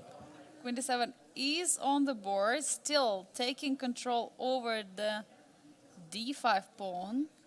Also introducing ideas of king e8, maybe moving the king somewhere to the queen side. Because queen is defending the pawn on g7. But what's the idea? What's the plan? Maybe he just stops h4 so that he can meet h4 with h5. I think this is the idea. Very nice. Yeah, it's like a very cautious move, but look at the time. How much time it took him to find this one. It was like 20 moves, essentially. absolutely. And now he has only 10.5 minutes on the clock. For David Navarro, it's 37 minutes here. One more time, it's a fight for the third place. It's a fight for the podium in this game. If David Navarro managed to score a victory, he will be on the third place in the challengers right after Nicolas Theodorou and Aram Hakobian. But for Inadji Mabayev, he has to at least hold on to a draw. He must not lose this endgame. You know, Angelica, I have an idea what we could do. So this game is proceeding pretty slowly. You know, we have one game. We have, for David, 37 minutes, and then for Renat. And it's a very interesting game, but at the moment, I think here the pace is going to be slower. So we could make an offer for the viewers. Which? For the next TP support for the Biel Chess Festival, we're going to do analysis of our producer's game. Wow. So I'm talking about Bick, who goes by Bigfoot in the chat. He's our dearest producer. He's an amazing producer. You can't see me here, but he's always with us. And he's our boss, and he's working very hard on the left. I'm pretty sure he would shout something if he would say, Bick? Yep, he's there. You heard him. He's here. So if you want to see him, his game in action, you know what to do. Find a TP page and send something, and then we're going to check his game. In the meantime, we're going to stick to this game and try to understand what's going on. Of course, what an offer. So, dear viewers, consider... One-time offer. Yeah, One-time offer. Never again. Just here and now. No more. No more.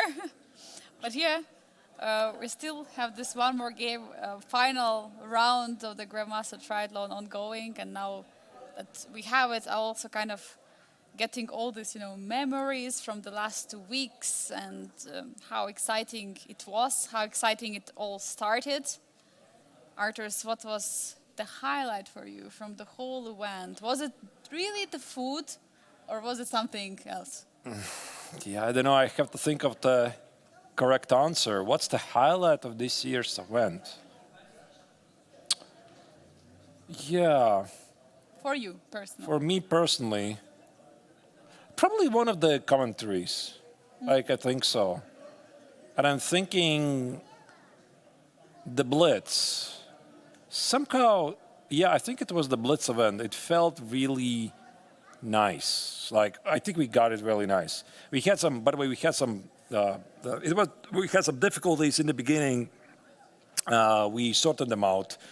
And everything went great after that. It was a very fast-paced action, etc. It's like action, blitz, time scramble, etc.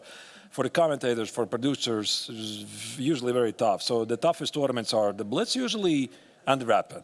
Just 960, of course, definitely. Yes. And also for the players, it's very difficult. So I would say, yeah, motion-wise, it was the blitz and the food.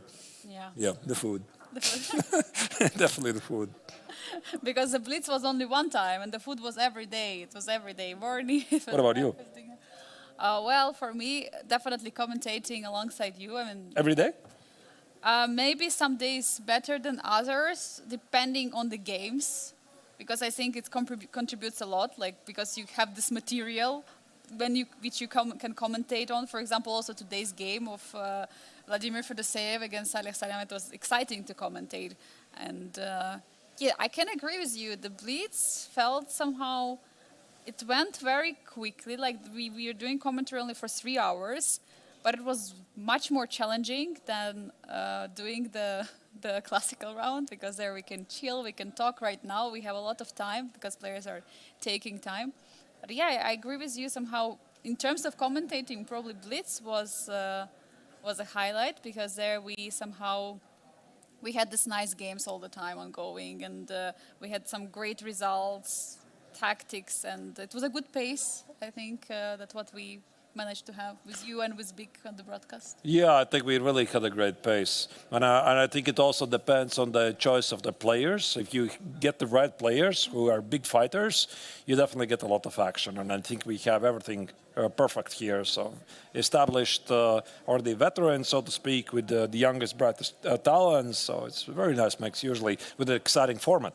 And also cannot even decide, because somehow every year we're coming here, we have a unique field, And it feels like every year's field is beating last year's field. But now that I compare it, I don't even know which one was like the best. I mean, I feel like this year is the best, but I know next year we'll come here and we'll say, okay, next year's field is going to be much better and much more exciting. How is it for you, Arturs? Because last year it was like we had Pragnananda, we had Vaishali, so brother-sister duo, both battling it out in Challengers Masters. We had this new invention of the Challengers. It was so exciting to be here to commentate. But now this year we have even more exciting players. Yeah, very often it's also the stop for many young future superstars, right? So we had Gukesh in the past.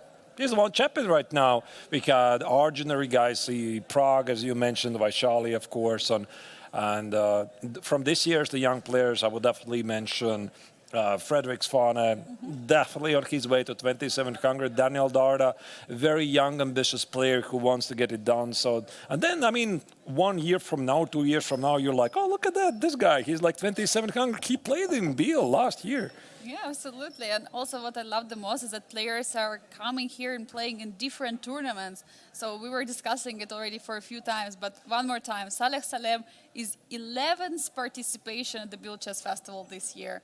He played so many Masters tournament. Then he played, after winning the Masters tournament in 2021, he played in the Grandmaster Triathlon because he qualified since he's a winner. And then he played last year Challengers, winning it. And then one more time now he's here in the Masters. So he's played for 11 times and he's saying it's his favorite tournament and highlight of the year.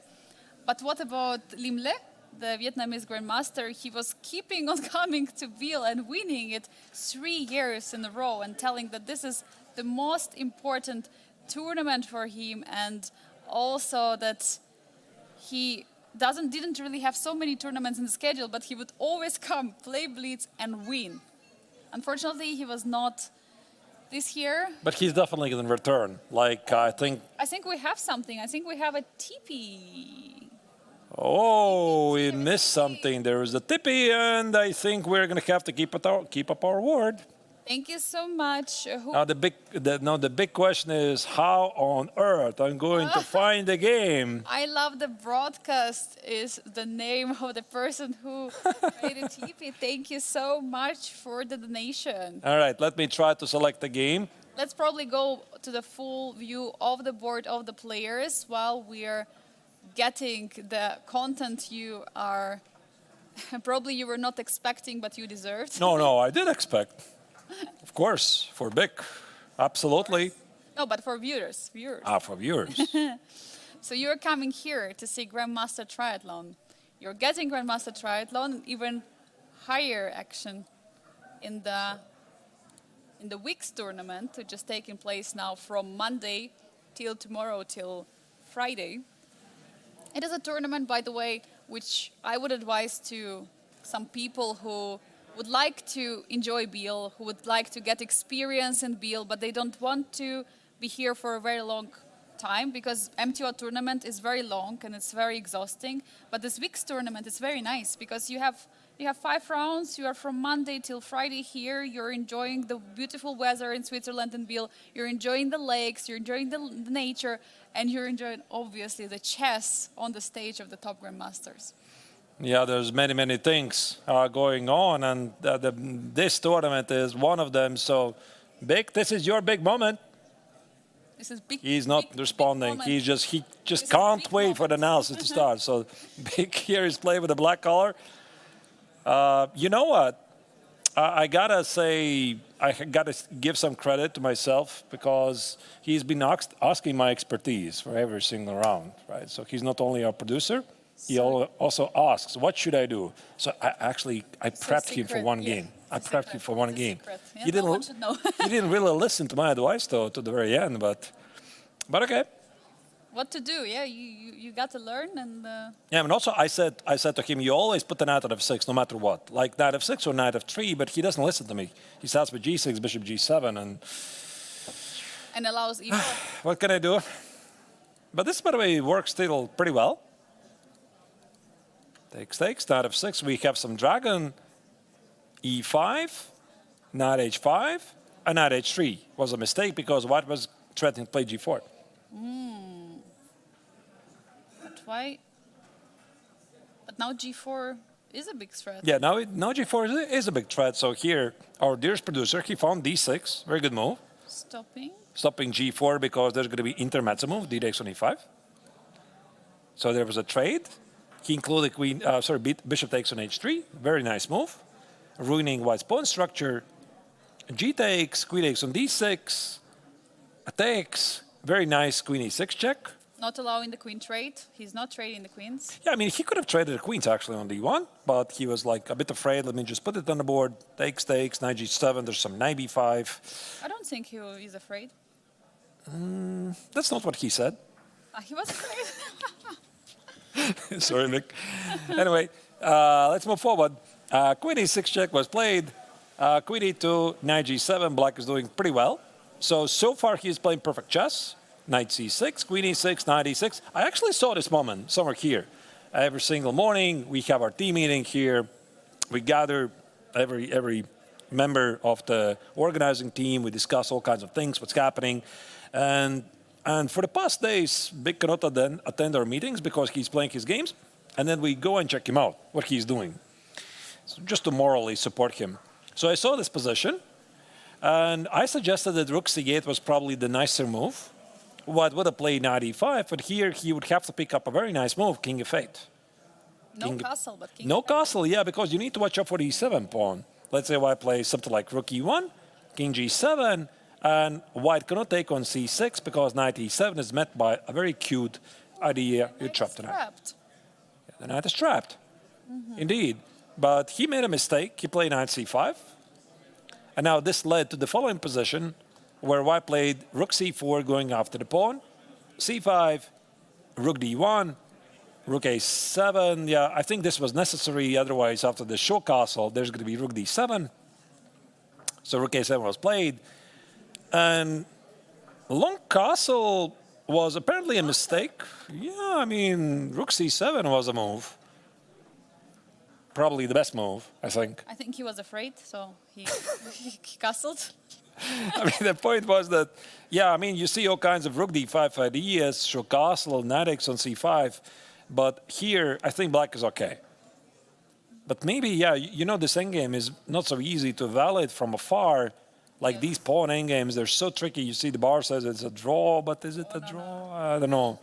Two double pawns promoting. Yeah, here and here at the queen side. Exactly. So, I don't know if I can show the next move. It's probably not for children. Yeah. So anyway, let's move forward. There was a couple of moves. A couple of trades. Yes. Neiksans c5. So there were some trades. Nothing to see there. Yeah. And we move on to this endgame where he felt that black was the one playing for the win. And we essentially entered the race. So viewers just like 10 minutes ago or 15 minutes ago joined for the David Navarra's endgame masterclass, but they're getting big masterclass in the rook endgame. Yeah, so this is a race. Rook a6 was not really great. And on this moment, I think he handled it pretty well. So he was pushing these pawns aggressively forward. And there was this one moment where he was pretty unhappy that I think it was, yeah, this rook a7 maybe was not the best. That he could have played, instead of g4, here, the very strong move was e3. e3, f3, and promote these pawns. Yeah, maybe not so easy. Yeah.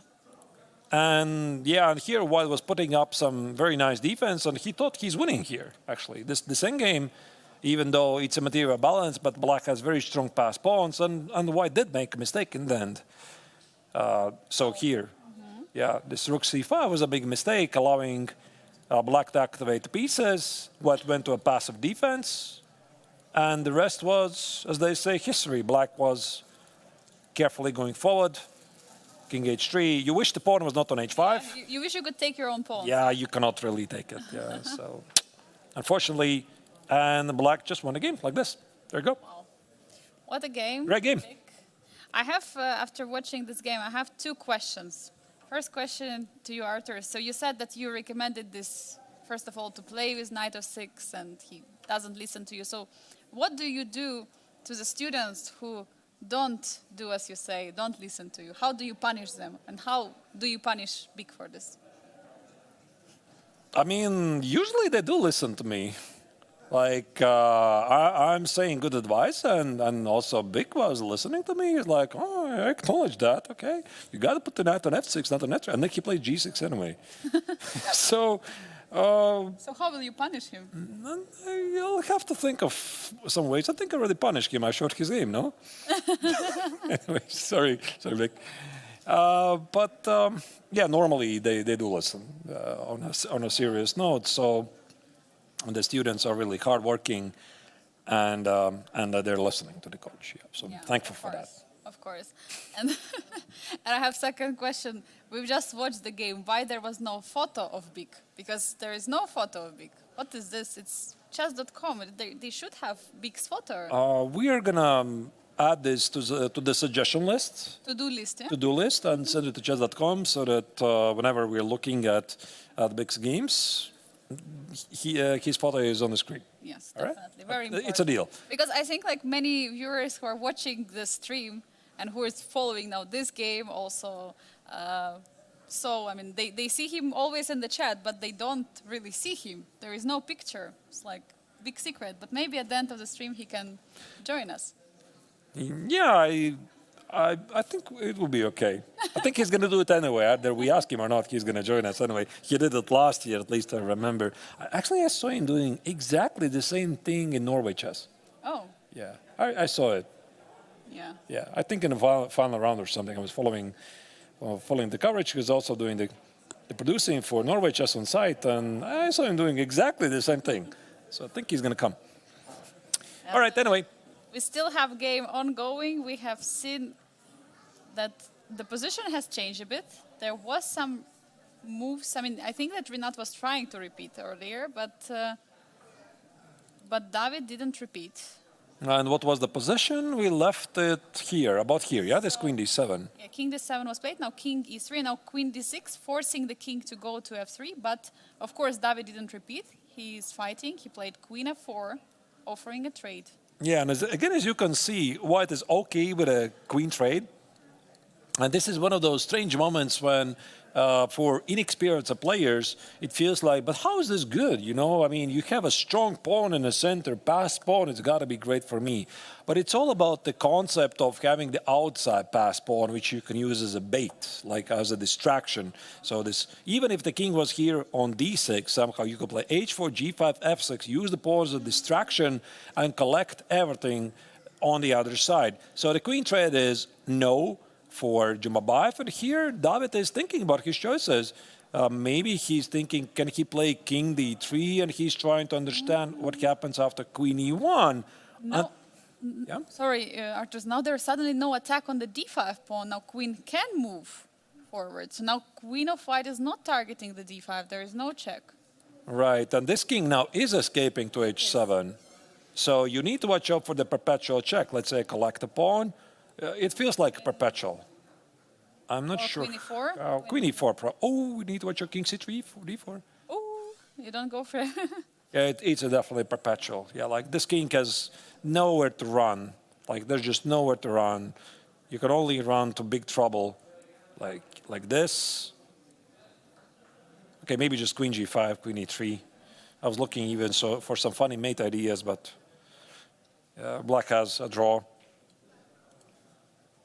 Yeah, definitely. You have to watch out as white for the oi. Yeah, I just want to show this. That this is an oi moment that you don't want to repeat. So you could have played king d4. On king d3 is played. I think queen e1 is going to happen. And David should be out of ideas here. Yeah, also looking at this position, we were discussing how good this advanced pawns are on the king side for white, also on the queen side. But this is the biggest disadvantage of this advanced pawns, is that the perpetual check is much more easier to find because there is no space to hide for white's king. It's so tough to find the space where you can fight, because on a4 there will be always some checks anyway, so it's not clear where does the king has to go.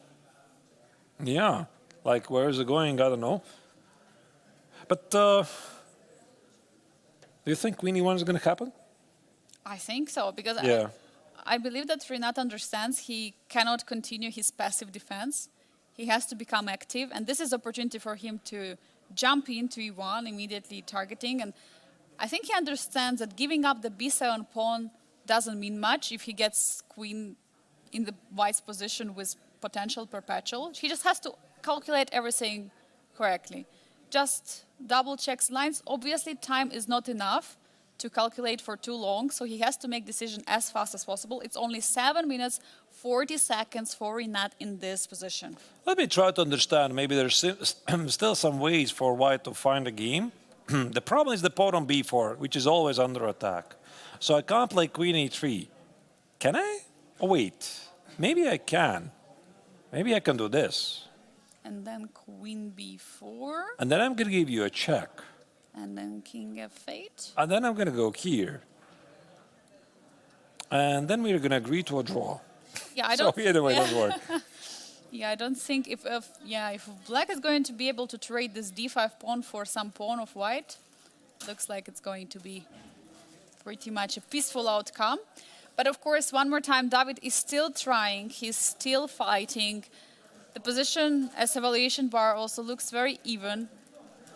But of course, there are some things which black has to watch out for. David Navarro is trying to push because it's the only moment he can still try to get the third place on the podium, which would mean extra prize money. And of course, this motivates David Navarro still continue the fight, still proceed, and try to win this game. Yeah, but after queen e1... Yeah, I don't know what's going to happen after queen e1, and I'm thinking maybe, considering the clock situation, he should have retreated back with a king. Because I think that's normally the way you want to do when you're playing a position where you suspect or even know that objectively you cannot make any progress. What you're trying to do is you try to delay the best chance for the opponent's time scramble. So what do? You go in circles. Like you kind of make threats, non-obvious ideas, slight improvements, etc. But you are pushing your opponent to the time scramble. And where your opponent is in a time scramble, you fire out your best shot. And then you hope it either works or it doesn't work. So that's why, yeah, I mean, this idea that David played this king d3, I think he could have delayed it. Like, he could have maybe played king f2 first, let's say queen d7, here, here, here, and just try something else. Maybe try play queen c5, and then again shuffle the piece here and there, extract more time, and then in the time scramble try it out. But I mean, of course, objectively, it doesn't really change the evaluation of the position. And Renat is reaching out for a piece right now. We see he is ready to play a move. Look at his body language. He is ready. He's putting his arm like this. He's getting ready to play a move because it's only 4 minutes. He's under 5 minutes on the clock right now in this position. He has to play it. He has to go for it. I mean, will it be queen e1? Will it be active defense? Or did he find something else in the position? It's got to be queen e1. He's reaching for a queen. It's going to be queen e1, definitely. It's reaching for a queen. It must be. Queen h4 also might be a move, but that's a bit risky. Queen e1, there you go. Queen e1 is on the board. We see finally black's queen managed to enter the black's position, which is obviously a big improvement for Renat Jumabayev, because now there is more opportunity for the perpetual. And if there is a perpetual, then there is a draw. And there is a draw, there is a third place and the place in the podium in the Challengers tournament for Renat Jumabayev. And unfortunately for Navarra, I don't see how he can go back. Like, how he can go back to that position and force the queen to the passive square on d7. Like, there's no way. Now, he cannot go back to this. And because the pawn on b4 is always under attack. So queen c7 leads to these forcing lines. How else do you continue? Like, maybe this? Maybe this? There is queen f1 taking on h3. That's a fair point. So you have so many... That's a very fair point. Yeah, like king d4 takes, and maybe try to play this. Oh, look at this. Maybe this one. I just noticed it. Yeah. Sacrifice the pawn on h3. Maybe it's still not over, by the way. But you can take also on g4. Yeah, you can. Then you're taking many pawns. And then I'm going to play, let's say, king something. I want to play queen b7 or maybe maybe some b5, use the pawn as a shelter to play king b6, king b7. I don't know. Like, it might be still a game here. So he might like use his final trick here. This could be one of them. I'm not like 100% sure. But okay, he goes for queen c7. Queen c7 is on the board. Now instantly played by Rinat Jumabayev. King g8 to get extra time on the clock. 5.5 minutes now for Rinat. And big threats. Okay, queen d8. We see one more check. Does he want to take on d5? That's what he wants. Okay. Take on d5. Yeah, he wants to push the king further away before collecting the pawn. But now he will have to collect on d5. Right, and now the big question is there already a forced perpetual? I mean, of course, black can just take the pawn. And this is what Jumabayev does. Yeah, he's just taking an extra pawn. Now there is a threat of queen a3, taking another pawn on h3. Maybe even b6. b6 is also another threat, trying to eliminate the last pawn on the queen side as well. So maybe White's only idea is some f6, queen f7 at the right moment. But, I mean, does it work? Let's say the point is if black has to take, which I think he doesn't have to, I might give you a check and a lot of smart checks. And maybe I can get the pawn here or somehow use the king disconnected. Or maybe you can trade the queens. Where? Where do you see the Like queen trade? Just some way of check queen f5, queen e5. Yeah, that would be a great idea. King h7, queen e4. But it's not working, yeah. I mean, it's worth a shot. It's definitely worth a shot. Like, give a check here, and you start to see some ideas. Like, for example, here, Vasily wins. Look at this. Yeah, this one pawn is holding these two pawns. I have a pawn advantage here. King g6, h4. King goes here. Measly winning this pawn endgame. So this f6 might be worth a shot. But the point is, I mean, black can give a lot of checks before and then take on f6. So I don't believe it. But you can still give it a try. And I think David is going to, because what else if not f6? I mean, if he's not going for it, then there is not much more to talk about it. But meanwhile, Rinat Jumabayev was making all decisions really fast, one after another, removing the king, taking the pawn before, getting now 6 minutes on the clock, a bit more than he had before, but still huge position under pressure. He also has to calculate what is happening after f6. I mean, after f6, I think the safest way is to give some diagonal checks. Like give a check. King goes here is going to be queen b2 check. You're going to drop the pawn on f6, so no good. King e3, give some check here. And I think actually you're picking up it, yeah? Yeah, I mean, you could be in trouble here. King king of queen f1. Yeah, I mean, you have to be a bit Queen careful. f1. Queen f1. And picking up the pawn. And then the question is, or maybe it's not. Maybe I can still go for some pawn endgame here, by the way. You have to that's a check, sorry. You have to play king somewhere. King e4, and if you go here, you still need to be careful. Ooh. Oh, no, not with the pawn, but the king. So now there is a problem. There is an extra pawn for black in this endgame, but it's still winning for white because of the activity. Right, so I'm going to play king e6, h4, just dominate the king, use the so-called shouldering. I mean, king is a very powerful piece in an endgame, and these endgames can be really tricky. So it's not yet over. I mean, no, of course, with a perfect lay, it should be a draw. And if I'm Navarra, I would definitely give it a shot. Of course. I mean, what else do you have left here? Maybe queen e4 and then f6. What about this idea? Then there might be some checks in the position. You have to calculate everything. You might get some checks in the position. I mean, let me just show you one line. Yeah, of course. Like this, yeah? That's a mate. You can't do that. And here, yeah, this feels like, unless black gives a perpetual engine, says there's no perpetual, this king is going to go here. Yeah. Thank you for having these pawns. Without these pawns, maybe this would be a draw, but they're present, and you could use them to hide your king. So again, this again is an interesting attempt. But as you said, Angelica, you're absolutely correct. I think that black is going to here give a lot of checks, and maybe I can still try to hide a king somewhere. It is possible.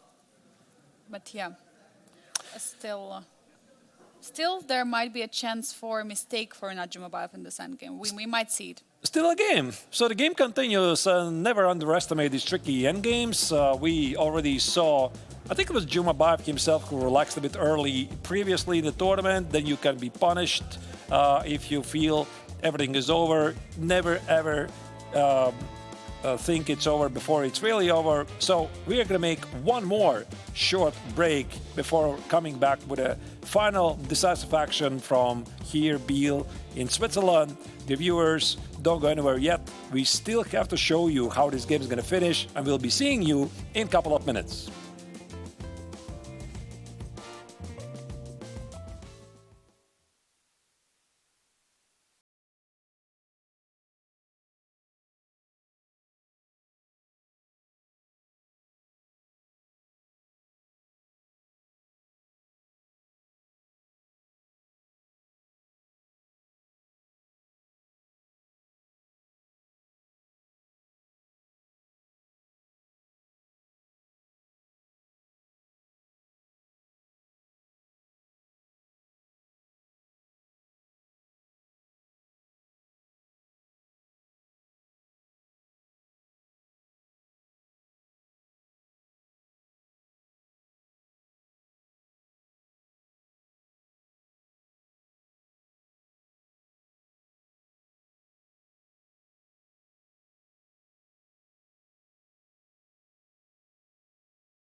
And once again, we are back from Biel because the action in the Biel Chess Festival of year 2025 is not yet over. We have one more game left in the Challengers Tournament, and it's a pretty important one because that's the one that's going to decide who is going to take it to the bronze medals of the Challengers Tournament. Either it's going to be Rinat Jumabayev, who has a 1.5 point lead over David Navara, or the Czech Grandmaster, who is desperately fighting for the victory in this Queen Endgame.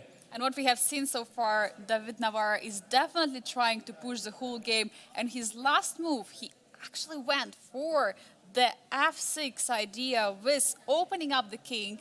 But now we see that Rinat Jumabayev is going pretty fast for Queen B1 check. Is there a perpetual or is there not? I mean, it's very tough to say in this position because the king is open, although there is an opportunity for king to be hidden on the queen side. Black can, not black, but white can still make a mistake here. For example, white plays king e2, there's going to be queen b2 check, and you might drop the pawn on f6. But I think what David is trying to do here, he hopes for this pawn endgame. For example, we had some lines here. For example, let's say, maybe actually it's not a mistake. Let's say king e2, queen b2 check, king e3, for example, queen f6. There might be a moment when white can give a check and go for this endgame. And even though black has the extra pawn, white does enjoy some space advantage, and it really depends on the white king's position, because we saw some very similar lines before. They were winning for white, and this is drawing for black, but at least it's a shot, worth a shot for white. And also f6 idea, if black would accept it, allows white to play queen f7, queen f6, queen f8. A lot of checks here try to expose the king for unexpected checks. So that's why queen b1 starting checking the white king first makes a lot of sense. By the way, I don't see a way for white to hide with the king without giving up on f6. I think that's what David Navara calculated, because if you play king on the c3 or d4, there will be queen a1, capturing the pawn. If you will go with the king to the c4 square, there is going to be, actually c4, there will be queen f1. Can I go forward? Like, we had a very similar position, Yes. like here, right? There is queen b2 now. Queen b2. If you want to take the pawn. Yeah, but I'm not sure I want to, because there's going to be queen f5. And also there might be some problems. For example, let's say queen f6, queen f5. So this is one of those losing positions. Apparently losing, yeah. Yeah, and g takes could be also a problem like this. Oh, we blundered the mate. Oh, okay. That might still happen. I thought I'm the one who is checkmating, but that's what we call a helpmate. Wow. But yeah, my idea was somehow to keep the king disconnected, put the queen, I don't know where, and then match with the king. Might be still some practical problems for black. I mean, it's, again, like a draw, but I could imagine this to be misplayed, especially in a time scramble. So there are some ideas. The question is, how is it going to proceed? Like king d4 or king e3? I would say king d4, but what happens if I'm giving you a million checks? Like, I don't know, which move? By the way, we have a move? King c3. Okay. King c3 is on the board, so he's not really going forward. But now a question is, do you play queen a1? Or do you keep on giving checks from different spots? That's what he wants. But now there is queen e1. Queen e1. So if you want to keep on giving checks. That's a smart check, actually, yeah. That's a really smart. I mean, king c5 is queen a5. Yeah. You cannot go forward, so now you have to keep on having king. I just tried to make some mistakes for black, like here. And assume that white might still make it in time. But there might be even g5. Okay, how is your calculation? 1, 2, 3, 4, 5, 6, 7, 8. 1, 2, 3, 4, 5, 6, 7, 8, 9. Okay, black spends more time, but white's a bit faster, but apparently it's not enough. But also there might be a way of black's king to come to the queen side. I'm not sure. You got to calculate. You mean in this line? What was it? Queen A1? Let's try. Here? Takes. Yeah, Queen E1 is a great move. I really love this. But okay, let's say takes there. You said the king marching. So if king is being able to... I think it's very slow. Oh, I was actually wanted to go to the queen side. It's not in time. Here, yeah. And king... Ah, of course, you're just... Yeah, I'm using the pawn as a bait again, yeah? Yeah, and you cannot go king c6 because... Yeah. Yeah, but even I think this would be winning. Yeah. You can enforce black to... Yeah, you don't take the pawn, you play f6. Oh, and you just checkmate. Yeah. What a beautiful It's a idea. nice idea. All right. Queen c1 check is given. And yeah, these diagonal checks, by definition, very often they're pretty dangerous. So what does he want? King d4 is going to be queen d2 check, and you have no good moves to go. So if you go king e5, I'm going to take with a check. And this probably is good for black. But maybe wait, by the way, the game still continues. King e6, wait a second. Wait a second. How accurate is your calculation? Takes, here. And I go here. F5, or is it... Maybe h5. f5, Oh. f5, maybe f5. So I'm going to take it. And here we go again. Huh? You see? Faster. How quickly it can be misplayed. And it's not yet done. So queen b2 check, king c5, I suppose. I mean, what else? I'm just interested, why not queen a1? Yeah, queen a1 looked like... You mean here? Yeah, Here? queen e1. Queen e1, yeah, I mean, totally would you. Not allowing king to march. Yeah, it felt great. But queen b3, queen b2, sorry, he goes for king c5 now. This is the current position. Oh. And black is better. What? Oh, look at this move. Okay, it's not really a big margin. Look at this, b6. Wait. Look at this, look at this, look at this. Oh my god. Look at this move over. Tactics. It is on the board. b6 has just been played by Rinat Jimabayev. Shocking move. Is it a shocking move? Definitely Navarra missed it. He absolutely Maybe missed the it. full view of the players to see more their emotions and...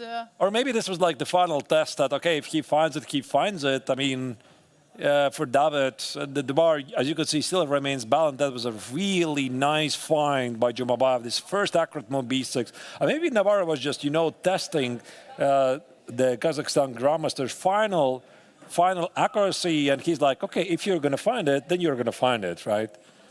Definitely, and he did found it with 4.5 minutes on the clock. Rinat Jimabayev playing all the moves so quickly. Now has 9 minutes on the board.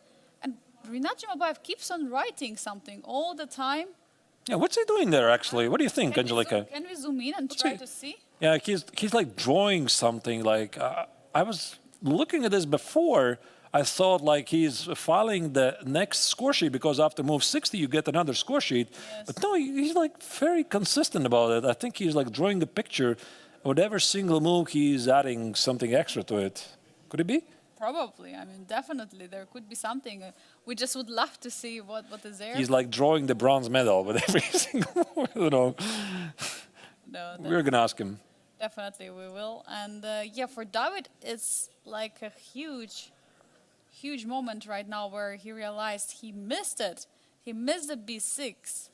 And now what is he going to do?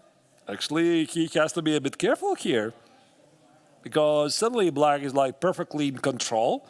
And let's pull up the live analysis board. The point is, if you take it, there's a check. The king has to move. There's another check, and you grab the pawn and f6 for free. You're just playing with an extra pawn, queen endgame. So and I think that Jumabayev would definitely enjoy to play this for a while, even though he is fixing his third place. So the logic suggests that white could do that. So king c6 or king d6 is going to be queen x on f6 with a check. So the only move really is go back. But then there is b5. Or maybe queen a2 check also is a move. I mean, black already is calling the shots here. Like, black has the draw in the pocket. Like, he's not risking anything. So you said b5? Yeah, b5 looks logical. It comes with a check. Now we have completely different situation. The pawn is not on b7, it's on b5. It's a protected passer. And now taking on f6, going into the pawn endgame would prefer black, because black is going to be winning there due to the protected passer on b5. And the tables have turned now. I think it's a very shocking moment right now, here and now, for David Navarro. He was the one who was trying to push for a win in this endgame. And now he will have to realize that this will not happen. I mean, he's no longer playing for the win here. The only question is his opponent, Jumabayev, still willing to accept the draw? I don't know. What would you do, Angelika? Imagine this. You're Jumabayev, you're playing by black, you were leading this solid defense with a draw, you get a bronze medal, great tournament and everything. Your opponent makes a minor inaccuracy. What do? Do you prolong the game for like extra half an hour, 40 minutes? Or you're like, fine, it's a drawn position. Anyway, let's just go home. What do you do? I mean, I would probably still play on. I would try a little bit, because there is already other there's the camera. advantage. Yeah, we can see now the... What? We can't zoom in any closer, can we now? Yeah. I'm very curious. What is it? Yeah, what is he writing? He's drawing there. You know what I'm thinking? What he might draw there? He might... I have a teammate in my women's team in Germany, and she is separating two score sheets. So the one the copy which you get after the game, and the other one which you're writing on. And she's writing down twice the moves. So first in the real score sheet and then in the copy. So that when she gets home, she has a very nice written copy. But sometimes in the copy you don't really see the move so clearly. Maybe what Rinat decided to do in the middle of the game is to write the moves in the copy of the score sheet. You know, this really brings me the memories of the story about Wesley So, how he was famously writing some notes like encouragement to himself. Keep up the good work. You're doing good stuff, etc. But it was against the rules. You know, you're not supposed to leave yourself any notes. And I think he got some warnings for it that he stopped doing that. But yeah, it's like, funny story, but yeah, he was doing it, and this allowed him to concentrate. We don't know what's the story behind of Jumbabayev's secret drawings, but we're going to figure it out eventually. Of course, we will definitely ask him. But yeah, writing other than your own move during the game, it's allowed, but you can write only the times. So this is what you can write in your score sheet. So you write the move, and close to it, you can write the time for yourself and for your opponent. So do you think something bad would happen to me? I would like write the time, and I would also draw like a flower next to it. Would something happen? I mean, who knows? It might be some sign, right? Like, yeah. It could be a sign language. We have here the zooming into the score sheet. Thank you so much. But that's the best we can do. Trying to see. I mean, we see moves there written, but not. That looks perfectly normal. Looks normal. Oh, wow, look at that zoom. I don't see any secret messages or flowers. So maybe he was just correcting the way he was writing down the moves? Or he noticed a mistake and he was fixing it? Maybe, but... maybe there's no mystery here. Definitely a nice handwriting he has. Really? Yeah, it looks nice. How is, by the way, your handwriting? So messy. Messy, yeah? Very messy. You know, I'm usually following this diagonal handwriting. It's like diagonal. So you write it on... so you have these cells where you write every move. And I'm always doing it left, right, left, right, left, right. So how it's called, I don't know, but this is a very famous style of writing. It's just writing, yeah? Like it's like black, white, like... Yeah, but in the same, for white or black, it's always left, right, right. And it comes from a certain chess club, this style of writing in Latvia. Yeah, it's a very, very common. Like we have a city in Latvia, it's called Kuldiga, and we recognize, okay, that's the Kuldiga style of writing, you know, like, but then you mess it up anyway at some point, so, yeah. Yeah, definitely. The lower on the clock you get, the more messed up your handwriting is becoming on the score sheet. And for some of the arbiters, then it becomes a torture to find out what was the move written there or here. So yeah, definitely, it's a tough thing for a chess player. But David is down on 2 minutes and 30 seconds, by the way. And previously in the tournament, he already was experiencing some problems in the time scramble. And the craziest example of them all was his game against Aram Hakovian. You all know how it ended. He lost on time. he lost on time. Yeah, definitely. And also the game against Rinat in the rapid. I mean, he takes on b6. He's allowing queen b5, which is happening instantly. And now it's completely different story in the position. Now it's white has to be careful because now king d6 is on the board. Queen takes the pawn, and in the next move, Rinat Zhimabayev is going to capture another pawn on f6, and it's going to be black who is pushing here. So now Rinat is taking time, but I think he's going to recapture on f6 with the queen very quickly. Absolutely. I mean, he could, of course, give a couple of checks. No need to do that. But there are no checks, by the way. Queen a7. I mean, there's one check. There's another check on b5, which quite doesn't work. Queen takes on f6. So with this, Zhimabayev secures his third place because there's no risk anymore. I mean, he's like perfectly safe here. The big question is, how do you make a draw here? What's the drawing position? Maybe king c7, go after the pawn and hope for the perpetual check. But now it's David Navarra who is giving it.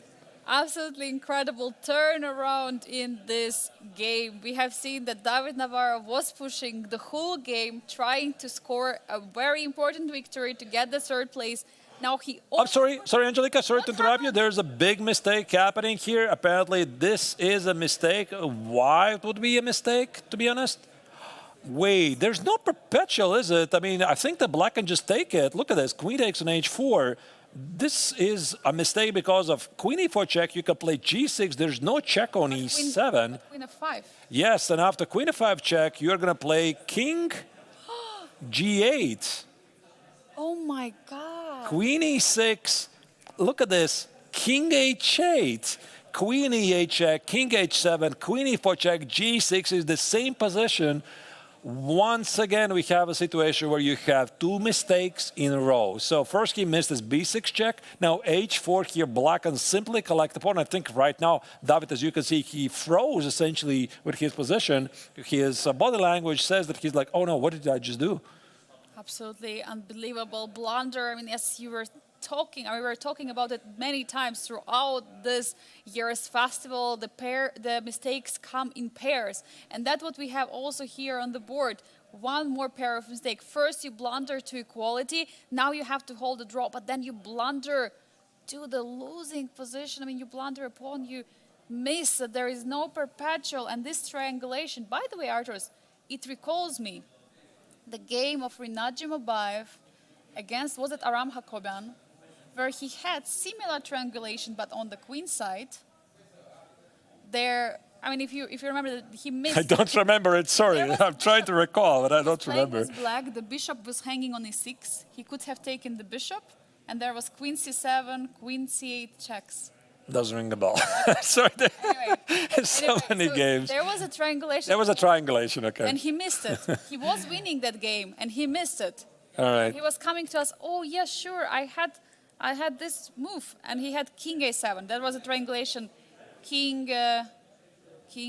from a8 to king from b7 to a8, and then to a7, not back to b7. There would be a checkmate. Anyway, he missed that. He might miss here as well, because David Navarra is definitely a very strong player.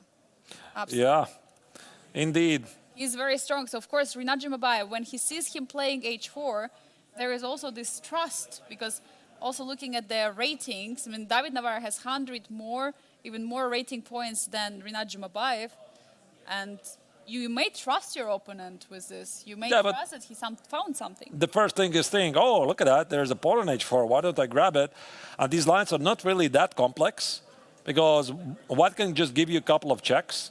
And again, you're not really risking anything here, right? Like, you're like, okay, fine, there's going to be perpetual, so let's be done with this. So I think here Jumabayev also has a very good read on Navarra's body language, which says that Navarra is well aware of what's going on right now. And for Jumabayev, again, this is one of those long grinds. For example, also the game where he fought back against Daniel Darda, this absolutely impressive defense is just something where he's really good at. Yeah, absolutely incredible. I mean, he was all the time recalling that game. I mean, he was trying his best. I mean, he was defending, but it was always losing. And then till the very end, he was waiting for this blunder of Daniel Darda, because for Inat Jumabayev, at that moment he was playing on the seconds. He was playing literally on the increment. He couldn't have more time, but it was Daniel who blundered, and everything turning out. We see the same exact script.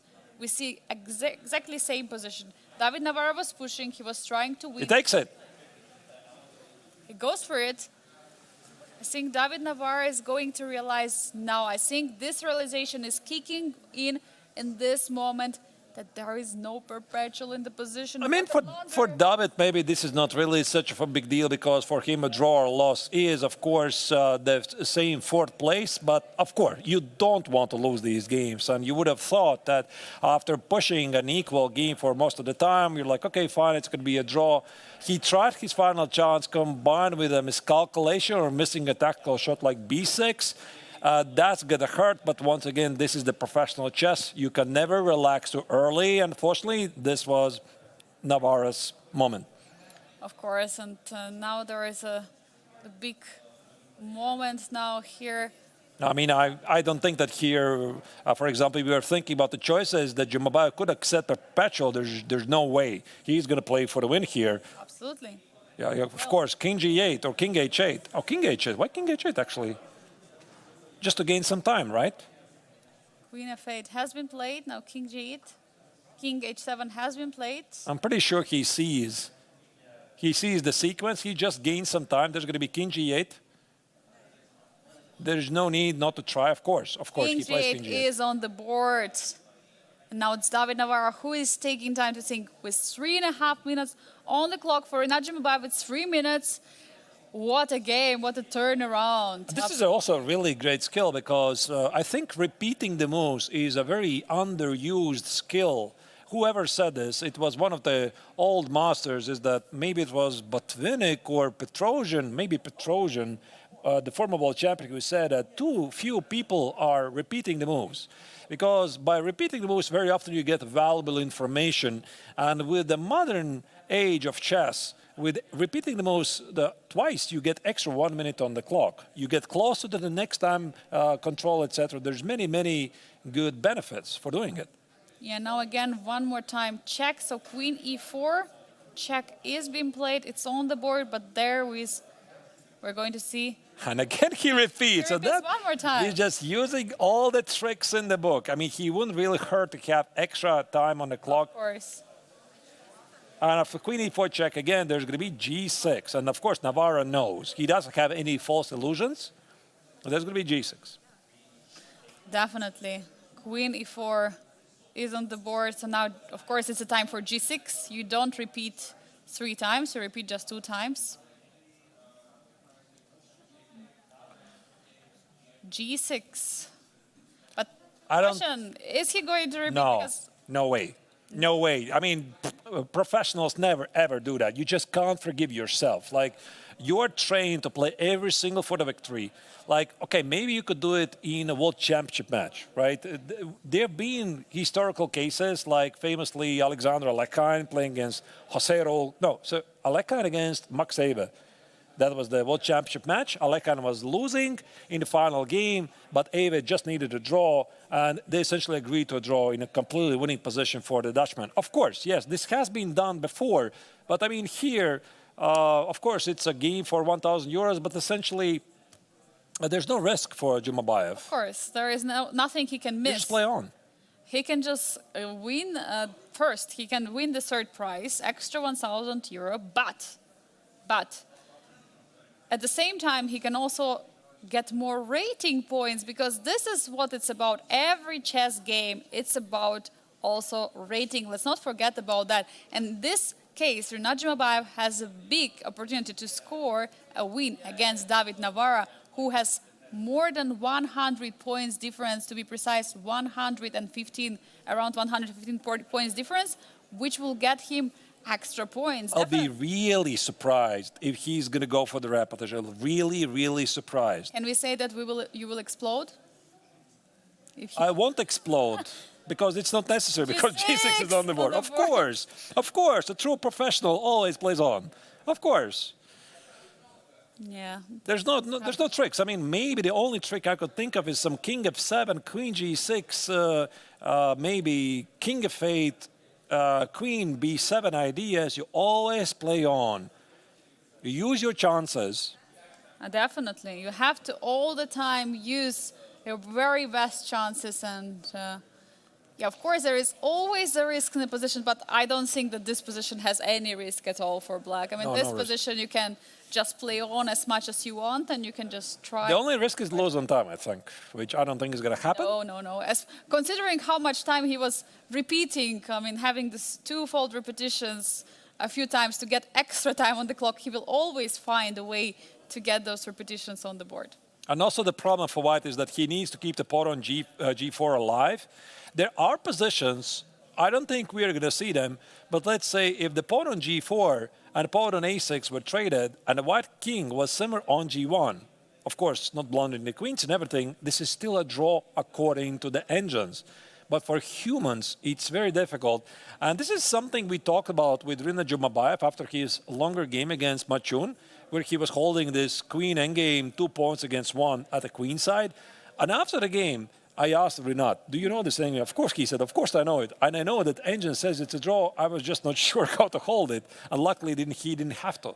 Of course, he didn't. And yeah, definitely a lot of exciting games in the Challengers. And absolutely incredible turnaround in this final game. We were expecting this peaceful outcome. Also, like... I'm sorry, where's David? Oh, he just stood up? Yeah, he just stood up. He got some water, I believe. I don't know. I'm not sure. All right. No, I just realized, I mean, David's time was ticking and he was not present at the board. Yeah. No, definitely he's not leaving. Definitely he's continuing. He's fighting. I think that's where he's realizing now. I mean, Arturs, in such moments for yourself, I mean, how do you, I mean, how are you able to come back? You were pushing whole game. Then suddenly you blunder to equality. Then you blunder one more time, and now you're realizing you might be losing. It really depends on the mindset of the player. Like, I think, for example, if this was Fedoseev, you'd be just laughing at himself, probably. Like, how did he do that?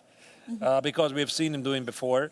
Some other player might get really emotional at this, even though, like, the result, again, draw or loss doesn't really change anything. These are rating points, but yeah, it's a bit unpleasant. I mean, you want to finish the tournament on a positive note and Definitely. you lose it, but not really a great tragedy. I wouldn't really exaggerate on this, like not to make too much of a big moment maybe than it is. Unpleasant, sure, but the life continues. Definitely, and for David it has been, and there have been some rough moments also in the tournament, especially I recall the rapid, he was losing also on the clock a few times. The chess knight 60 was also rough. It was a rough start for him. Then somehow he managed to solidify. He won the first game in the classical. Then he had some losses and managed to qualify for the finals, which was very impressive from him because it was a blitz where he should have played well, and he did. But now, by the way, Arturs, I look now outside of the playing venue and see that it's raining. I think the sky is raining or is crying together with probably David inside right now at this moment. Because You have an umbrella with you. I have a spare umbrella which I put. I'm going to take it. You will steal it. Oh no. I think also our producer will be interested in taking it. Yeah, I mean, the weather mostly here in Biel has been fantastic throughout the entire festival. For the entirety of the 2 weeks, I think we had like rainy 2-3 days, and mostly it was just a perfect summer, like 25 degrees, very short walk from the hotel to the playing center here in the Biel Congress Center. It's like very close to the city center, a lot of restaurants nearby. And I actually shot a video about walking from the hotel to the playing venue. It takes like 5-6 minutes, I don't know. So it's a short. You can check out on my channel if you want. In just 30 seconds. It's really nice. Yeah, just 30 seconds or so. It's obviously sped up a bit. But Arturs, do you feel it? I feel it a little bit chill. Yeah, it's like coming from the outside. From outside, yeah, it's getting a bit. Winter is coming. No? I think that's what it implies. I mean, the finish line of the Biel Chess Festival this year. Whenever Biel Chess Festival is finishing, it means we are one day closer to the autumn and with that to the winter. And of course, then the tournament is finishing. Then you're still looking forward for the next edition. The next edition comes again. Here is a summer, great weather. Are you going to be sad when the tournament will be finished? I'm sad this is You're the already final sad, day. but it's still running. It's still running, but I know that soon. This is our last stream for this year's Biel Chess Festival. Of course, I know I'm looking forward to the next year, but there are many emotions because there are many people, many great people who are working on this Biel Chess Festival all together. We with Arturs are in front of the camera, but there are many people behind on the scenes. We'll mention all of the amazing people, amazing efforts that we have at the Biel Chess Festival. And it's sad to say goodbye, but we are forced to. Yeah, have no choice. By the way, here, King E8 is a wonderful final try for the Czech Grandmaster because Queen G7 cannot be played because the pawn on A6 will be falling, but I think King H8 is a perfectly reasonable move. And I have a feeling this game is going to wrap up quickly. Like, I don't think it's going to take like 20, 30 minutes here because Jumabayev definitely holds the psychological advantage. There you go. King H8 is played on the board. And unfortunately for David, yeah, the tournament is going to end with a loss, and I would expect one more final mistake. I hope I'm not going to jinx anything, but I think Jumabayev is going to win it. I mean, there are two extra pawns. I mean, there is a queen, which is always defending the pawns on the king's side. There is a pawn, which you have to prepare how to march. Of course, there is always perpetual you have to watch out for. But, okay, maybe we can try speculate. I mean, what will be the moves for black? I mean, how to push the pawn forward? Because now queen on d5 is blocking the way for the pawn on the a file. Maybe so Queen G7, Queen G8, try to trade off the queens. Oh, Queen G7 is actually a very... Yeah, because H5, you could do that. Because the queen on D5 stops that. So the queen stops both pawns. And Queen G7 brings some extra opportunities here. I think that David is thinking really hard how to try to get to this theoretical endgame. Take the pawn on H6, give out the pawn on G4. But again, like I already said, this king has to be here on G1, not on E8. So I'm not really sure what is this position. And I could, of course, even speculate if David knows actually how to hold that endgame. It's like many professionals, we know certain types of endgames, what's the evaluation, but what is the actual execution? Well, if you haven't studied it, remains to be seen on the board. Remains to be seen, exactly. Absolutely. And yeah, Queen d5 is on the board. 1 minute, 50 seconds for Rinat Jumabayev in this position. He was using his time wisely. He was making all kinds of repetitions in order to get extra time on the clock, which is definitely very important. And now we see he is still in the thinking tank. He's trying to figure it all out. He goes... Queen f4 or Queen g7? No, Queen g7. That's a great move. Apparently... Oh, I like it. Happened. Why it shouldn't be a good move? I'm not really sure. It looks like a great move. I'm just not sure why would computer immediately... The bar doesn't like it though, but I think the idea is pretty reasonable. Okay. I mean, according to an engine here, Queen c6 is the best move for white, but this allows the a pawn roll forward. We'll see. But wait, after Queen c6, a5, Queen b5. And we might see that actually. Queen c6 is on the board, so now a5, just play a5. I don't think it's holding. I mean, with the perfect play, it should be lost. But there might be still some practical problems. And also, let's not underestimate the fact that both players are tired. It's been a long day. They're playing an increment. So I could, of course, imagine a scenario where Jumabayev is not going to win this one easily, of course. But most likely, he's going to do it. And he's trying. I mean, that's what we see. I mean, he was okay with the draw for the whole game. I mean, that's chess, yeah? He was completely fine with a draw because it would give him the third place. It would give him extra 1,000 for the prize money. But then, suddenly, he gets this opportunity because his opponent's blunders. And here we go again. The game starts from the beginning. It was from the equal position. And then he blunders one more time. And this is already a huge winning chance for Rinat. And he's like completely surprised and shocked. And now, before he was being under huge pressure, now he has 2 extra pawns. Very tough for David Navarro. Queen a6 is a nice move. How do you defend both g6 and a5? I suppose the pawn on a5 has to go. So Maybe you can take somehow the pawn on g4. Queen e5 check. Queen e5, but watch out for king f7. I don't think you want to allow... Okay, then here you still can return with queen g7, but you don't want to repeat. I mean, if you want to find a way to lose, this is one of them, yeah? There's still some tricks here. Tricks. I mean, here the engine says it's king g8. Ignore the pawn. That's the best line. And if white takes it... Of course, because now there could be a win of the pawn. Check, check. Yeah, let me try to find it. What? Oh, wait, there's no way this is going to happen. h5. No. How is this even a pickable line? Like h5, g takes queen f5. Oh. Oh, whoa. So the point is black is winning this. And no Reti knowledge is going to help you here. I mean, this is very famous, like, gives me some vibes of the famous Reti 1 minute study. on the clock. He has to go for it. And It's we not see real. Queen e5 is on the board. We might see some repetition of the moves. And king f7 looks like a move Navarro should try in this position. No, but there's no way he's going to find it. Like, maybe out of the total desperation, I think we are going to see king f7, queen g7, king e8. This line, once again, king g8, queen a5, queen f8, here, and h5. Okay, let's maybe focus on the live position, but we might see, but only if Jumabayev runs out of Did you ideas. see repetition or not? Queen c7 check. Wait, he's allowing king g6? Yeah, what about king g6? What is going on? So he's winning the pawn on g4 with a check. He wants to king g6, queen g7, and then king f5, queen g5. Where do we go?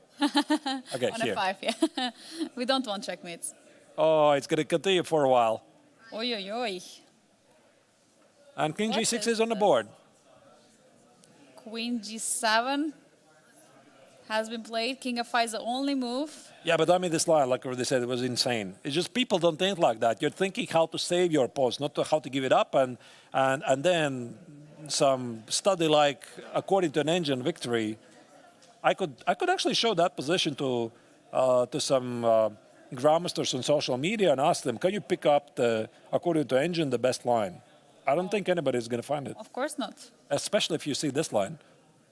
Definitely. I mean, if you see that there are 2 pawns on the both sides of the board, which can be marching, well, definitely you look for it. But I think what is missing for Rinat, I mean, he would gladly give up the G pawn instead of H pawn instead of G pawn. If you just had the pawn on G6 instead of pawn on the H6, there would be a big chance to win because your king would be always able to hide. Now with both H pawns, it's going to be very tough for black to hide with the king, and that's why I think also the computer sees it, and there is a more chance for white to hold this. No, I still really like black's winning chances.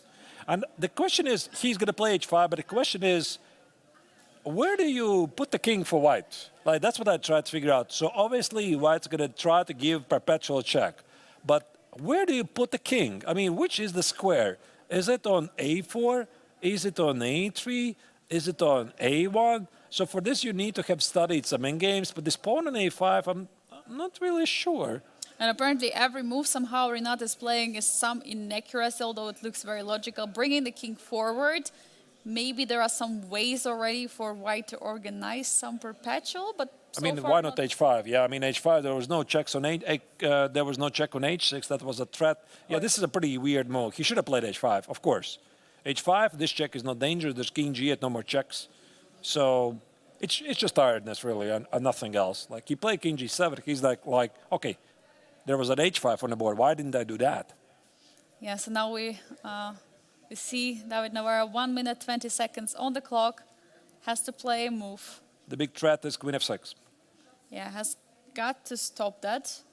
He cannot allow that strat happen, so I think we are going to see a lot of bar jumps still. Like, there's going to be some mistakes and missed opportunities. I mean, they're still human beings. And Navarra is the one who is trying to deliver the perpetual now. Queen g2, G2. of course. Queen g5, I think, is going to happen. Makes sense. Or maybe, or queen c6. Ah, you still have queen e4. I didn't notice it. That's a good call. King h5, maybe. King g4, how far can you go? Maybe here, hide the king on h4 with queen h3 ideas. Maybe. Definitely, I mean, for both of the players, has been a very great run in the event. For David Navarro, of course, huge chance which was missed. Huge opportunity to push forward, and then he just made some mistakes, and here we go. Renat is, Renat is trying to push now for the win with 2 extra pawns in the queen's endgame. All right, so the game is taking a bit longer than we would have thought, right? Because this is the game, one of the longest games, not only today, but the past rounds for sure. And David, it seems he has recovered from the initial shock. He even gets up and he's going to get the water. Players get extra 30 seconds on the clock. And in the meantime, dear viewers, we're going to go for one more final of the final breaks. And we'll be seeing you very shortly after our very short break. See you soon.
We're coming back with some developments from the final game of the 58th International Biel Chess Festival. The game of David Navarre against Renat Jumabayev is still ongoing. There's the very difficult Queen Endgame going on. The battle for the third place. The situation is as follows. For Black, a draw is good to secure the third place, but Jumabayev is trying to win. And during the break, we saw Navarre winning back one of the past pawns on a5. And now we see that there is the H pawn, which is marching forward for Black. Will Renat be able to win this one and convert this endgame? The evaluation bar says it's equal. So there should be a way for White to find a perpetual check. I think the biggest problem and drawback for Black here is that the pawn is on the H file. According to an engine, only moves king d3 here. Maybe we can open the table base also. Right, stable bases. Yes, yes. So king d3 is the only move. But I mean, it does make sense. You want to bring the king closer to the king side. Also, look at the clock situation. 12 seconds for White. You can't sleep on this. You got to make a move already. He goes for it. King d3 is on the board. He's bringing the king, playing the only move which is holding the position. I mean, obviously, the game still continues, so there could be queen f3 check, h4, king g3, king g2, h3, h2. Somehow it's a draw, but I could imagine here White still having some practical problems to hold a draw. Of course, not something that Navarre wanted to do, but better this than losing. Of course, and we see h4 pawn marching forward. There might be ideas for White to get the perpetual, since king cannot get out of attack, but apparently there is only move. Only move king e2 again, and again it makes perfect sense. Just bring the king closer. Just come with the king closer in the position. I mean, I would be quite surprised if David will play something else, considering there's no checks. There's no checks here. You got to do this. You got to play king e2. Not very difficult. He goes for it. He is in with his king. He's trying to defend it. And now I think queen f3 check is going to follow, because after h3, White could play queen c3, and the king cannot get any closer, so this check makes sense. Queen f3, then play h3. After h3, we have the word. Wait, really? That queen a6 is the only move? Oh, wow. What? Oh, wow. I find it very hard to believe. Are you sure? No, that's the word. Okay. I'm not sure. I'm not sure about anything. I'm just using the table base here.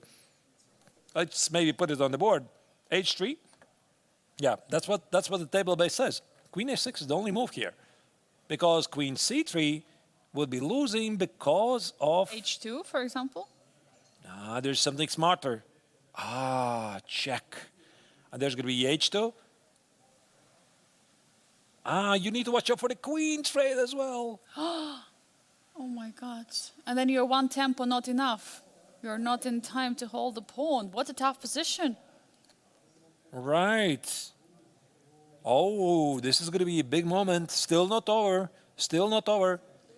And Jumabayev is about to make the move. He has 1 minute, 50 seconds on the clock in this position. He is. But queen f3 is also very human. He does it. h3 is on the board. Huge moment here 37 for Navarre. Queen a6 is incredibly difficult move. 33 seconds on the clock for David Navarre. No time right now. He has to figure out the best move. Will he be able to find the only move which is draws in this position? I think he's not going to play it. I mean, it just literally makes no sense, because queen a6, you see queen e4 check. I deal with this. And there's going to be h2. So queen c3 feels more human. It's just such an impossible move to make here. It is very human, but you have to. He goes. He missed it. He missed it. And now he's losing. Queen d5 is on the board. Is there a way for Black to force? h2 only move. h2 wins. h2? I mean, it does make sense. You push the pawns forward. Queen g2 check. We're going to check it. I think it's going to be king h4, most likely. And again, Black is threatening to trade the queens. He's reaching for the move. He's reaching for the He misses it. g3. What a miss. The h2 was the only move to win, and he is playing king g3, missing this opportunity. Now there will be still options for White to keep in the game. So white has 3 drawing moves.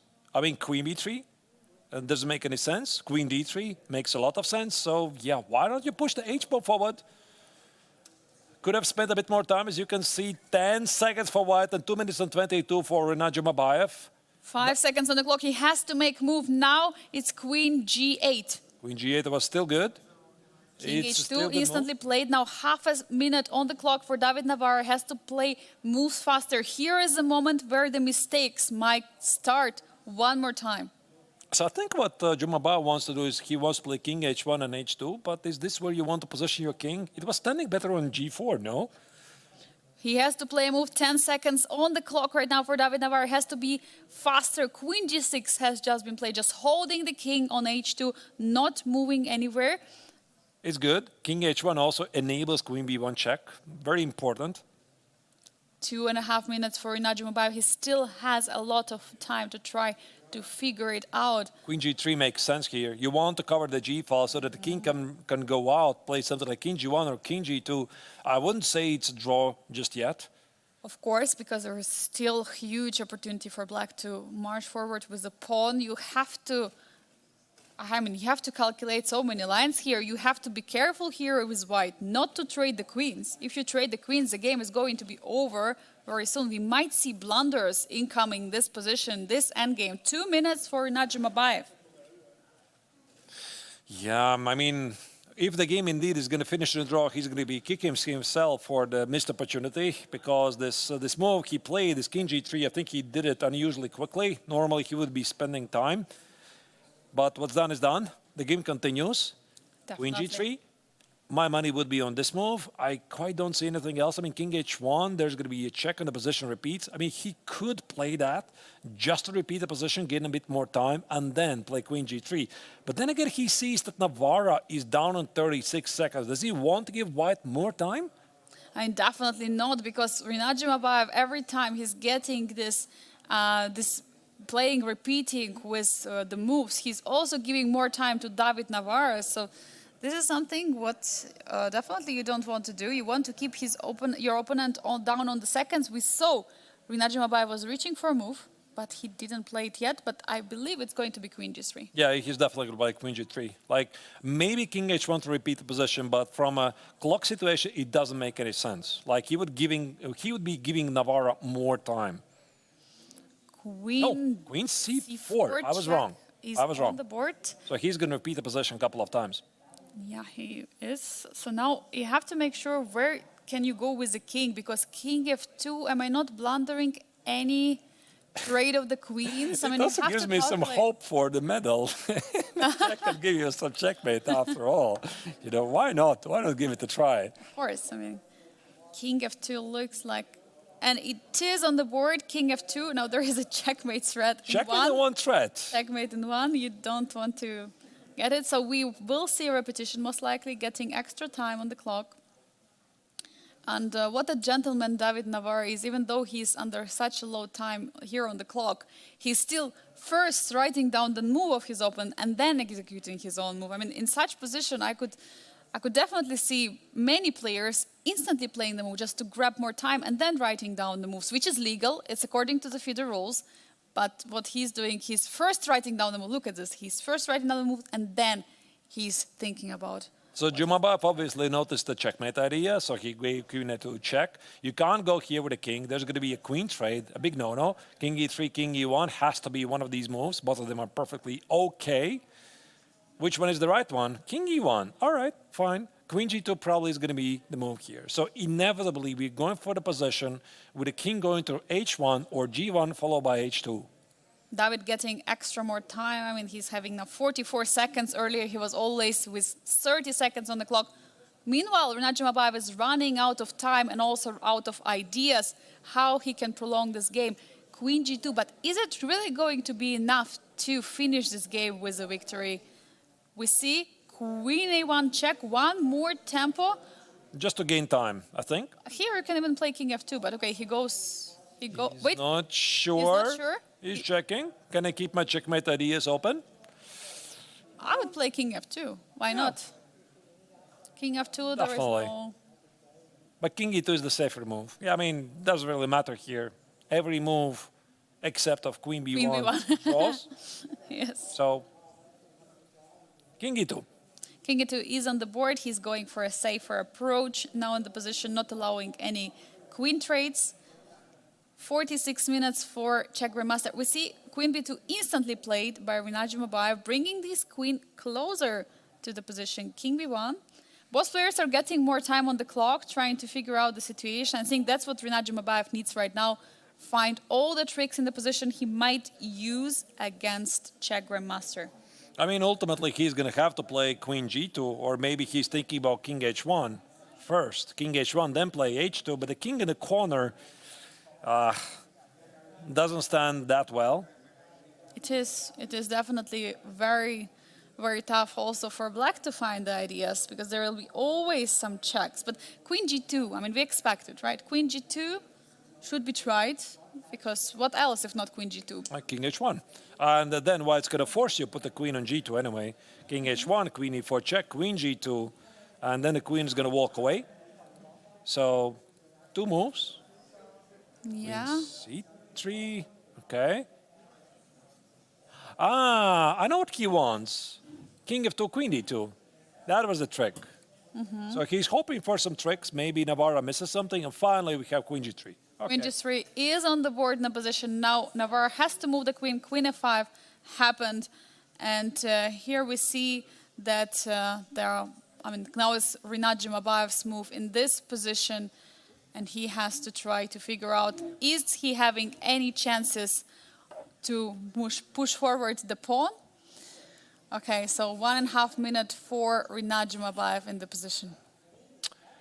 Yeah, the point here is that king g1, there's going to be queen f1 check, and the king has to go back. So this queen f5 was an accurate move that Navarra figured out, while Jumabayev was thinking, there's queen g2 check. By the way, we are approaching the 100 move mark. This is move 95 for black. Wow. Could be one of the longest games of the tournament. Definitely. I mean, so many moves. I mean, so many swindles also in this game. First it was Navarro who was pushing, then it was Rinat Jumabayev.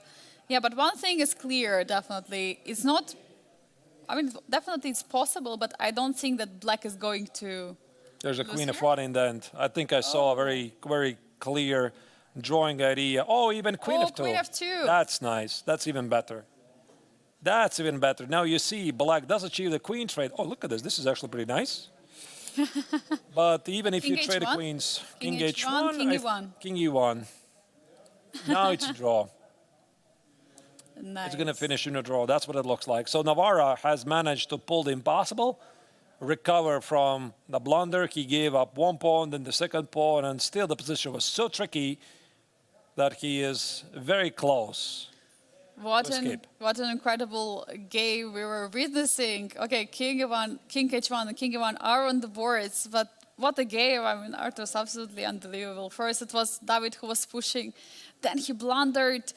Rinat was winning, then Rinat was winning, then he blundered again. I mean, so many swindles in the game. Yeah, there's no ideas already because the queen is always going to stay on f2. Now it's never going to move.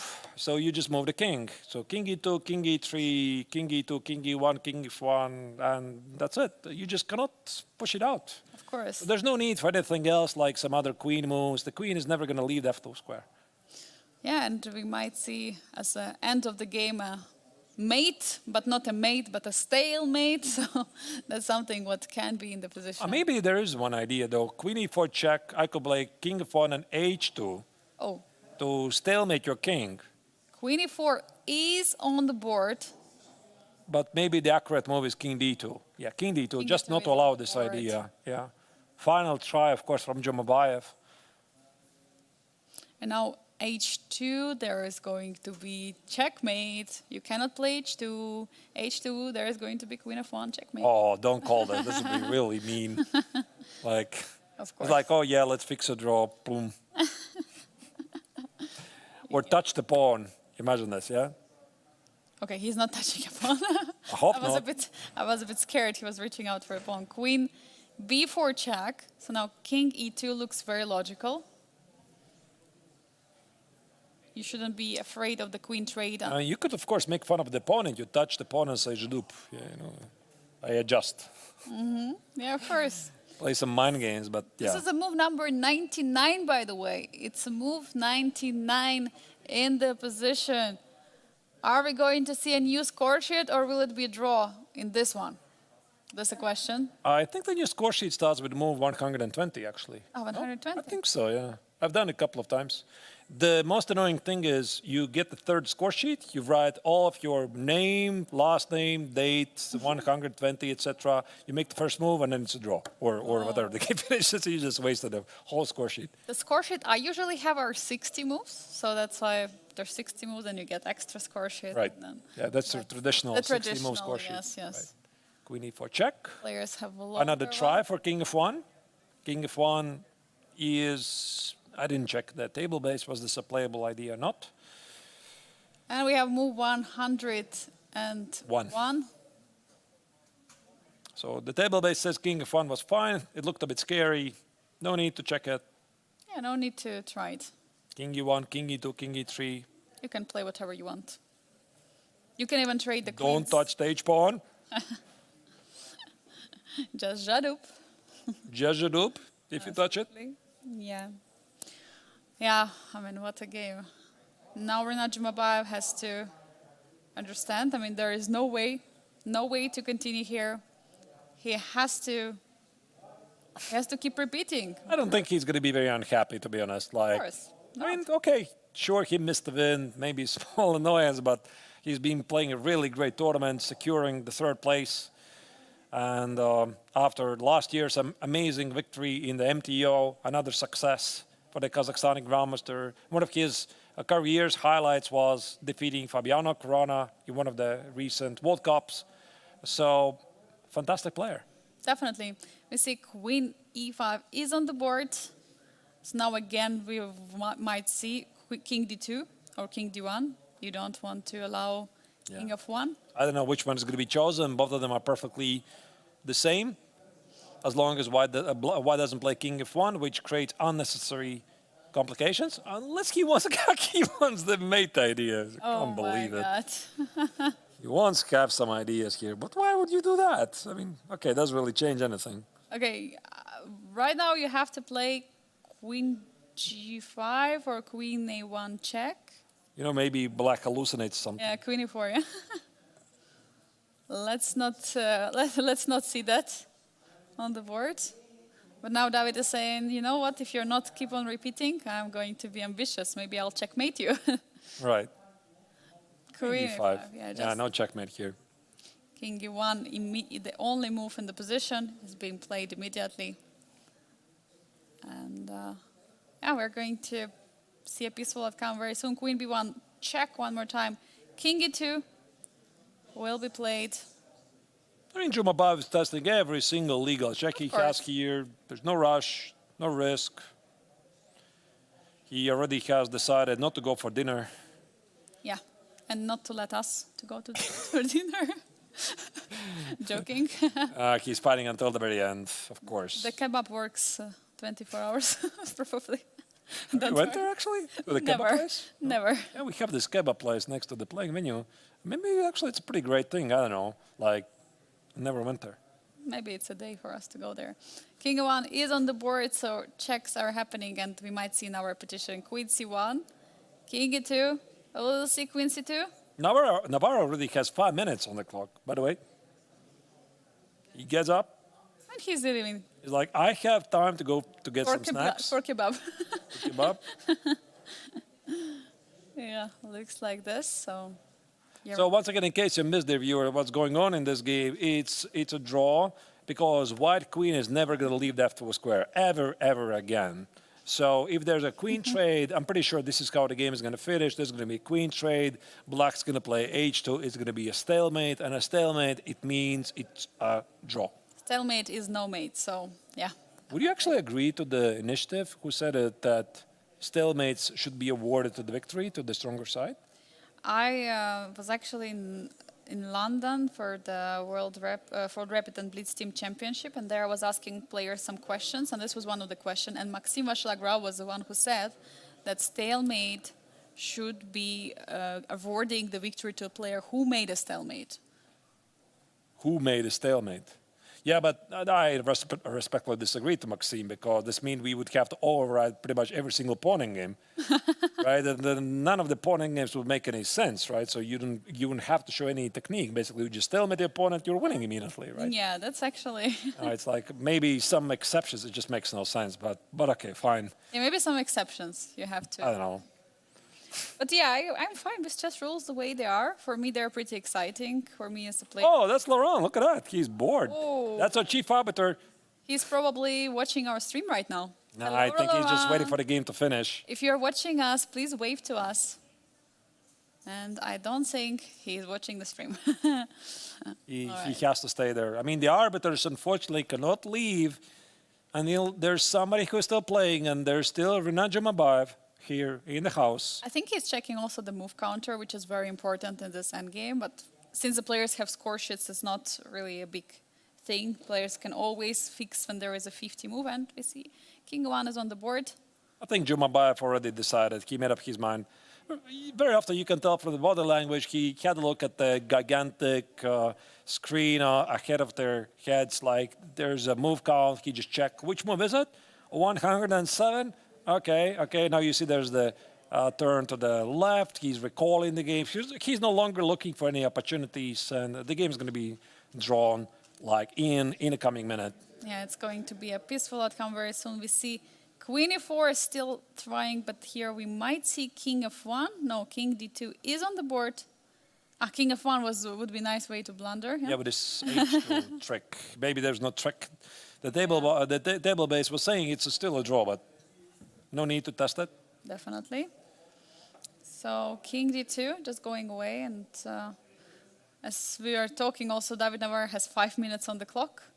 Still a lot of time, although he was walking back and forth, getting some drinks, snacks. Queen g2, we will see King e1 one more time, and position will repeat. With King e1, we will have a repetition of the position which was earlier. Yeah, but do you think David's going to claim it? Maybe. I don't know. Maybe. He was checking the score sheet, but how many times the queen was on g2? It's second time. Yeah, but So if King e1 is being played, this position would be repeated twice, because there was position originally with King on e2 and King on h2, and we have King e1, so this position repeats twice. I think even if we open the moves on chess.com, we might see that there is like repetition mark. If you click where do I have to click? to the moves. No, it doesn't say that it's repetition. No. Because normally chess.com immediately recognizes there is repetition and there is the sign of the... Really, yeah? Oh, that's a of the great feature. repetition. Yeah, because I remember there was one game of Anton Korobov against Parham Maksudlu. They were playing in the Sharjah Masters. We were doing commentary. There was a position which repeated like 5 times, but it repeated, you know, it didn't repeat after like move after another, Yeah. but it repeated like in like after 2 moves, repeated one more time, then one more time. Of course, it was tough to follow, especially with the time trouble, but... Yeah, and time scramble, it's also difficult to also keep tabs. And also, I think it just distracts you. And if you're sure this is a drawn position, you just play it out. Of course, and if you just claim the wrong threefold repetition, then definitely it's just going to be then extra time for your opponent. So the opponent is going to get extra. Every single move is drawing. But of course, because it's black. Yeah. So for Renat Jumabayev, there is no real... And there's a draw. It. There's a draw coming. Finally. Queen takes F2. Draw. Offer agreed. Yes, it's on the board. We see the final result of the final round of the Grandmaster Triathlon Challengers. Renat Jumabayev manages to get a draw with a big swindle. He could have won the game, and now he's the third. He's getting up on the podium in the Challengers. And let's check the current and the final results of the final round in both tournaments. As you can see, all 3 games out of 4 finish in a draw, including the current one, David Navarre against Renat Jumabayev. The only decisive game was Vladimir Fedoseev's very impressive victory over Select Salem that gave him the victory also in the overall rankings. Definitely, what an incredible day we had today. And here are the final standings of the Grandmaster Triathlon of the 58th International Biel Chess Festival. We see that in the Masters, there are two players tying for the first, but it's Vladimir Fedoseev who's the first because of the Chess 960 event, which happened on the first day, which he played much better than Aravind, who got the last place. And in the challengers, it's Nicolas Theodore who clinched the first place, already 1 round to spare. And meanwhile, on the background, we still see our players, and I'm still wondering what did Jumabayev do with his score sheet. Yeah, we're gonna ask him absolutely. So, congratulations to all the winners: Fedoseev at the Masters, Nicolas Theodore at the Challengers. For Nicolas, I think this also means that he might be invited for the next year's Masters edition. Well, Angelika, we are finally here. We made it. Like, it's been a pretty long day and very, very eventful 2 weeks. The 58th International Biel Chess Festival is finished officially. So, your impressions? And truly exciting, as always. Every year coming here, getting these emotions, getting these incredible games inside the end games. This is what we love at the Biel Chess Festival. Always this end game which lasts so long, and then one side is trying to attack, then the other one is making a mistake, and someone is winning. Then suddenly one more mistake comes, and then at the end it's a draw. Absolutely remarkable 2 weeks. I mean, I've enjoyed every moment of it. Yeah, so did I, doing the commentary with you.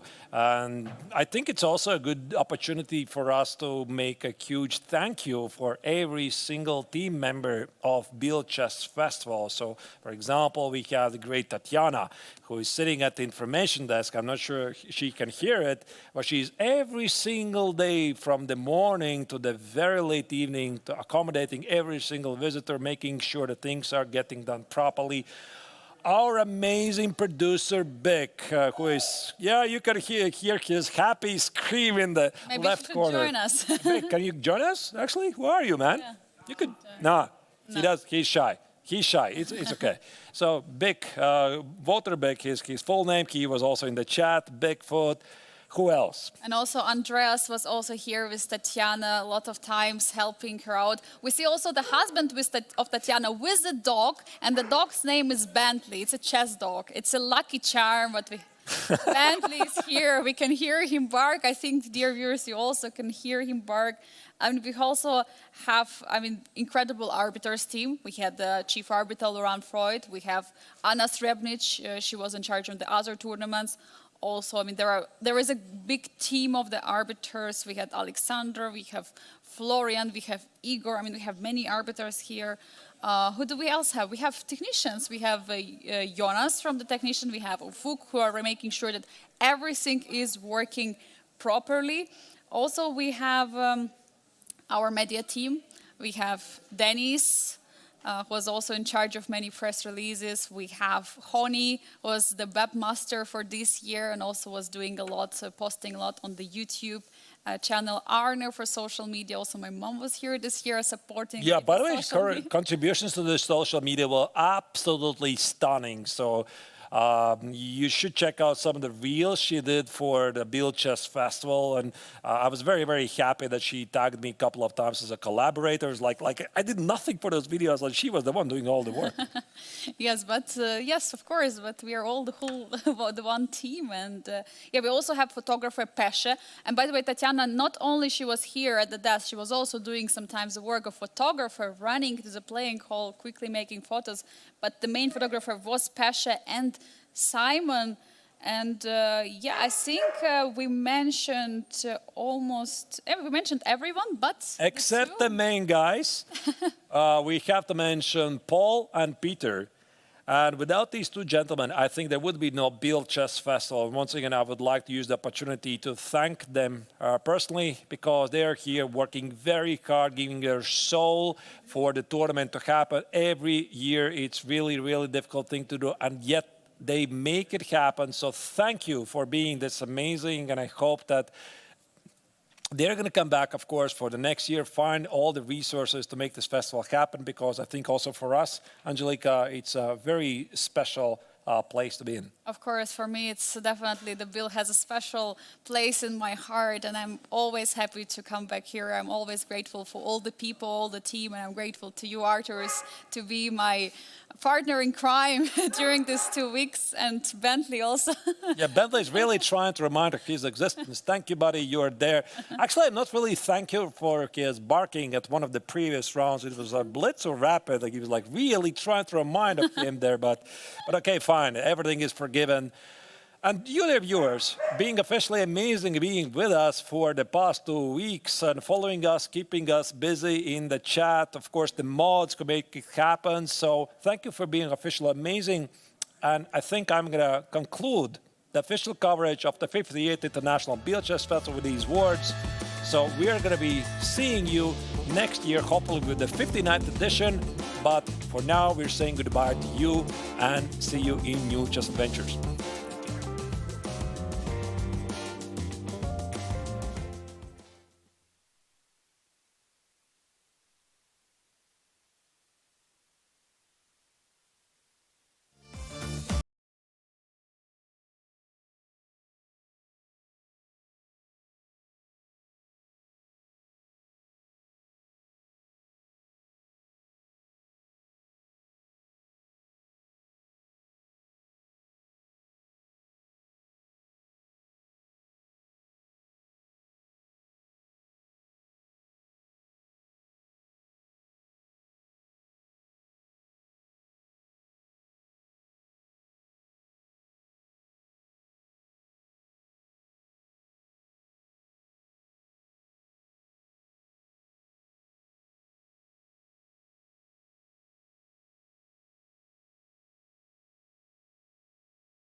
Greetings, chess fans. The 58th International Biel Chess Festival today has concluded, at least the main event of the festival, which is the GMT Masters